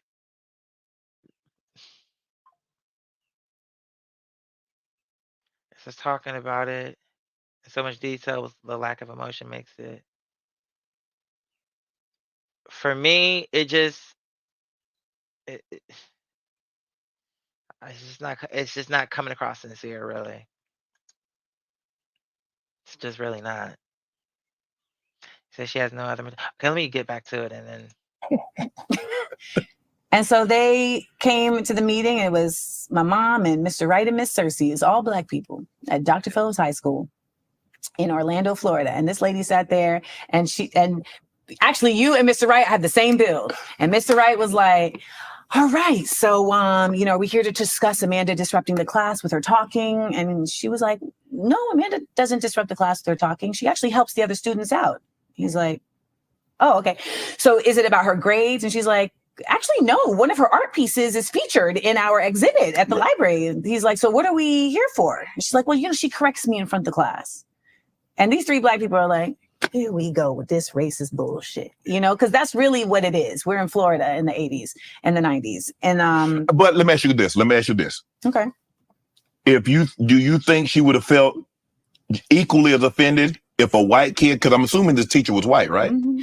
If a white child would have corrected her, I think most teachers would feel some type of way if a child corrects them. That's not for me to surmise. I'm just saying that my experience was this lady giving wrong information. Yeah. And I'm allowed to correct her. Now, this is the same lady who tried to accuse me of stealing. And when a white girl said, no, Amanda didn't steal it, I did, she was like, well, I think both of you need to go to the principal. Right. Like right now, I feel like she's just making shit up. I think she threw that in because he made a good point. And so for her to double down, she had to create a scenario that would be like, no, trust me, she's racist. Because one time also she accused me of stealing. And when a white girl said, no, she didn't steal it, I did. First of all, why would the white girl, if she stole it and you got blamed for it, she got away with it? First of all, she clearly has no character. So if she went as far as to steal whatever the item that was stolen that you're just making up on the spot, but okay, she went so far, she just came out and said, Amanda didn't steal it, I stole it. Why? I'm in Orlando, Florida, which is a notoriously racist state, Florida, in the 90s. And I'm talking to you about a white woman who is speaking about Black people, indigenous people in a country where those same indigenous people have had all of their land taken from them by former criminals that were sent there from England. And she is calling them Stone Age people. And I, as a Black girl, the only Black girl in her class, am correcting her. But my thing is, you're right. She possibly misspoke or she didn't know. I guess my question to you is, why do you even feel compelled at this juncture in this interview? Why would you even feel compelled to try to? Because because I'm not defending. But my thing is that what I'm trying to say, most adults, when kids correct them or speak, feel some type of way. This is not unique to a Black, white, or white, Black. Okay. That's all I'm saying. Okay. I'm sorry that you took it that way. But I remember when I was growing up, my grandparents and Now, he made a valid point. She just ain't trying to hear it. And what just happened right there is not autism. That was just and these kind of people do exist. Where it's like, that's why people can't deal with her. Right here, she's showing it. If they're having a conversation and she's making a statement and he's and she's saying, she told him the story. I was a child. She made it, she did this. And especially if she said, how did you say, even if you did correct her, did you say it to her how you're saying it to him? Like, man, like, how did you say this? The issue seemed more about what she did, like, as a child coming out. And I'm not even saying that she was wrong per se, but I'm saying, was it a race thing, girl? Could it have just been, she still could have, yeah, maybe, I think you could say, yeah, I could see her being annoyed. But that's why she threw that other story in there. She said I stole something within the white girl. Why would the white girl even admit that the lady who lied on Emmett Till didn't say nothing until she was damn near dead. This bitch came out and told right away. She's a child. She knew better than this old lady. Parent says, hey, kids, stay in your place. Adults are speaking. That's all. Maybe that didn't happen where you were from in Orlando, Florida. But where I grew up, when I grew up, kids And did not everybody has heard correct that. adults. Everybody has heard that. So I apologize. Do you see if her you think, like this right there? Right here, what she's doing is what people don't like about her. Oh, all of these things are totally untrue. She's doing it right here on camera. But you see what I'm saying? She's a liar. thought it came off as combative. No problem. Let's get into Now, and you can tell she has an attitude problem. No problem. You have an attitude problem. You can't see that?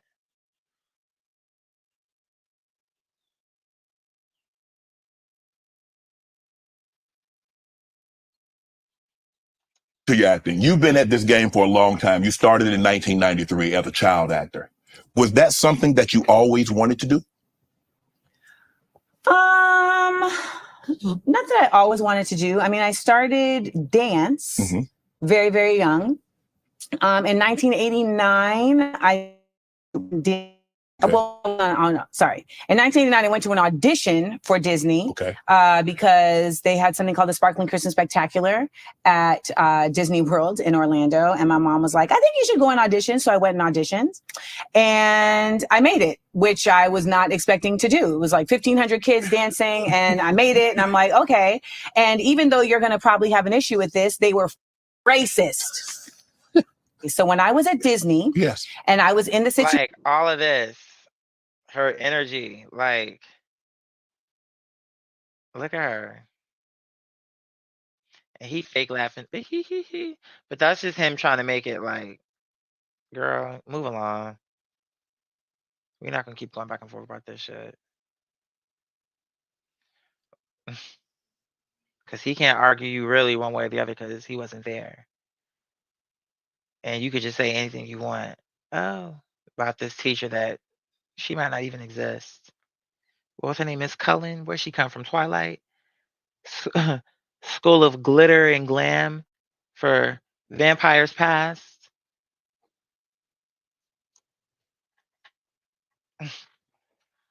What was this lady name? Oh, you weren't in Miss Gulla's class. I was. We were living in Florida, a racist place. And this lady was trying to make people think that indigenous people were prehistoric and over. She sounds like Monique. Oh, she in second grade. Oh, the Constitution, girl. You weren't even thinking like that, ho. Now the indigenous people were still here and they make baskets. Bitch, what? situation at Disney. I was there as the only Black girl. Okay. And there was a whole crew. It's like 12 of us. And so I was called an N-word right there while I was there. And I was also bullied while I was there because I was told that you're only here because you're Black. You can't really dance. You're just here because you're Black. So don't get any ideas. So that's what I'm being told by the other children. Does that suffice as racist to you, or would you want to call it something else? Is that just kids being mean? That's Like, yeah, you see her there, you see her being like all it is. She being nasty. Oh, is that so? She really wanted to get back to that argument that he was like, "Girl, let's move on. Let's move along." Because so when you got into child acting, I'm not gonna sit here and argue with you. We see it differently. And now, so she can't take that he shut it down and moved on. So now she, in another roundabout way, want to come back around to that conversation about racism. And I'm like, girl, what's wrong with you? And it's not autism. Girl, you need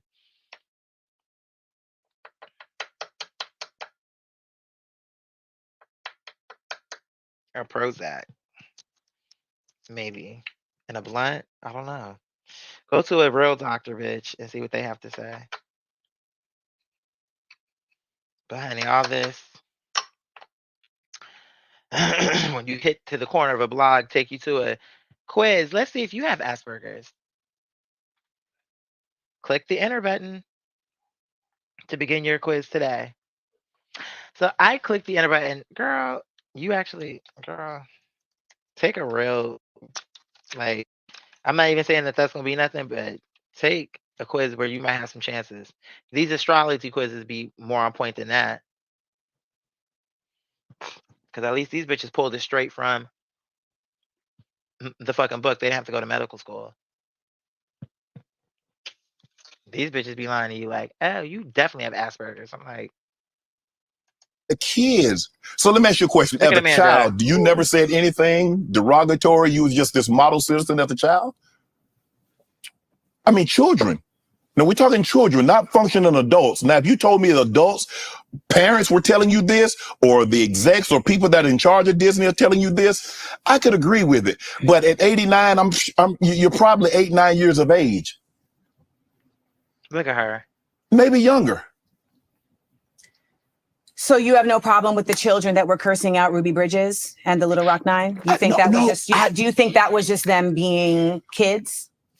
Two things can be true. Kids can be kids and not function as an adult, and things can be wrong. And sometimes when kids say things, they're repeating what they heard their parents say. They don't know it's wrong. So what about the children who are receiving it that know it's wrong? Does that not matter? Yes. So if I'm 10 and I'm receiving that treatment and I know it's wrong, does it make my experience of it less? It doesn't make it any less valid. No. So that's what we're here to talk about. My experience. Yes. So my experience is that I experienced that and it was difficult. So that's the valid part of this. I'm not here to pretend. Now, mind you, she's the one who brought this whole conversation into, oh, do you think that wasn't racist? Whether you agree with his answer or not, you ask him a question, he answered the question. Now, look how you're talking to him. You're just rude. We're here to talk about my experience. So, and then how it was the way how she did it. Like, I mean, you realize he really could pull the plug on this entire thing. He don't actually have to have, he could pull it and just explain, yeah, we had her on and she lost her mind. She was like, that's but I thought this was Miss. Oh, I want to make sure you feel comfortable in your space, because as Black women, we always feel the need. Like, I'm like, girl, that is true for Black women. It's not true for you. Confirmation. Like, it's not true for you. Shrink where? She just be talking. Protect those people because it's irrelevant. Be kids and not function as an adult, and things can be wrong. And sometimes when kids say things, they're repeating what they heard their parents say. They don't know it's wrong. So what about the children who are receiving it that know it's wrong? Does that not matter? Yes. So if I'm 10 and I'm receiving that treatment and I know it's wrong, does it make my experience of it less It doesn't make it any less valid. No. So that's what we're here to talk about, my experience. Yes. And so my experience is that I experienced that and it was difficult. So that's the valid part of this. I'm not here to protect those people because it's irrelevant to the conversation. So when I'm talking about me being on this dance show, I was there and it was there was other. Oh, none of those things about me are true. People keep saying things about me that aren't true. I'm just like, what? I'm like, you're literally doing it right now on the show. You can't see that?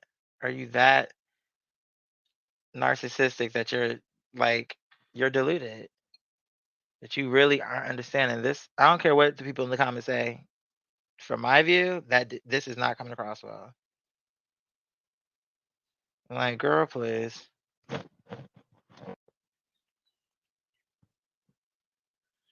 So that's what we're going to talk about. Thank you.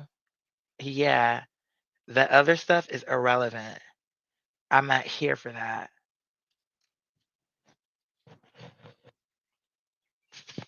I'm like, it's not autism that's your problem. You're just not really, you don't know how to deal with people. You're not, you actually aren't, you don't seem like a likable person, like a fun person to like, oh, let's call Amanda. Why? So we can argue all the way to the club? Yeah, sounds like a good time. No. Other kids there who were actually really kind and they had been in like the business. And so for instance, shout out to Melissa Salamoni, her grandmother, they were, well, they were not, rich, and a lot of other kids were really rich, and so they got pushed to the side because they wasn't rich. So her mom, her grandma, and my mom like really like they kind of found each other, and that's where I learned about headshots and resumes and agents, etc. And I was able to get an agent from that. Okay.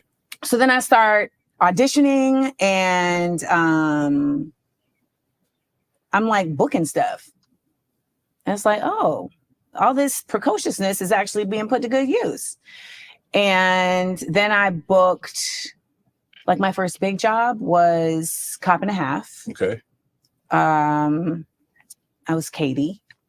And I remember being at my 5th grade trip to Wekiva Riverwalk and my mom pulling up and was like, we got to go to this audition. I'm like, come on, we're about to go on a nature hike. And she's just like, no, we have to go. I really think we should go. So I'm just like, ugh. So I was never like the child actor, like the typical child actor. Like, and my mom was never like, she was never a momager. Right. She was more so just like, you know, it's like if you don't want to practice piano, but your parents know that practicing piano is good for you, like that's really what it was. It was like, you don't want to go, but I know this is good for you and I'm the parent, so we gonna go. So you said you weren't like a normal, so you did normal things like a normal child. You didn't have like, you didn't get homeschooled because you was on this show and you did this. You were shooting 3 or 4 times, No. you know, 4 or 5 times a week. No. You had a normal life as a child. Yeah, and my mom was very about that. So like on My Brother and Me, when I was on My Brother and Me on Nickelodeon, Right. I was only supposed to be on 2 episodes, but they really liked my work. And so they said, okay, we're going to write her into the whole show. So my mom was like, well, what does that mean? And they were like, well, that means we're going to do 15 episodes. No, it was 12 episodes. Okay. But I'm only in 10 because my mom was like, well, she has a trip with her aunt. So how did you feel about that? Fine. Because I was never about like this was a hobby. It was a hobby for me at that age. Okay. I was a gymnast. That was what I was more interested in. I'm like, I got to miss. Well, Bella Caroli wasn't coming to your school to get you to sign you out of school, Amanda. No, but my coach was picking me up from school to take me to the gym. I went to Orlando Metro. Shout out to Jeff and Christy. Yeah. I mean, I was a gymnast for real. Yeah. So, but I'm not sure. I don't understand. No, but I'm saying like Nickelodeon, this is a paying job, I'm assuming. Doesn't matter. I'm a child. Remember how children have different things about how we understand things. So it didn't matter to me. I cared about gymnastics. Okay. So literally, like when I was going into the audition for Nickelodeon, you had to do this long walk from the parking lot to the audition. And I just remember crying that whole walk because I was mad because the coach had said that day that I could work out with the level 8s. And my mom said, no, we got to go to this audition. And I was just like, I want to work out with the level 8s. But I booked the show. So at the time the Nickelodeon was going on, I said Britney Spears, Amanda Bynes, Emma Roberts. Did you meet any of these? Mm-mm. No. Did you Watch know Shot Her Next, anything just about? 'cause you Did said you that. know any other child actors? Well, the ones that were on the show with me, but I wasn't. I mean, I was very insular. Remember, I wasn't out here either. This was in Orlando. Okay. So like we shot on the same soundstage as All That for a little bit, but we never met any of them. Like literally it was just like in passing. Then they left and Gullah Gullah Island took over. But you're very insulated. Right. I mean, you're not really like.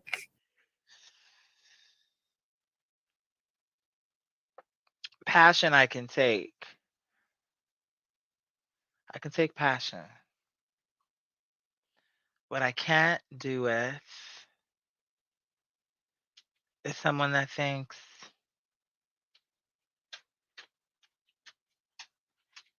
well, to begin with,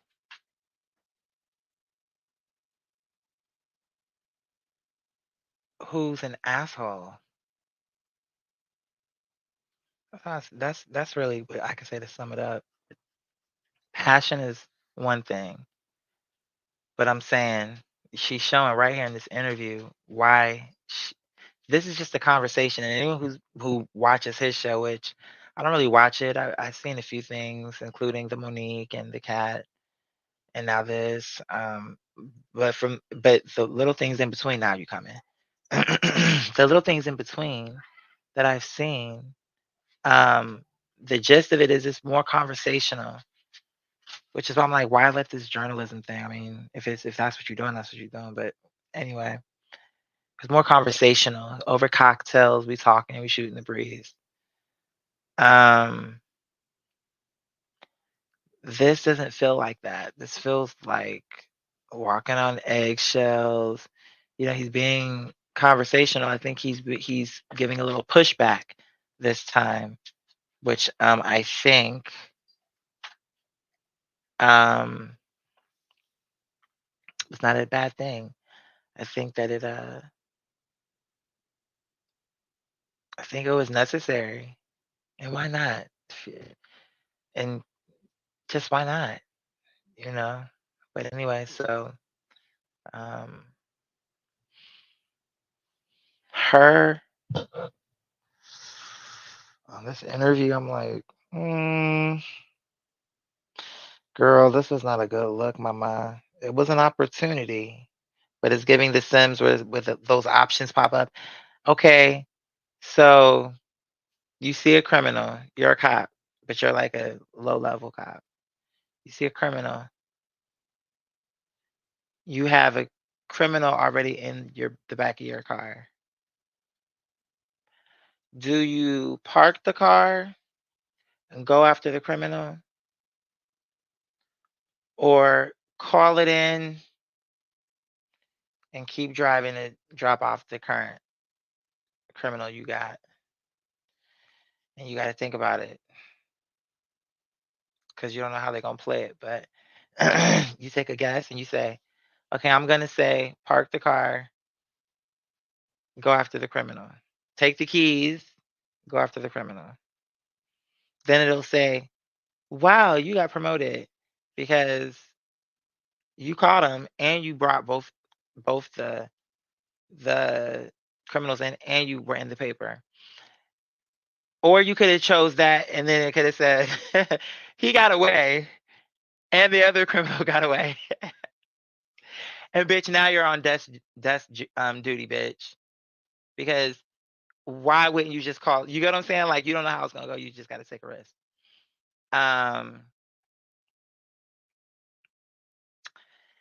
In Amanda's case, I feel like she chose the wrong answer. I think she chose the wrong answer. I think she chose the wrong answer. Okay, let's get back to it. I mean, also, like, it's not like I'm the star of the show, Right. you know, so I'm not going to, I don't even think they had like Nickelodeon Kids Choice Awards or things at that time, but we only did one season. Okay. I mean, okay, they okay. played the season for 7 years. Right. You know, but it wasn't like, and again, like I didn't have a momager. I didn't have like a publicist. Right. And, you know, there's like a lot of kids in those situations, their parents are seeing them Push you. as, you know, you The meal ticket. Yes, you the meal ticket. Your mom never viewed you as that. My mom is dropping me off at work so she can go to work. Okay. You know, so I'd be on set, you know, by myself, but I was just super duper fortunate that, you know, we were taken care of, we were protected. You know, when you see this documentary Quiet on the Set, you just feel so you feel so sad is such a generous, is such a not accurate word, but you just feel so bad that these children were not protected and they should have been protected by the adults that were around them. Mhm. And I was protected. And the creators of the show, Calvin Brown Jr. and Alunga Adele, like they were really not playing around with the blackness. Like Like, and all of what she's saying right here, I'm sorry, it's not giving me autism. It's too conceptualized. Which I want to go out? Okay. I'm gonna stand by the window, but what we gonna do is let me know if y'all can still hear me. I'm gonna scroll down some so I can see. Hold on. Come on, sweetheart. And you gotta get up. Okay. Let me get it playing because I'll still hear it as long as y'all can hear me. everybody was black on this damn Right. show. And that was essentially why the show actually did not go forward, because they wanted them to coon it up. And, Careful, you know, there was this careful. kind of trend. Remember with JJ and I don't like, they wanted them to go that route. And they was like, nah, we're not doing that. Like, this is about a black family. Like, let them just be a black family. Right. And so for me, it was very, Careful. it was a dope experience, but I'm very proud though that at one point they had called parent conferences with the director. What did you do?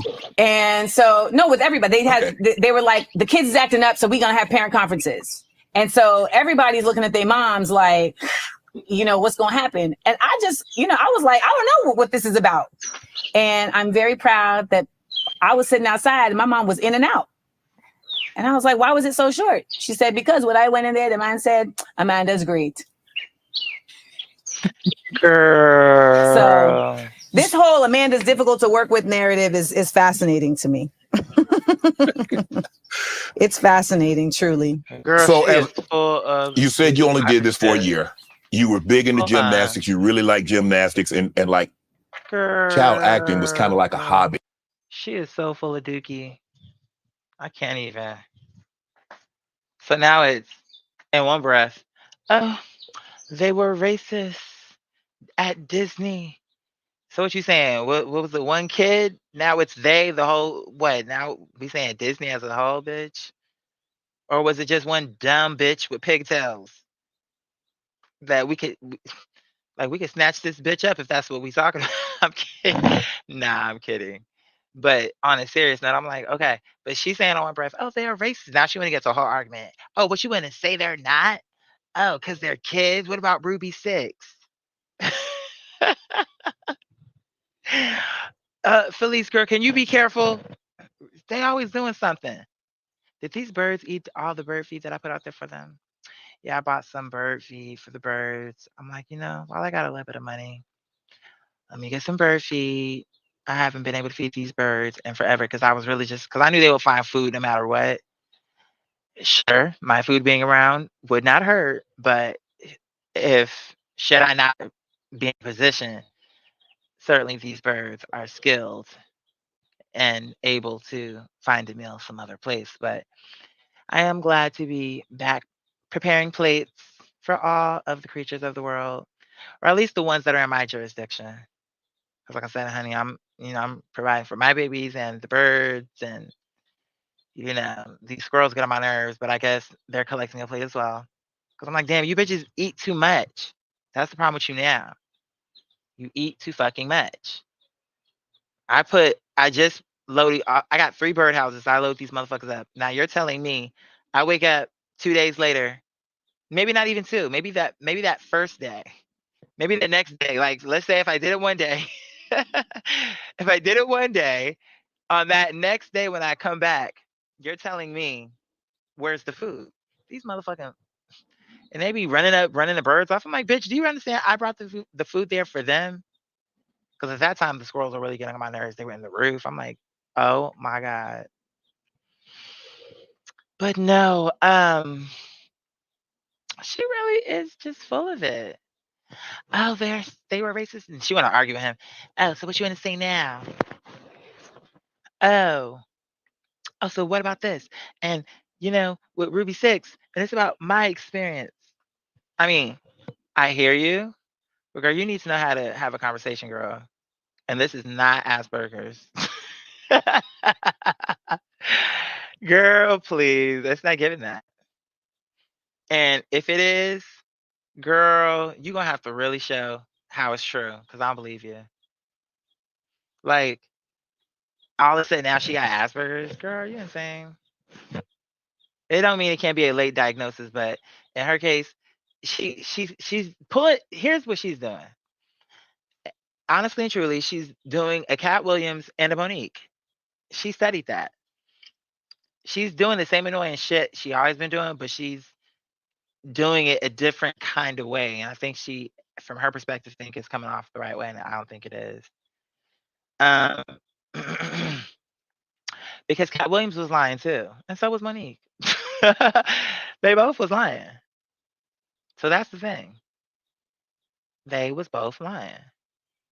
This nigga ain't girl, 3,000 books when, where? Oh, because we didn't have TV. Okay, you know who you remind me of? You remind me of that Tyler, the celebrity ghost reader, or what does he call it? I'm like, this nigga is so fake. Y'all can't tell. I remember one time many years ago. I think I talked about this on a story time. Remember when I had gone? I had gone out with my friend one night, and we would come back to the crib. We would game. Like it was honestly a good time. But look, one night we had gone out and we came back, and we come back. He's like, "Oh, I want you to see this guy. Um, he's he's this what was he calling a psychic? Oh, he's this guy, and and you gotta watch it because you know." I'm like, and when he pulled, I'm like, "Bitch, I already seen this person before. He is so fake."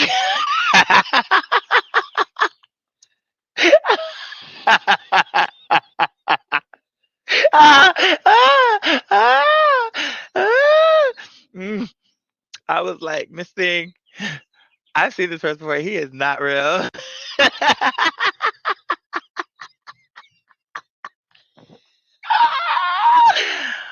Oh my word. Oh my God. You hear that owl in the background? That is funny to me in real life. Uh, Do y'all hear this? Do y'all hear this owl? There really is an owl out here. And there's cardinals too. That's what I'm saying. I'm like, see, there I go again. But yeah. They were racist. What do you think about that? Oh, and you're not gonna like it, but they were fucking racist. I'm like, honey, girl. Okay. It's just what she was saying. Okay, but when she said it, I'm like, what's she saying okay for? Because sweetie, he actually was making a point. Now you can have an argument to go back with him if that's what if you want to do, or you can let it go, but you letting it go like he didn't make a valid point. Cause just like he said, you know what I'm saying? And especially with how you be coming across, bitch, your mouth. You got a smart mouth. You be talking like when someone like, oh, it's about me. Like you see how you be talking. And you be reckless in your comments too, girl. I remember that about you. Like, and reckless over nothing. It'd be like, what? I said, oh, okay. I wish I would never looked her up. I liked it better on Insecure. Cause now this part is showing me, ugh.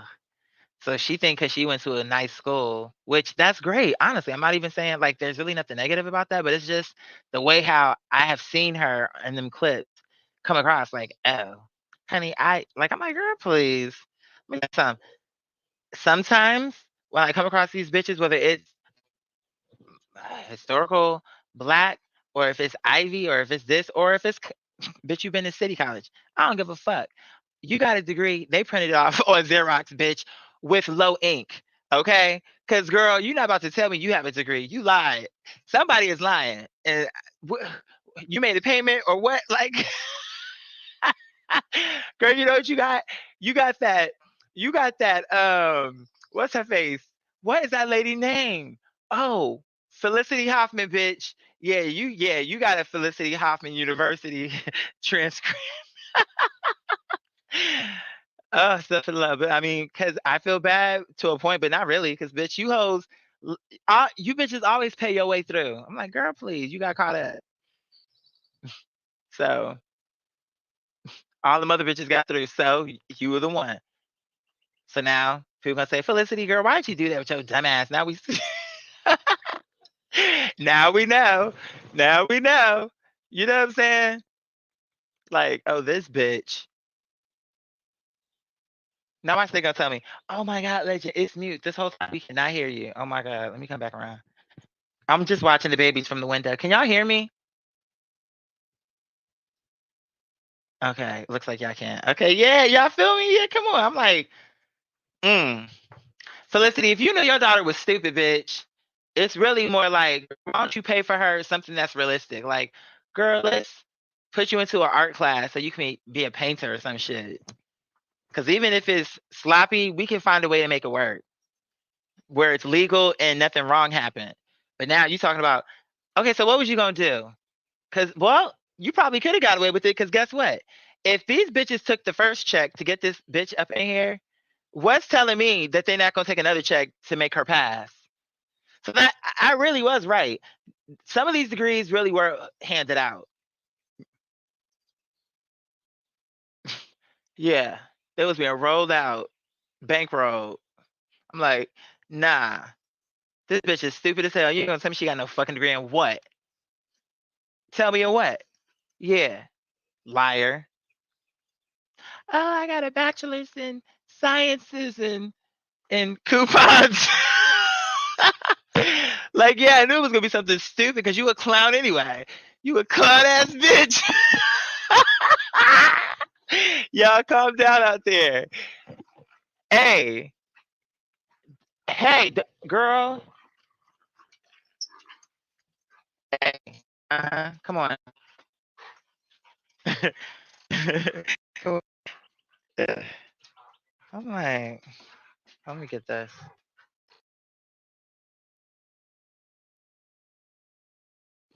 Yeah.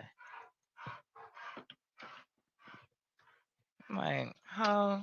You graduated from where? What year? Magna cum what?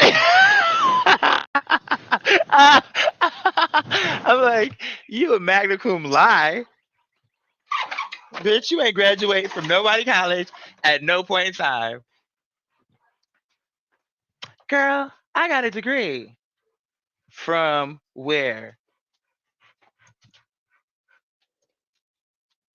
Lying through yo motherfucking mucked ass mouth, bitch.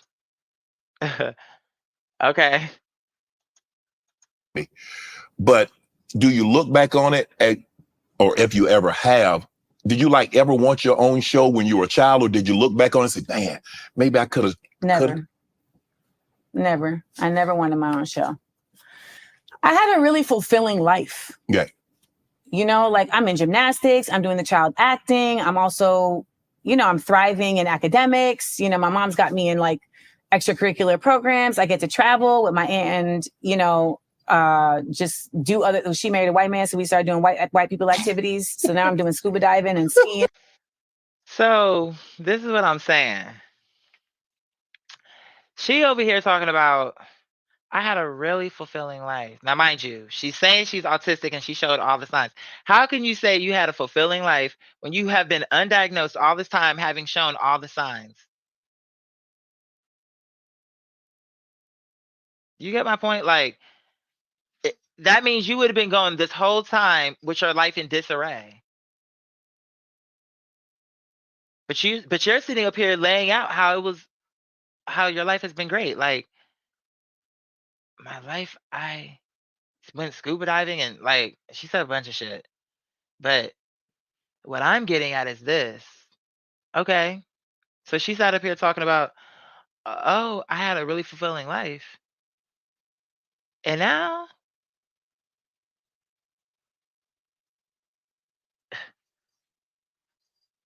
I want to hear more. Bless you, sweetie.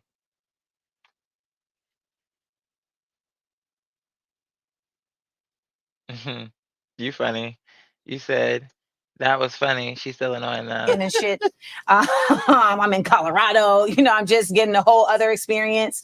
And, for all intents and purposes, and I just want to also just bring this to light for you because this is going to be a theme throughout this interview. Okay. I am a Okay. scholar of race. Okay.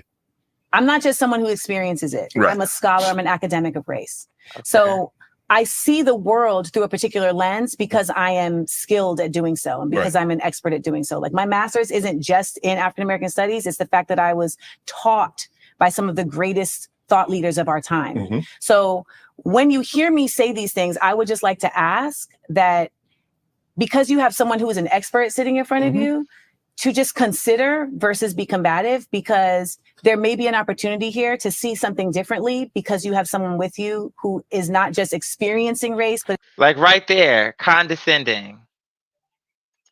Condescending. She's saying she wants him to consider that I'm not just living as a Black person, I am a scholar, an expert, I have a master's. This is a person who at least got to be, 20 years older than her? What? And she's asking him to consider, because she have a degree. And she don't want to consider, so that's the narcissism. That's the condescension. I am an expert and I have been taught by the masters. So can we just consider when I say something for you not to be combative, instead see this as a learning opportunity? Can you not see right now she's doing what she was doing when she was in school? See, it's not that he's a teacher, but in a way it's that same scenario where she's trying to school him. He's not trying to school her though, actually. He's just asking questions from another side. But okay, fine. It's like, it's condescending.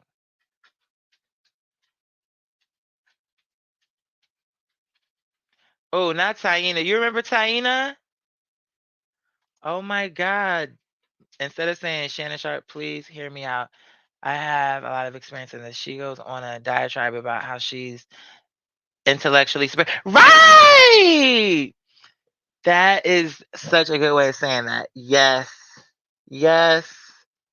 That was perfectly worded. Absolutely. Absolutely. Absolutely. Oh, honey, definitely not Penny Proud. And like you said, where's the comment? Hey, my love. I don't know where the comment went, but yes. Penny Proud, honey, please. It wasn't even given. Grandma, what was that thing that she made? Grape jam? She made something that people were like, oh, grandma foot snacks. But she made something nasty that people were like, we live. And then what the secret was that she stuck her real foot. I'm like, okay, she really should have gave y'all a recipe y'all could use in real life. Because what happens if something happened to her? The recipe is gone because we don't have her foot no more. Oh, we supposed to keep her foot? Girl, gross. What, like a lucky rabbit foot? And just put it in the sauce when we need it? You're crazy. No, she should have gave us a recipe we could use. Isn't that true? Because the recipe don't work without grandma. Wasn't it secret that her foot went into it? Was it the pork rinds? Is that what it was? Some pork rinds? They were something, but it was a snack, wasn't it? And I remember everybody went crazy. Oh, wait, we need more grandma snacks. Now, we as the audience, I think at this point we knew, like, girl, these are feet snacks. But everybody, ooh, more grandma snacks, more grandma. I'm like, now, why would she go on TV and say, oh, girl, I put my foot in it. Let me show you, Oprah. Or whatever person they had up there playing that character. Let me show you. I'm like, so she's that stupid? Now y'all got a lawsuit? Because what are we going to say? We done sold 30,000 bags of this potato chip. Each one had some of her toe jam in it and nail clippings. Each one. Lawsuit, class action. Any earnings going back into the pot to distribute to your customer. Those bitches are getting their coins back. Maybe a little bit less because by the time you split it up, it's like, okay, we spent $5 on these snacks. We got about $3 back. Isn't that what happened with her? Okay, let's get back into it. I'm from Grenada. And consider my perspective on the Black experience because I am schooled by the masters.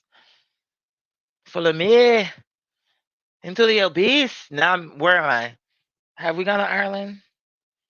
Did we book a ticket? I think we were illegally in Grenada, bitch. Is that a part of the U.S. territories, bitch? I think that's just a country.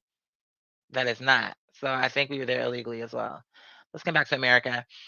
Is also examining, and there's a different intellectualism about that. You know what I mean? Yeah, I do. Different intellectualism about that. And I say that also because that's why I went and got my master's. Okay. I went and got my master's because I know that we live in a world that loves to try and find ways to undermine Black people's minds. They love to find ways to undermine Black people's intellect. Look at this DEI bullshit. This DEI bullshit is trying. Like, I'm not. Here's the thing. Even in that, what she said, there's truth even in that. But now she's doing what Monique does. You're projecting this off on him. So what are you saying? You thinking what he's saying and what he said, you felt now you turn that into what she just said? Like, why are you taking this there?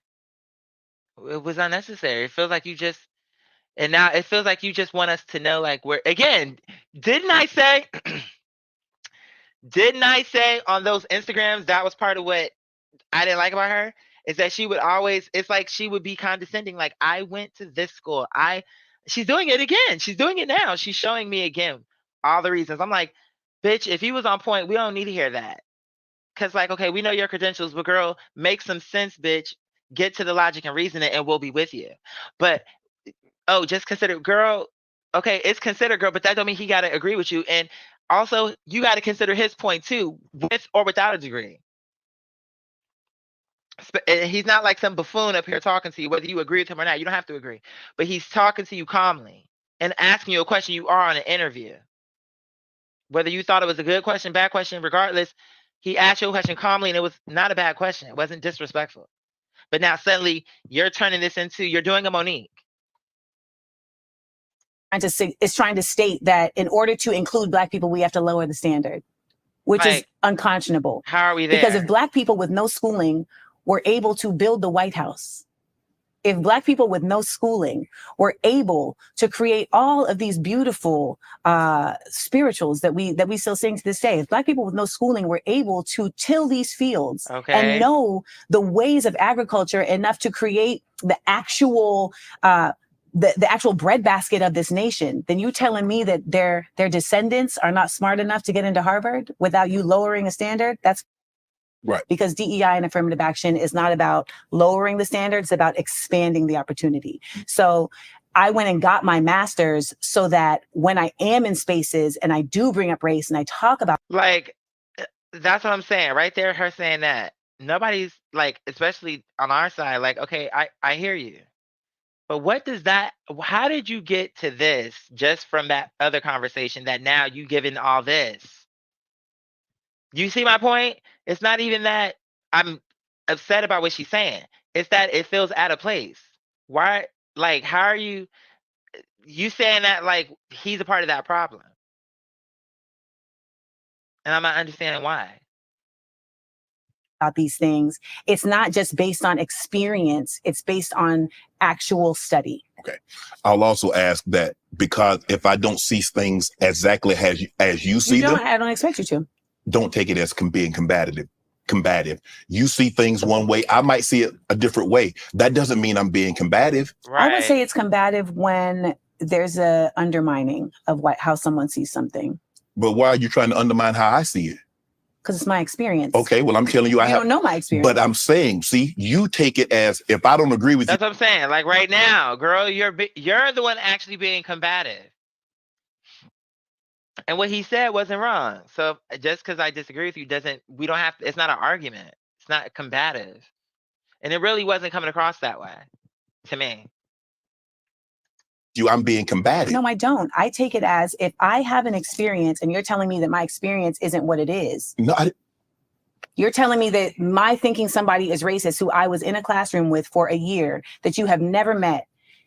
You are emitting doubt upon that because of your own experiences. No, I was talking about the teacher and you. Right. And I said in your I believe based on my experience and a lot of people is that kids correct an adult, no matter what society it is frowned upon. That's what I was saying. Okay. You took it as that I'm trying to minimize your. And that's what I'm saying. So you see how she brought it back to this argument. He tried to move away from this, and she little by little brought it back to that argument that when she couldn't take that, he shut it down.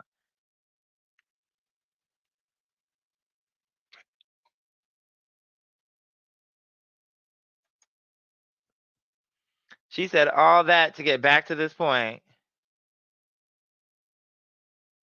Does she? She can undermine you, but you can't. Right. Because he was like, so you can. Oops. Because all he was saying, which anybody, I'm sure most of you in this audience of any age have heard before. We've all heard it. Like, oh, this is an adult conversation, or just little things like that. Even if it was said different, it was something to that effect. Like, especially if it really was a real child, like, this is an adult conversation. Or whatever, it's an adult situation, whatever the case is, but she know, like, she gonna act like she don't know what he's saying. And he's not, I mean, he's not saying, because you came with a second story. You should have led with, this girl said or you said I stole something and the girl said I didn't. Why are you leading with this other story? You thought that was going to do it, but when it didn't, you threw this other made up story into it. I don't even know if that first one was real. She always wanted others into her crap. I don't think she's biracial. Wanna be the black woman. I think I could be wrong. I think she said something like her dad is black, her mom is like black too, but just Grenada person. So I think she's just black, but like from Grenada. Yeah, like I'm saying, I'm like, she know what he's saying, but she trying to make it into a thing where I'm skilled. Like she's saying, okay, so you're skilled in study. What that got to do with? So now we back to this shit about. So you think by you saying all what you said, you want him to concede the point that okay, yeah, girl, hush your little mouth, hush your little mouth. Cause girl, you talking real big right now. This is on some stupid shit. Experience and say, well, I'm defending her when I wasn't. Okay. I think there's something worth saying that could come off that way, and it should be something to consider.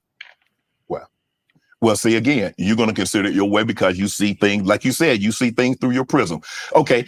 I think it's fascinating to watch you accuse me of doing the thing that you're doing. No, fascinating. I think it's fascinating. This is your interview, so I won't interject what I think. But anyway, your mom is white. See, now look. She wants to. You think from this experience, do you think that he's gonna feel the most? Like, would you be shocked if you found out that he didn't feel super positive about this? And she'll have an excuse about that. She can't accept that actually she's just coming off not great.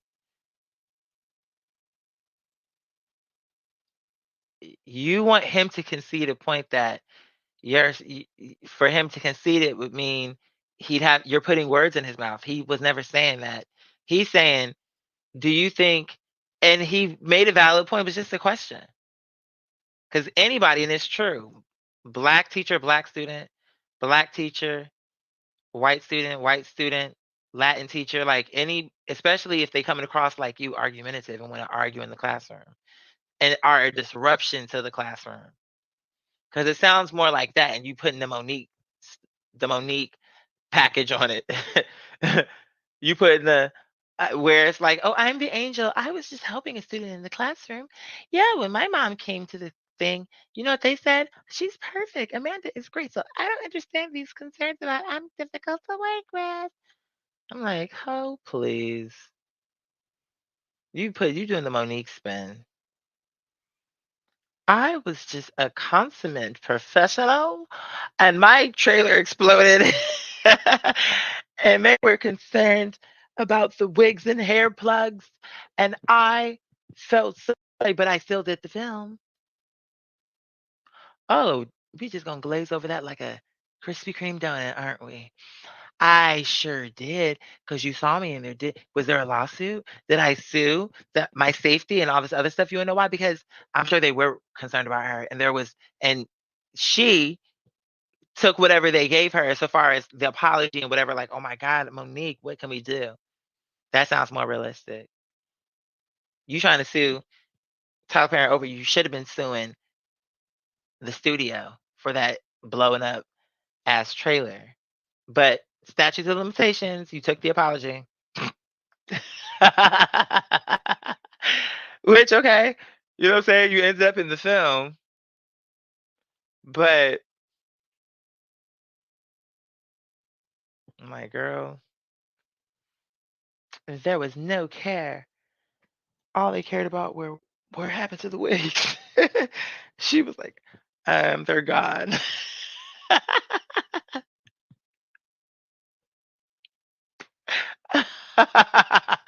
It just sounds so silly to me. But that's to me this energy, like, I want you to admit that you're like, girl, Amanda, this is exhausting actually. I'm about to get off.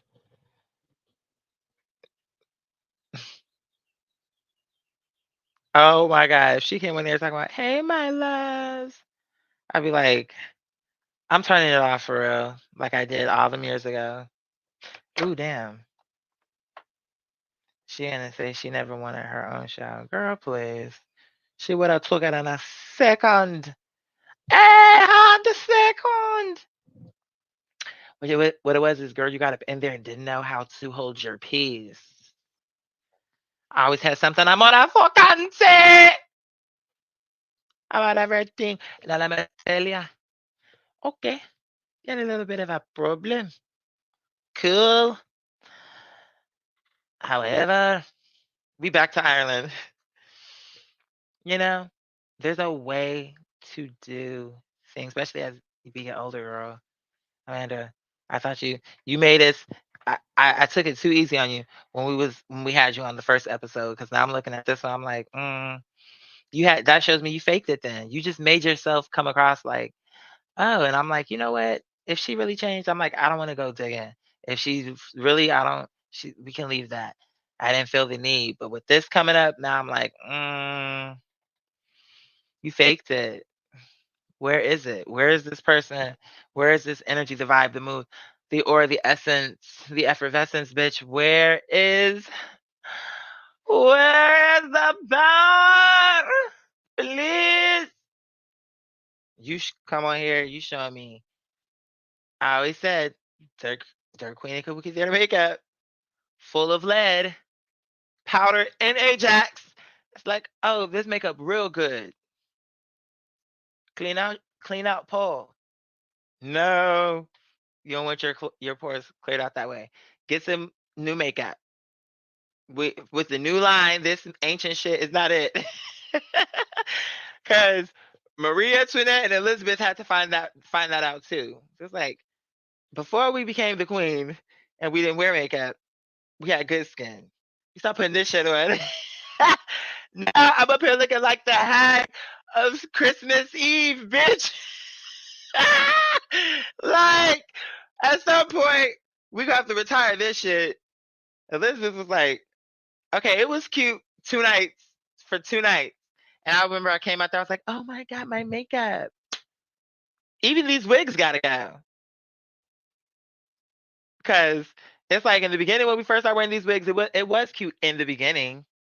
Over time, it was like too heavy. How often can we get it clean? How long does it take to dry? We can't be in public till we get our wig done. How expensive, It's like how are we really doing this? Because some of those wigs were really extravagant. I'm like, what'd you do?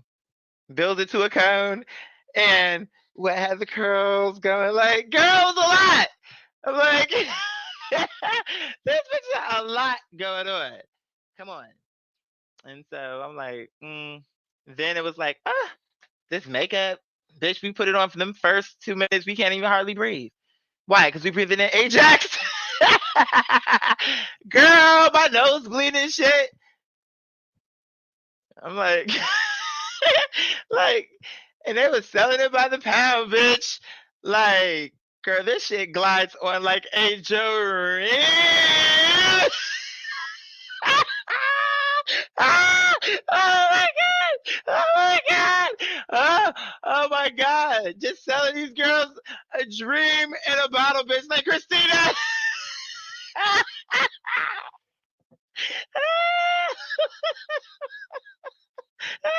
I'm like, yo, oh, oh, oh, oh, oh my God. Pull it together, girl. Pull these wigs. Get your makeup. Do what you gotta do, because you're still in the movie, bitch. You're under contract. And she did do it. Now, if she really would have been that, okay, if it would have happened how she said, that's what I'm saying. With her, you can't ever, because if it would happen the way she said, I'm off the film and I'm getting paid and we get collecting insurance for the trauma. But now you going after Tyler Perry, he don't owe you a check. These bitches actually could owe you a check. Girl, hush. Now let's find out. Girl, that was not her trailer. That was the food truck that was empty. Well, now. You said she'd be a good college professor. She sure could. Be right up there talking nonsense, just like the rest of them. They be up there talking crazy. Now, I thought that as a kid though. Like, what's gonna happen when I turn into an adult? And like, some of these girls are gonna still be around, but like, are people gonna get smarter or more stupid? Now that I'm here, I'm like, oh, well, that answers that. I told y'all about the girl who told me some stupid shit about my college professor. I'm like, girl, please. What college was that? It was another cardboard. Uh, what you call those? Storefronts. Okay. Storefront of the storefront, bitch. We gotta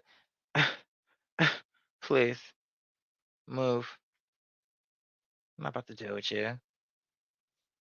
Man, I don't want to be too stupid.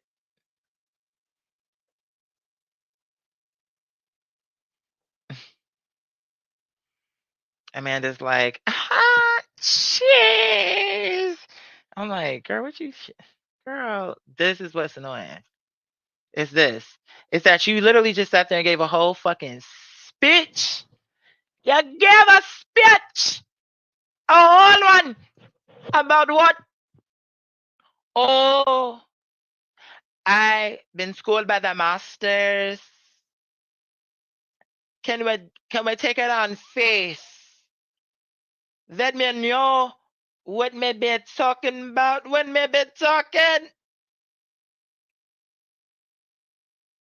Because I'm an expert. I'm not just black. Now, mind you, her concern is, oh, people tell me I'm not black enough because I'm from Grenada, where they got fucking granola, bitch. Cute. But now you're gonna sit here and tell somebody who actually, you get what I'm saying? But okay, fine, because I'm still taking it on like, okay, you're a black woman, fine, because I'm not. That is not a big deal to me. But what is a big deal is you talking to somebody, telling them, can we just, when I say something, instead of you being combative with me,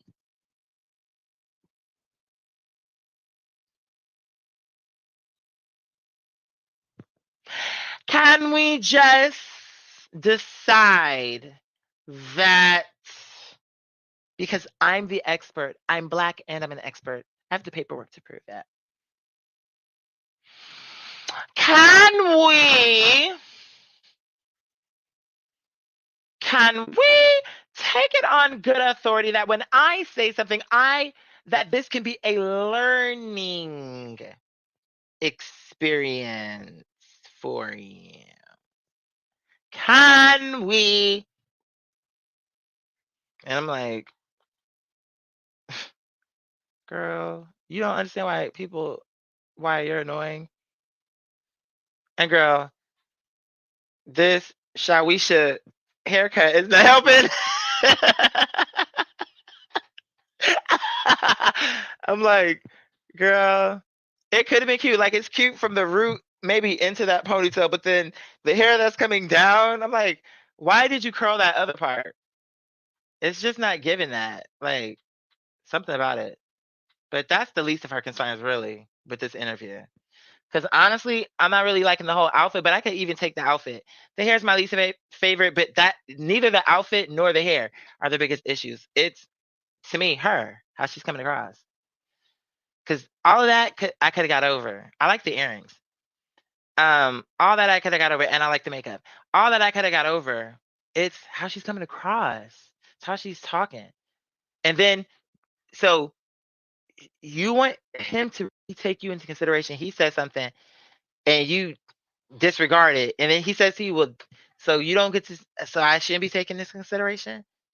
Like, you're not being reasonable. That's the issue. Not, girl, I never seen that video. That's that video where that girl punched that child, and they were talking about Sharkeisha. No, I'm like, Sharkeisha, is that really, girl? That's the reason. Oh, that's what Sharkeisha hair was given. See, that's the reason why I didn't know that. That shows me it's a double turd, bitch. Because what I do know is, if I'm correct on that video, yeah, she is someone who I'm like, ew. And then y'all put it on tape and put it out for the internet. I'm like, girl, bye. Let's get back to it. How much more? My That is, mother is not white. is your Why mom. do people keep saying my mother is white? She's West Indian, so She is a black woman from Grenada, which is a black island. she married a white man. No, she did not. You say you started doing white. Oh my god. Oh my god. That part was so your mama was white. So your mama married so your mama married a white man. That was funny. I'm like, Shannon, you slipping. Now that, especially if you got that wrong, she could be like, girl, come on now. White things? My aunt married a white man. That's what I said. I said my aunt married a white man. Oh, on trips with my aunt.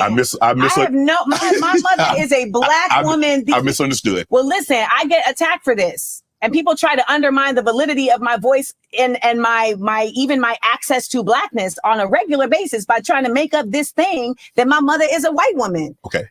My mother is a black woman from Grenada. Grenada is so black I know that Maurice. But here's what I'm saying. So now you're appealing to him about people try to undermine my voice because of this, that, and the fourth. They're saying my mom's white. Okay, cool. We can accept that. But you just sat there and tried to do that to him. But you did it through paperwork. You tried to do it as, oh, me being black and because of my paperwork, like through education. So we can't go, so you, when I say something, you can't have a response, because take it on my word and my paperwork that I know what I'm talking about. So you're trying to undermine him and his feeling about something, but you want people, but you're appealing right now, like, oh, they keep trying. I'm like, girl, but you can't see that. Bishop said in a speech that the FBI was worried about Grenada more than they were about Cuba, because if Grenada really did become communist, they could influence Black Americans because we are Black and speak English. Okay. That's how Black Grenada is. Well, that's on me. Because Like right there, that seemed like a silly thing to say. I don't understand.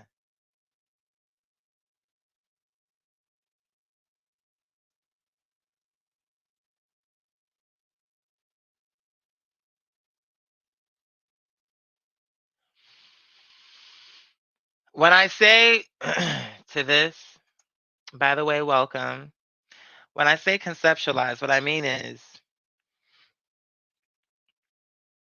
with you, and you also have to remember the full conversation being had on her end, which is, according to her, she looked it up and her mom looked it up. And when she looked it up, she was like, oh my God, all of this is me. And when my mom looked it up, she was like, she displayed all the signs. So it's not that she can't conceptualize, but certainly if she's autistic on the level of displaying all the signs of autism, don't you think there will be some proof of that? Meaning, and she's explaining how her mom was not really around, her dad wasn't there. So you're telling me she's a fully blown autistic person who just, with no help, is on this? Like, it doesn't make sense. It just isn't. What I'm saying is, she's not that one. Because, of course, like I said, you have people out there in the world who, under all circumstances, can get a job and live and be, but depending on what the condition is, they will need assistance, and that's okay. But oh, I showed all the signs, but somehow she just, you see what I'm saying? Like, somehow she just, and what makes her autistic? Because she knows how to have a conversation. She know, like, there's no blocks there. There's no it's not that even that it's awkward. And when it is awkward, it's not as a result of, oh, it's because she has Asperger's. It's like, to me, I think, I hope I said that right with the conception, because what I'm saying with that is, it's not just about conceptualizing. It's the fullness of it. Because I don't want to say, I want to be sensitive to the autistic boys and girls and still make the point where it's like, there's going to be something there. You talk about, you showed all the signs, but when I say conceptualizing, I mean, like, you're sitting here being able to see a situation, understand it, see the energy, like, respond, know how, you get what I'm saying? Like, it's like, there's, what is it? It's like, there could be something going on with you, but it's not giving me autism. That's just how I feel about it. But but it's not to say that autistic people cannot conceptualize. It's just, okay, you're autistic. That's not just a word. That means something. That means something. So when you have it, if you're diagnosed autistic, Asperger's or something, that's for a reason. And you're not going to tell me, oh, I had all the signs and somehow you just got through life. And the issues that you were having were, oh, I was helping the others. Like, it just seems like it doesn't seem kosher. Now, somebody else could have said that, and, like, if I'm watching them, and if I'm listening to them and I'm watching them, I'll pick up on that. Like, okay, I can see I get it. For example, that guy, what's his name? The billionaire, not Bezos. Bezos, Cuban, Musk, Elon Musk. He, to me, he's a person who has success, but he's off. Like, not off in a negative way. Well, he could be off in a negative way, but I mean, like, it's something you can see something's happening there, even though he has success. It's not to say you can't have success, but there are things going on. And it's just like what the legend said before. Like, you may say some things that are kind of off the wall. Now, with Elon Musk, I can see you saying he said some off the wall things. To me, that would be more true for him.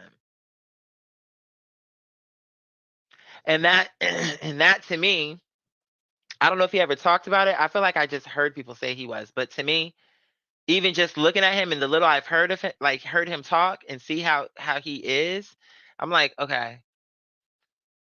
I don't know if that's been totally confirmed, but if it is true, I wouldn't be shocked because there's something happening there. And he's really good in this area, but he does seem to be awkward with like his communication with other people. So he's really great over here. Like, I get it. Like, I can see that. Even though he's up here, like he's earned a lot of money, it's like, but that I can still see the signs. But what I'm saying is with her, I'm like, I don't feel that. I don't feel any of that. I don't feel any of those like you're saying you showed all the symptoms, but yet I'm not seeing any of that with you. I'm not seeing any of the like, okay, she's totally gifted over here, and then we can see how she has like how it's something there's people who is it? There's a person that is coming to mind, but it's not, it's still blurry. There are people out there who are even known who are that I'm why am I you said she doesn't realize until she was. And the thing is maybe I do believe people can be late, like diagnosed, but the thing is, I would say those people are the ones that oftentimes are the ones she was describing, but did not apply to her, who are like don't have the resources and are like in bad places that don't have the resources or education or opportunity. You get what I'm saying? But in her case, that wasn't the case. She had a therapist. She could have been went to what you call it to see what was good. Like talking about, oh, I always said no. You probably joked about it because maybe you saw a few things and was like, oh, that's me. I'm on the spectrum. I'm like, girl, you one of those. I'm on the spectrum because I doodle and I line peanuts up in a row. I'm autistic. I'm like, oh, okay.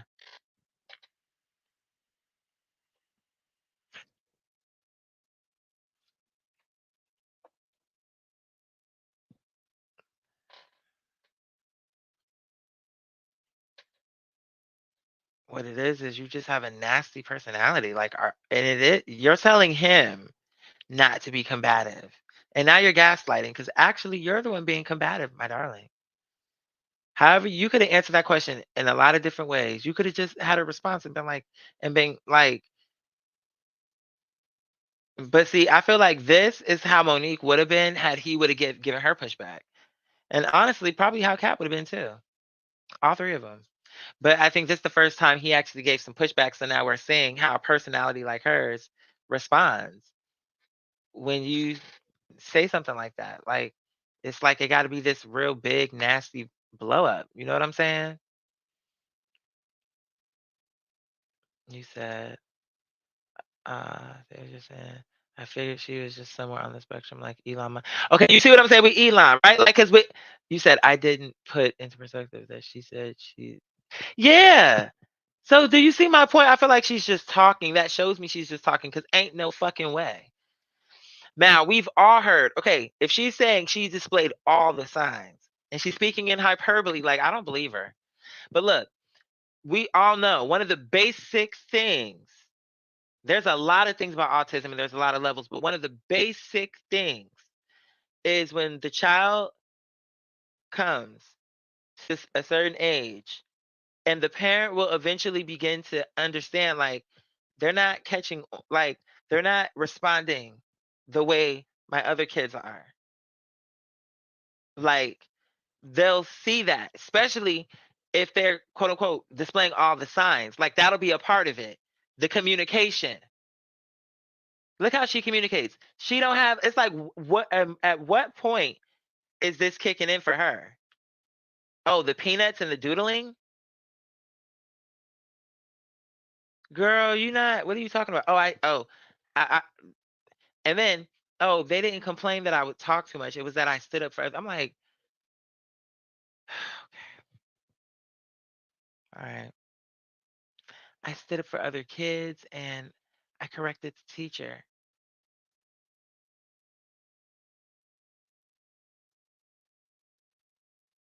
I'm like, okay, Amanda the Great, clearly. I that's all, and it's like it would be one thing if in the conversation, like, okay, show, because but you faked it. That shows me you faked it. Or like, so what's going on with this? Because I'm like, you just were making. I swear, she was just on here and we were like, yo, we like this. This is good. This is a good vibe for Amanda. Good look. We just said that. Now here you come on this. First of all, even though it's not really my style, but I was liking it better on that other show because maybe it just felt more comfortable. I don't know. This feels too like Sister Honey Girl. You know, let me show y'all. I got my kinky twist in. I'm like, girl, but you curled them wrong. Like it's just not it. You not saying that? All right. I- It started right, and then it went somewhere else. I'm like, you got curls up here. Girls giving me bad quinceanera cheerleader on speed. Like you got the cheerleader kind of side pony. Is it a side pony or center pony? It starts center but goes side. Then you got a curl here, then mostly straight, two curls here. I'm like, it's bugging me. It's not the biggest deal though. It's not the biggest deal. I'm not gonna make. Yeah, I'm talking about it because we're talking about it, but it's not the biggest deal.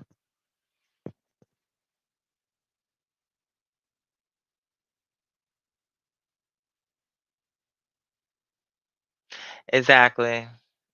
That's true. Real nasty. You a slave. You was the guy from Django. My father is black from Roxbury, Boston. That's on me because I when I heard married, I didn't Oh, I got didn't you. hear the part that Where you I said said my aunt. it was your aunt Okay. that married. So okay, we good there now. We good. So what made you after you receded from the spotlight after you did My Brother and Me? Oh, I didn't recede. I just was a kid. I mean, Right. I just was. Other things I interest don't you? even think I was in the spotlight when I did My Brother and Me. I mean, you have to understand, it was really like, first of all, it was 5 minutes from my house. Yeah. It's literally, the Universal was 5 minutes from my house. So I Right. literally would just drive over. It was across the street from my high school. So you that I really went could have to walked. later. Yeah, like I mean, it wasn't as, I mean, the other kids on there that were from LA, I mean, they had to travel from LA. Like, so there's a much bigger experience attached to it for them. Whereas I'm just like going down the block Right. to do a TV show for a few months. But that was a pretty big deal, Amanda. I mean, the kids treat you differently knowing that you were like, okay, that's a pretty big deal. Look at Amanda. Yes, but I think I didn't make it a big deal. Mhm. So, you know, that's kind of how I've always operated. Like it's like, I don't think, Oh, like, even when you people tell didn't me I'm make a it a big celebrity, I'm just deal. like, I don't consider myself. You didn't make it a big deal, miss. I'm an expert. I'm so nimble and humble. I'm a little teapot, your dance style. There go my handle, here go my style. When I get all turned up, girl's giving me like off Broadway, off key. Girl, get back on script because you're not doing well on your own, girl. A celebrity. Like, I don't move that way. Like, people see me. I'm not a celebrity. I don't consider myself a celebrity. But when I showed up to the Emmy party and the girls refused me entry, and I'm like, Is this not Black Hollywood celebrity success extravaganza? What were you then, Miss I'm Not a Celebrity? Oh, you and your fake humbleness. Miss Ting, please, I need you to come together. Fetch yourself. Come together. Come together right now. Hello. I'm like, what is she talking about? I'm from Grenada. See you later. By myself and be like, you by yourself. And it's like, that's just kind of like, I just don't do the hullabaloo. Right. But no, so I did the show. I went back to I went to 8th grade. Right. Hullabaloo. And you know, there wasn't like, it's not like Orlando was like a big industry. Right. So after that, I went to 8th grade, and then I really got into gymnastics, and I just really, that was my passion. I mean, to this day, I'm obsessed with gymnastics. I mean, people know that. I love me some gymnastics. We just saw our first gymnast from an HBCU win the nationals, which I just think is incredible. And shout out to Fisk. And so I just went, it wasn't that I receded from the spotlight. It was more so that I just went on with You graduated. life. Yeah, I just went on with my life, you know, and then I went to Performing Arts High School. Okay. Dr. Phillips is one of the greatest high schools of all time. So we were clear. I mean, our alumni are like Wayne Brady and Joey Fatone and Luis Fonsi and Eddie Wong. I mean, we've got, you know, my homeboy, Michael Scott, who's the genie in Aladdin on Broadway. Like, we just have a really beautiful legacy. And so that's where I went to high school. And so I was really shaped, I would say, by my gymnastics coach, my teacher, and like the head of the director of the theater program in high school, Karen Ruggiero, and my mother. Like, these three people really shaped me. And these were people that yelled a lot. Like, you were being yelled at. You were expected to be perfect. I had to exhibit a high level of professionalism from like a very young age, which is also why when people say a man is difficult to work with, I just laugh. Cause like, I've been paying taxes since I was 8. I've been in this business for so long. And then even when I was in spaces that weren't professional spaces, you were expected to carry yourself. I mean, you've played high level sports. Mm-hmm. So you're expected to be obedient. You know, you're expected to show up ready to work. Yeah. You know, you're expected to be self-motivated. You know, it's not enough for your coach to cheer you on. No. You better be able to do it whether they're there or not. The best ones are self-motivated. Yes. So that is gymnastics, and that was theater. And theater at my school was like football at FSU. I mean, it's top notch. Mm-hmm. and at UF. And so like, that's what I come from. I come from people expecting you to be at your best when they're not looking. That's where I come from. Mm-hmm. And that's how I have always operated. But you know, you go through life and you realize that's not how everybody operates. Yeah. I think that's the biggest mistake that we make, because we want to see in others as we see ourselves. I show up on time. Why can't you show up on time? I did this assignment. Why can't you do this assignment? I did this. Why can't you do that? It takes time to get grace. It takes time to learn grace. It takes time to understand the beauty and difference versus the frustration. Mm-hmm. We also don't live in a tolerant society. No. We're very much taught individualism and this idea that you just reacted. Having grace and patience, is that what you just displayed? Was it grace or patience? Exhausting. What I say goes, what you keep accusing me of, which is not true. But there's really something so great that you learn in maturity, which is how to identify people who have like differences from you and people who are harmful to you. Mm-hmm. Right. And like, that's the dance, I think, for a lot of us. But I really just thank those people, because they gave me discipline, and they gave me my own discipline. Like, I didn't have to be disciplined by them. You know what I'm saying? Like, they taught me regimen. They taught me discipline. And when you are somebody who is an independent thinker, when you're somebody who's an outlier, who goes against the grain, you better have motherfucking discipline, because you're going to be by yourself a lot. But you said I don't disagree with her on that. I just feel like Amanda, girl, it's exhausting. Hmm.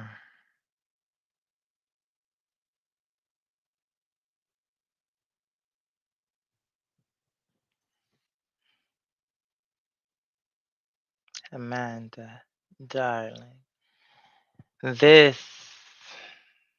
Say you say this society teaches you individualism, but I thought you were supposed to be an individual, stand out while being able to blend in. Am I wrong? So, colonial society teaches individualism over community. It's basically, when I say individualism in this context, I'm referring to like the quest for self. Mhm. Like, as long as I'm winning, it don't matter about anybody else. Right. That idea. Okay. Okay. It's like people who will say like racism doesn't exist because I succeeded. And like, there's so many factors that had to come into play for me to succeed. Right. So I come from a middle class home. I was very fortunate to be very smart. I'm light skinned. I was well behaved. I had really, really, really good educators that cared about me. Right. I could have been born 10 miles away and had educators that saw me as a nuisance. Right. And then they put me in fucking disciplinary classes, et cetera, right? I was somebody who was very able to very quickly pick up on like, oh, if I can't get in trouble, I can't have a low credit score. Like I have to be perfect. So like, in order for me to succeed, I had to be, and we all know this. I mean, we listen to Papa Pope on Scandal. You have to be 10 steps perfect than everybody else. So, irregardless of the racism, it's a Girl, it's not giving me autism. I'm about to wrap up for today. She wore me out. She wore me out, darling. Darling, honey. Yes, she did. I'm like, ho, I can't. It's enough. It really and truly is enough. For real. I'm not even kidding anymore. Because that was exhausting. I'm not even gonna play with you. I'm like,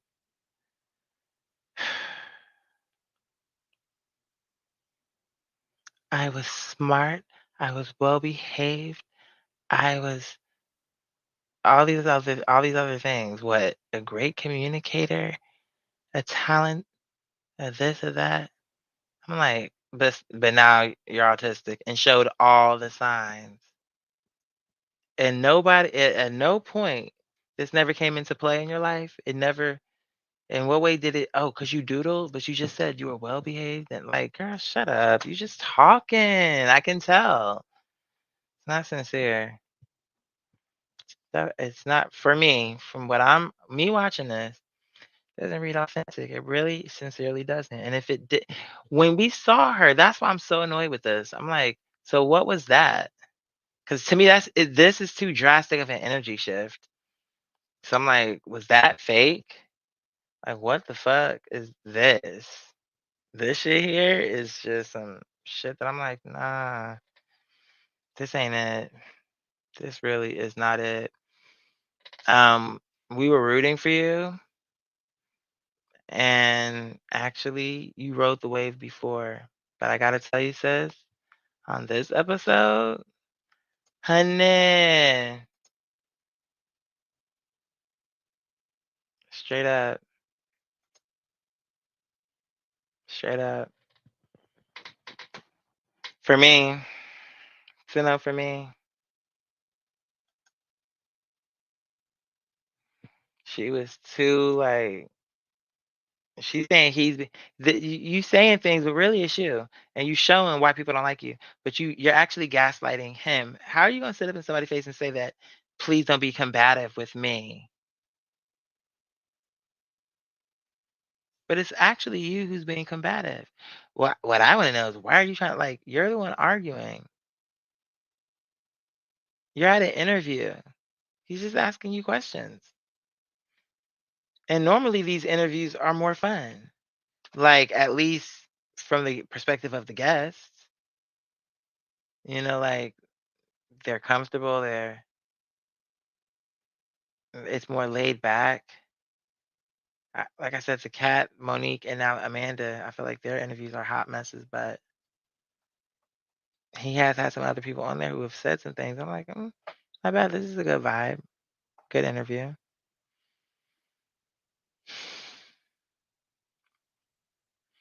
We probably got to come on again because we got to get to this Issa Rae part. I'm like, girl, you pulling a Monique. I guess you've decided you're going to be Monique now. But now what's Monique going to do? Oh, Taraji. Girl, Taraji. What about Amanda? Oh, what you going to say now? Because they always pick the light skinned thing, girl. Well, here you go. She still got tossed out like yesterday's trash. You know why? Because she be full of it. I'm autistic. I'm like, really? Since when? Why? How do you know that? Girl, you better not tell me you took the online quiz. Are you taking therapy? Like, are you taking what are you doing to I've seen so many different things from movie to document. I've seen things, the different therapies to help them along. What are you doing? And I think Mother Tate asked that question. So now that you know you're autistic in this new phase of life, what are you doing to now that you know that? Girl, you just talking. She's just talking. I really believe that. She is just talking. Okay, we're gonna wrap up. You said she rarely does interviews. Why would she waste it on these topics? Only God knows.